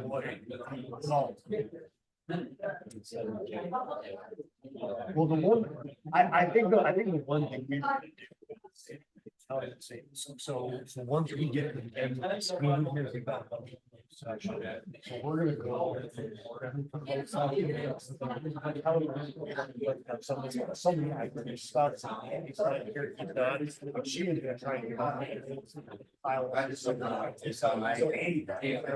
That's right. I have two other people.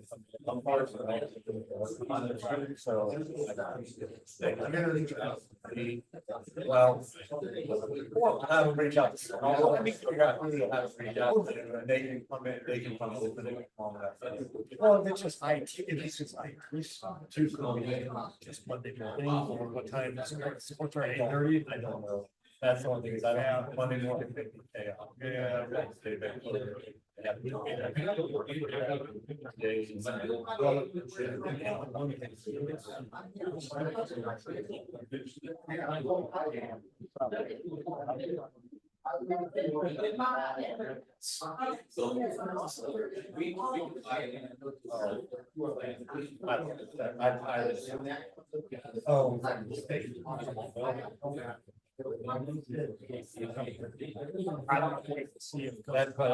That's a different issue. Yeah, that's why I'm trying to be mindful to see how this ends up.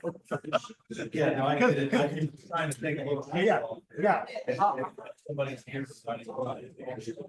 Well, here's the thing. I'm here now,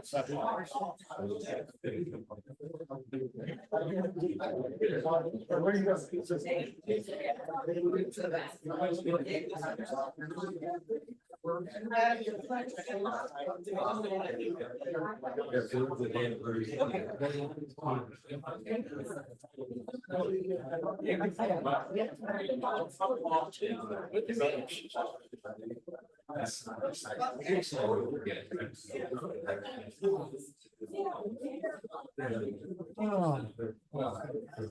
You know,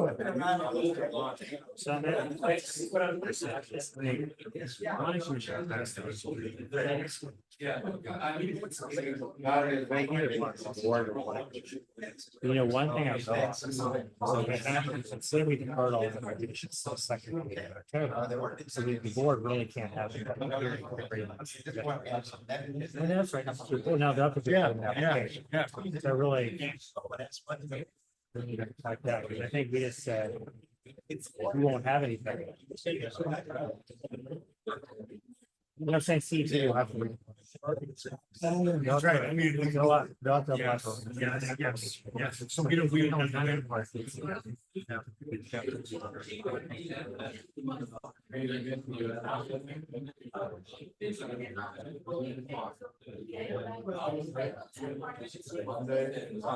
Oh.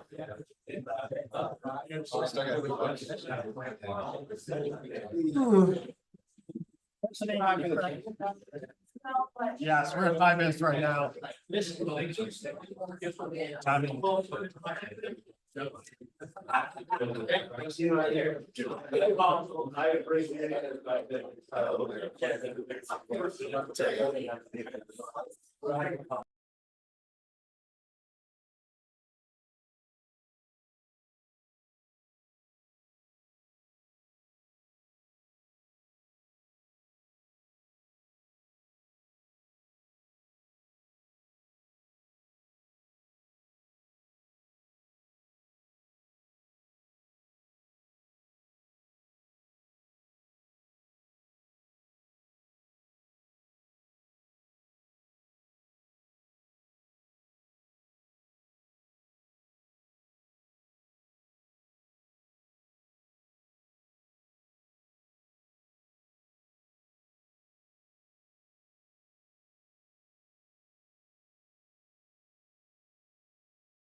Tell him that meant a lot to me. It's just, you don't get stuff like that from him often. It was, he was very. Yeah. You ready? Yep, tell him I appreciated it. I texted him back while I was in the back. Yeah. All right. Moving on to the consent agenda. Anybody have anything you want to pull? I would like to pull items O, P, Q, R, and S. Did you have to sing the Barney song before you did that? Yeah, I did. It took me a while to get up to O. Do you want me to actually open up the documents or you just want to discuss them? I just want to have a discussion on. Okay. I assume those 5 items were in response to your RFP. Correct. So why did we bring all 5 responses back to an RFP? Isn't the goal of an RFP process is to select a bidder or bidders to move forward with? So I can go, so I drafted the RFP and I was on the RFP committee. So basically, we did submit an RFP. We received 6 bids, actually. We met with 5. Basically, after meeting with 5, they all basically fit different needs. And we're talking to the interim public works director. And after grading all 5 of them, he saw a need for all 5 of them. It doesn't guarantee work to any of them, basically, and it's a max of $100,000 per year. And any contract more than that would have to come back to the board. So, but there's certain firms that work more in historical structure. Certain firms did more painting work. One firm specialized in plaster work. So the interim public works director just saw a need for all 5 of these firms, because then he can go to 1, 2, or 3 of these firms, say, hey, I have this painting project down at the community center. Can you submit a bid on this? And he can go to 1 or 2 of the firms. So he doesn't have to follow the normal procurement policy to get 3, 4 bids. And just remember too, the service term contract, I mean, this is just kind of a term agreement. I mean, if we select someone to do a particular job, there would be a task order. So it's only for a year. If we're not happy with their services, we don't have to renew it. It's the maximum of 3 years. Okay, and the next question was the previous director of public works involved in the RFP process at all? No, in the selection or the? No. And you In talking the about the creation creation? of the Oh, no, I No, created the no, RFP. Dan did. Okay. And then the interim public works director reviewed the RFP before we posted it. And the reason when I seen it and I seen his name on item P, even though it may be legal, it has the perception of impropriety. And I think that's a slippery slope to go down. I mean, I would prefer if the county had a mechanism similar to federal and state government, where when you leave employment, there's a set period of time before you can come back as a contractor or subcontractor. And that You just don't currently have a policy, but you theoretically could have that. Yeah. policy. I mean, Dan and I had the conversation when I was informed about, who's, what the submittals were, and that was one of the questions I asked, but, he reassured me that there's nothing illegal or anything. It's well within our policy. And I think if it wasn't for the fact that maybe there was a specialized niche of work that firm did, maybe it would be a different story. Oh, I'm not arguing the Yeah. quality of work either, but you stated yourself that there were other ones that did in that line. So I don't know about that. No. His firm specialized in historical. his is the preservation. only one. Yes. So Correct. The other firms had dabbled in it, but there weren't any other firms that was their specialty. are we gonna need that service in the next 6 to 9 months? Probably yes, for the Pleasant Grove House, potentially. Maybe The historic courthouse potentially. Now, again, it depends on how big of a project it is. Because depending on how big of the work it is, because of the specialized nature of the work, we may have to consider, what the dollar amount is. Do we put it out to bid? Sometimes when you're dealing with, let's just use, for instance, a historical property. Sometimes you just don't want to put it out for the cheapest bid, because you don't want the cheapest bid necessarily working on something that requires a specialized, We've skill had that set. fight as before. But yeah, And actually, his firm was the only firm located in the county. So they did get few extra points because of that. There was one firm from Maryland. Yep. One from Charlottesville. I think the other 3 were from Richmond. Yep. So, But, and the other thing that caught my eyes, his rates were the highest of any of them on there. But if it's specialized work and only he does it, overall, I'd seen them. I knew they were part of an RFP. I'd never seen a whole bundle come back together. That raised question. we did And that at the electrical. Basically, the board awarded a work contracts. And then don't we have plumbing coming through? Plumbing, we only got 1 bid back. Yeah. okay. And we're about to do HVAC soon. Yeah. But yeah, there's no guarantee he'll receive any more. Okay. Yeah, I mean, again, because of the prices, we're probably not for a really simple paint thing. That's probably not the firm we're gonna select for Okay. doing something, a job like that. But if it's, maybe something a little more specialized, then maybe so. Like the wood panels in the historic courthouse on the edges of When stuff. he was working here, his son, I think his son or sons worked at the firm. He's been in business for 30-35 years. Mhm. So it's not something he just created and then. No, did no. on this. So it's been around for quite a few years. Yeah, and to Tim's point, I mean, I realize there's some timeframes we're looking at here. Certainly, there's probably some people that could beat their chest and say optics this, optics that, and it's hard to disagree with that, but I realize that we have some money that we're trying to spend on this and work needs to get done. It would be nice to maybe not super high priority, but like maybe consider a policy of like, cooling off period or something like that. Just to toss around. And that was it. That was the only thing. I make a motion, we adopt the consent agenda as, shown. I think the only thing we have to say is excluding do we say anything about excluding MC because that was already approved previously or was? Oh, yes, we did already. Yes. Excluding MC. Yeah. Second. MC Hammer. Sorry, who made a motion? Who seconded? I made it. You made the motion? He seconded. I second He Mr. Goat. seconded. Mike and Sharon Mike. made a motion. Go second. All in favor? Aye. Anybody opposed? Chair votes aye, 5-0. All right, unfinished business. Yeah, we don't have anything on unfinished business. We have some items for new business. Okay, new business? So the first one we have is the Board of Supervisors, Economic Development and Tourism Advisory Committee replacement. Mr. Goode reached out that. Have some scheduling conflicts. I got you. On Monday I night. got you. Yeah. I move the Board of Supervisors replace Mr. Goode with Mr. Hodge as the Board of Supervisors representative on the Economic Development of Tourism Advisory Committee, EDTAC, effective July 3rd, 2024, with a term ending December 31st, 2025. Second. Can I? No, yeah, motion made by Mr. Sheridan, seconded by Mr. Hodge, all in favor?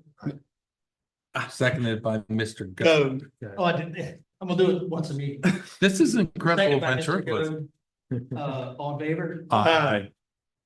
Chair votes aye, 5-0. By the way, Mike, you said, I got you. I went, is he volunteering for the committee? No. No, I am. No, because I asked him first and he didn't realize that I got Tim to do it. So he was like, I'm gonna get on this as quick as I can. I'm gonna shut my mouth and not have any more discussion on this. I told him I would sub for him if it needed, but I couldn't do it the whole time.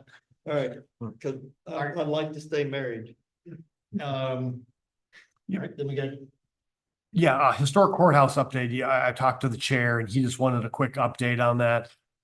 So since, speaking of Mr. Hickman previously, since he left and was part of the kind of like that, he was in the mix on that.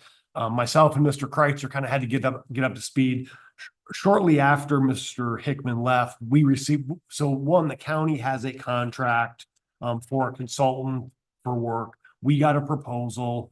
And we basically got it right when Mr. Hickman was leaving. So myself and Mr. Kreitzer, since we didn't have a lot of background on that, we kind of had to familiarize ourselves. We had a couple meetings with the consultant for the next stage of proposal. Again, I just literally met with them again yesterday. And so we're going to be moving forward, probably bringing something to the board at the first August meeting to start moving forward with some investigative services for this project. And so that's really the update. Once they do the investigative services, then that'll which could take probably about 3 to 3.5 months, then that will help them with design and costs and things like that. And so they have to do that then before we actually get into like the work of the project. Thank you. All right, we got one more item. And then one more item, is scenic river designation, Hardware River. I think this is before 3 board members were on the board. Back, it was 2019, 2020. We went to achieve a scenic river designation for the James River and the Hardware River at the time.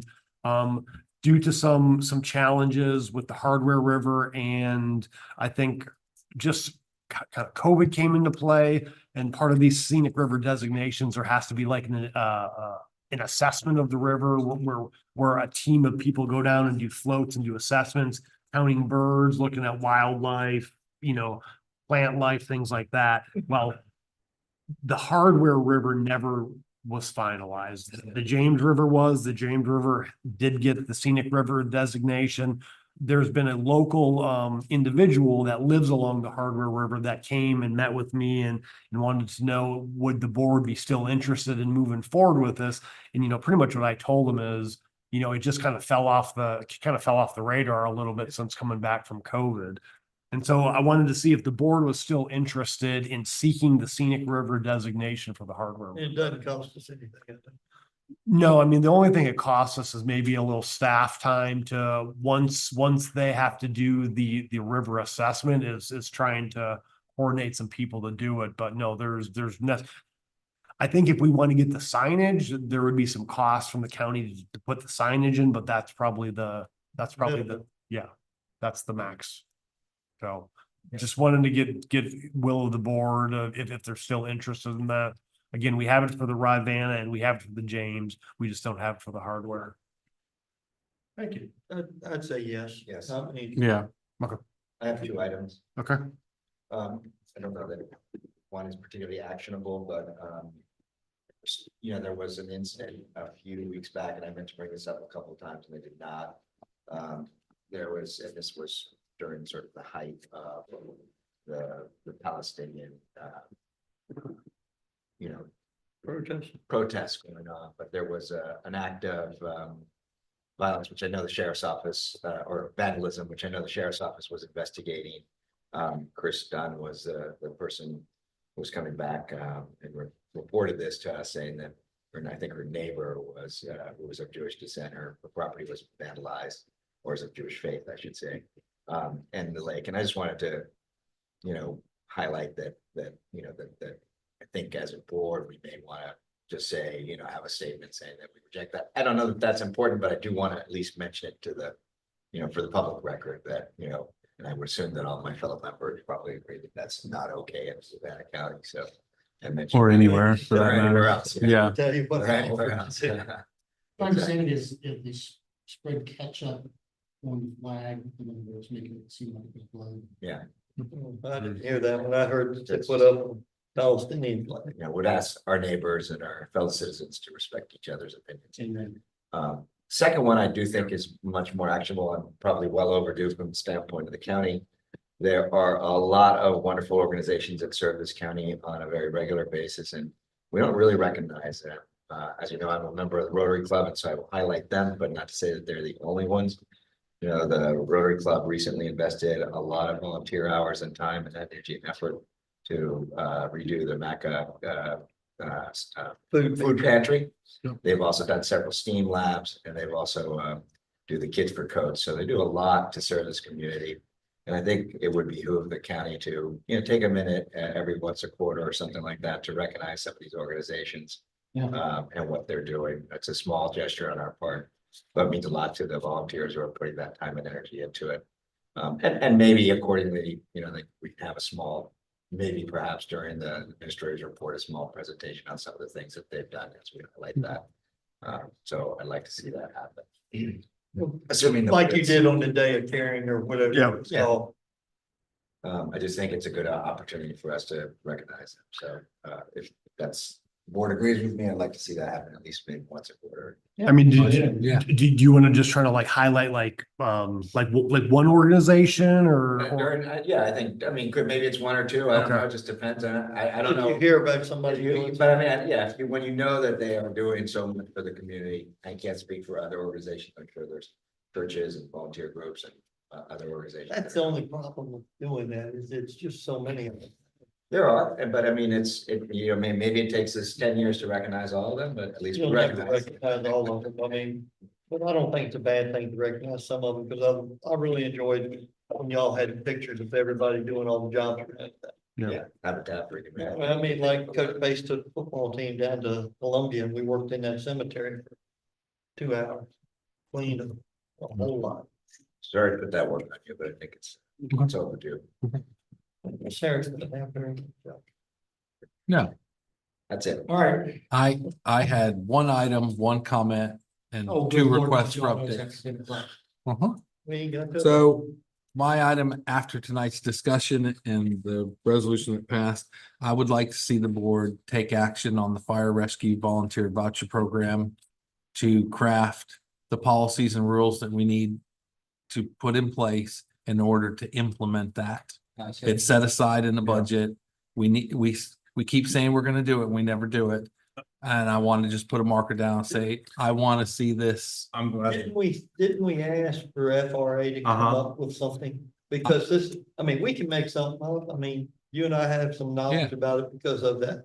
But I think this should be something where they come up with 2 or 3 things and we can pick 1 or 2 to do. I can task a staff member to coordinate with the FRA to come up with a suggestion. the or groundwork or something. whatever it is. Yeah. And you have staff members that are firefighters or former firefighters. Yep.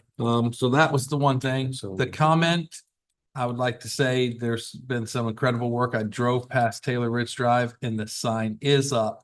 So between me talking to the citizen, Chairman Fairchild talking to him, and him reaching out to VDOT, we got a 25-mile. It's up already. So there were Right. complaints about excessive speeding in the Taylor Ridge estate. Yeah. There's no. Speed limit sign. Nothing. And the people are like, well, it's 45 I there. cannot believe that people around the lake would speed. Say it ain't so. Yeah, This is not like one joke. it ain't like Monticello. It's close. So, and then the last 2 items I had were 2 items. Wait, you only said 2. Now you got 2 I more. said I had 1 new item, 1 comment and 2 Hey, updates. you're fine. We're on to the You got that updates. 2 updates, firefighting thing. Hey, You should have said. Go. You guys shuffled me. Go. Don't make me do a point of order. So I asked previously where we stood on having accommodation for Mr. Witten. And in the previous meeting, you stated July 2024. I went by there the other day that I don't think he really wants to go in there right now. No, I mean, So I can give up. I just talked to And I Mr. spoke to him. Kaiser, and they just got the electrical permit. They just got the framing permit. So the next step is they're blowing in insulation. And then they need to do, I think they still need to do some fiber. yeah. They need to move the box, Mhm. network box. And then they need to, I think the contractor's a couple weeks out to do the sheet rock. And then they'll need to hire a painting contractor and a The flooring yeah. contractor. So, we just approved it. yeah, maybe 3 months, 2 to 3 months. You know, he originally, when I originally had the discussion, he was like, probably more realistic of August 1. I don't think August 1's gonna happen at this point. No, originally, Miss Calvin had told me, July 1st, because I was gonna hire an intern this Yeah. summer. And I was like, no, and I don't want an intern just sitting in front of me, because we didn't have any office space at the time. I was like, no, I don't think. It's gonna be I done. think once we have maybe some of these contracts in place too, I think maybe that'll hopefully speed along some of the process as well to get some of the work done. Okay. So I mean, I don't want this to be another one of those things that we say we're gonna do it and it's January 2026 and we're scratching our head why it hasn't been done. Yeah, and like I said, you know, Mr. Kreitzer, he's got a lot of projects on his plate right now and things are But popping up daily too. I really don't think it's his maintenance guys that are doing it. So No, he no. just needs to get the contractors moving. Well, yeah, it's just coordinating with everyone and yes, but I agree. And the next question since I've been channeling Mr. Weaver and watching the budget, let me channel him. He suggested we build a new admin building. I asked about that previously. There's not a lot of activity going on. When are we gonna let the RFP for the design?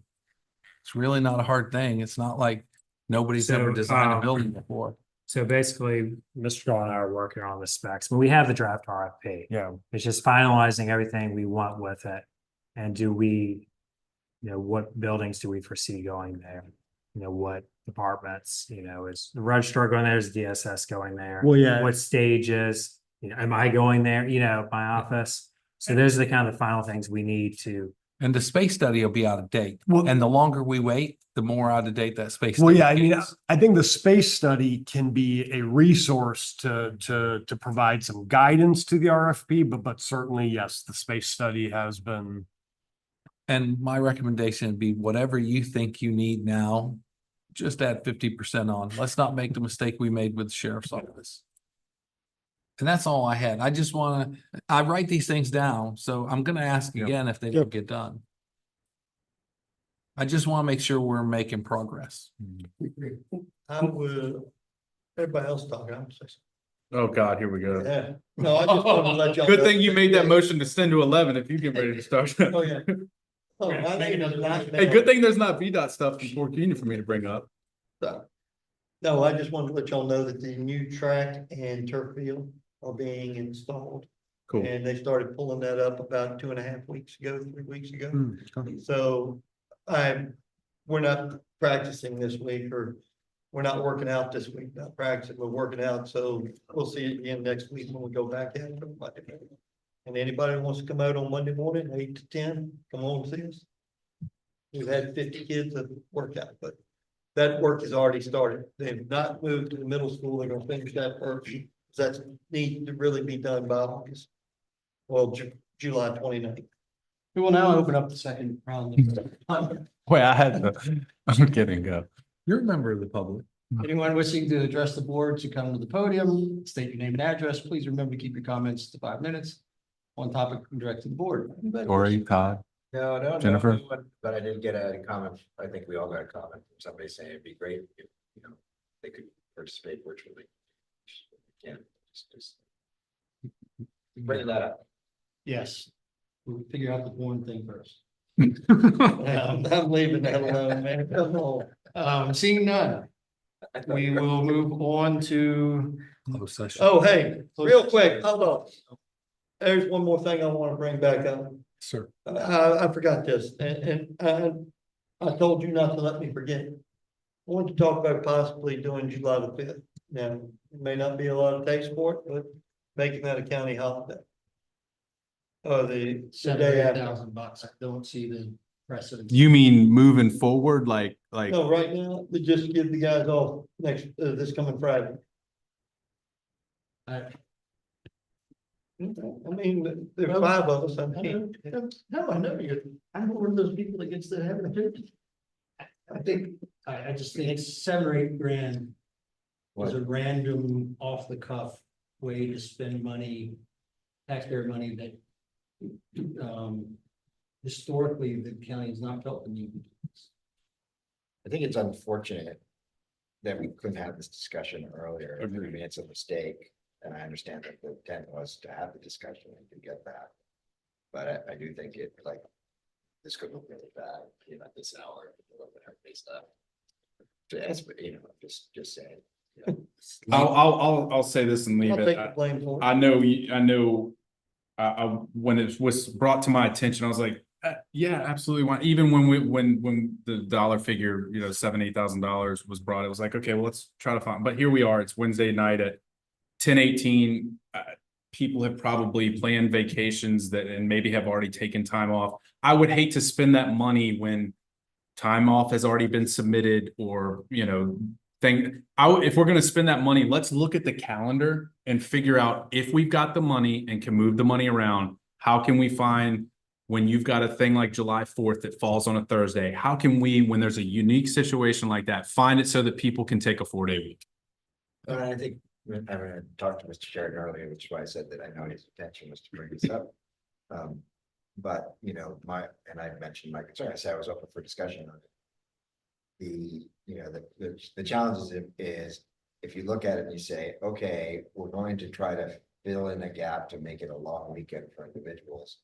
Well, in essence, that just leaves Wednesday as the only day we don't do it.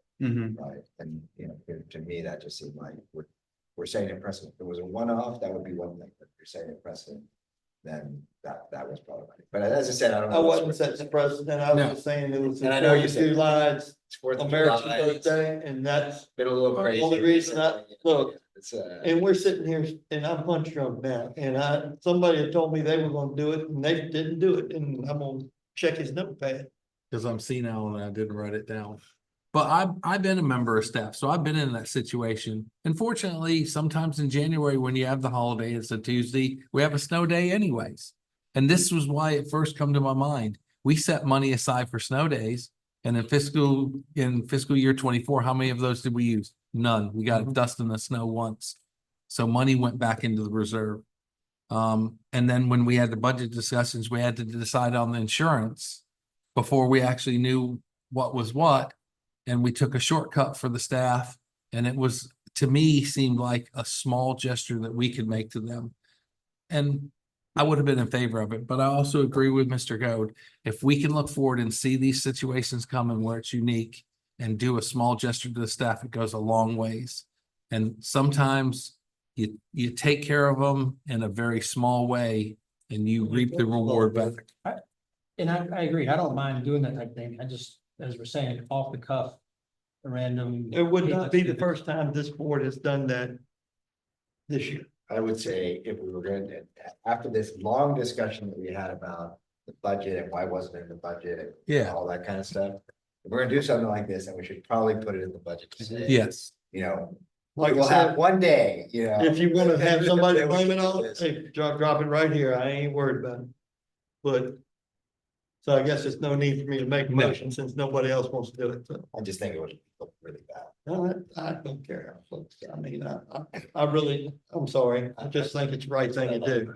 Well, I mean, we couldn't bring it up until new business anyway, which Yes. was 4 minutes ago. I mean, And it's really, not like we didn't. getting the signs out, update the website, letting the staff know, people that took the time off are already gone. Okay, if they took the time off, it's already gone, they get the time back. Anybody like to make a motion? Oh, for that? I would make it in a heartbeat. I thought there was a second. I think I think we're just way out of order. So. Okay. Motion to adjourn. We need to go to closed session. Oh, we gotta go to closed session. There ain't but one That's person. Mr. O'Brien. We're not, technically, we're not out of order. Mr. Chairman is right, if he wants to make the motion, well, because it is new business and he's right. It could have been. So that's his. Yeah, I mean, it's only 4 minutes ago. I'll tell you what. Yeah. I'm not gonna do it. Y'all all said no, so I ain't gonna make y'all say no again. All right, anybody like to make a motion? Do we need to move to go into closed session? No, it's done. Mr. Chair, I move the Fluvanna County Board of Supervisors enter into a program division of section 2.2-3711A1, section 2.2-3711A5, section 2.2-3711A8 of the Code of Virginia 1950 as amended for the purpose of discussing personnel, county attorney, performance evaluations, respective industry, respective business updates in the County Union District, legal matters, contract user grant under water and sewer ordinance, Stonegate Land Holdings. Can you say we're not be having the closed session in the Morse room, and we're not adjourned from Morse We're room? going to adjourn from here and have our. We're gonna adjourn. We're from gonna here. have our. Morris room. Morris room.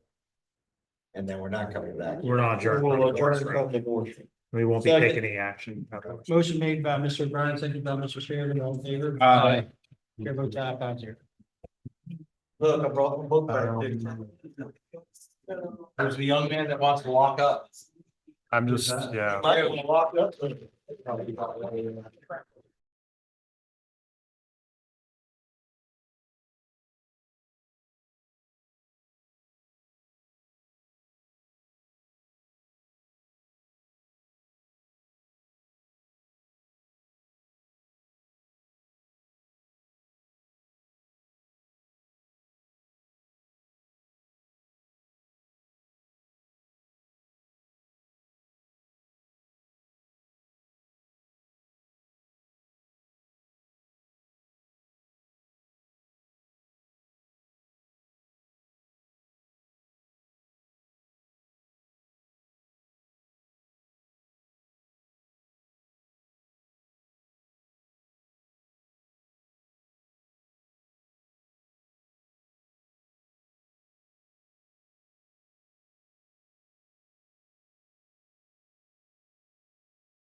That's right. Yeah. In here. And we got. And then a motion, and then a motion to you. extend. You Yeah. done enough, hey, remember, coming up close. Yeah, that one, the yellow piece of paper. Oh. Where is it? The only, Fluvanna County Board of Supervisors come out of closed session, be it resolved that the Fluvanna County Board of Supervisors only discuss matters that were convened, heard and discussed, something like that. Thank You certify, you certify. Certified. all right, we have a motion by Mr. O'Brien, second by Mr. Sheridan, all in favor? There you go. So wait, do we really need a package? Yes. Yeah. I can pull it up on the website. It's always roll. What you let it go for? I'm not gonna get tricked into voting. Here, Kyle, don't worry about it. Voice vote. Oh. should be roll call. The chair with the Fluvanna County Board of Supervisors. He's telling him he's tired, because that's the one you can always Oh, remember. here we go. And with the closed meeting be adjourned, the Fluvanna County Board of Supervisors convene again in open session, be it resolved, the Board of Supervisors best hereby certified to the best of each member's knowledge. One, only public business matters lawfully exempted from open meeting requirements under section 2.2-3711A of the Code of Virginia 1950 as amended, and two, only such public business matters as were identified in the motion by which the closed meeting was convened were heard, discussed, or considered on the. Second, The motion to adjourn. nope, Thanks, roll call. Dan. roll call. All right, we got it. Roll call. Mr. O'Brien. Mr. Goode. Aye. Mr. Hunt. Aye. Mr. Chair votes aye. Motion to adjourn. Motion, no, motion to extend for 15 minutes to 11:15. I guess 10 to 12. I made it in 10 seconds. All right, motion made by Mr. Sheridan, second by Mr. Hodge. All in favor? Aye. I'm getting better. He's gonna be asleep by the time. All in favor? Aye. Motion adjourned. Quick. Anybody She get? send you pictures of her negligee or something? No. like that? I'm just tired. His son texted saying, "Mom, stroking, she's still." We're in the open session. You are still in open session.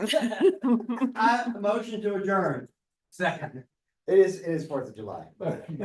Motion made by Mr. Sheridan, second by Mr. Hodge. I already did this. No, this is adjourned. I thought. We extended. Aye. All in favor, say aye. Aye. Close. Chair votes no. Bye, guys. He votes no. Is that the, oh, I'll take that. Who voted no? No, he voted yes tonight, Tony. Good night. Yeah, you're the only one that voted no. All right. Ooh.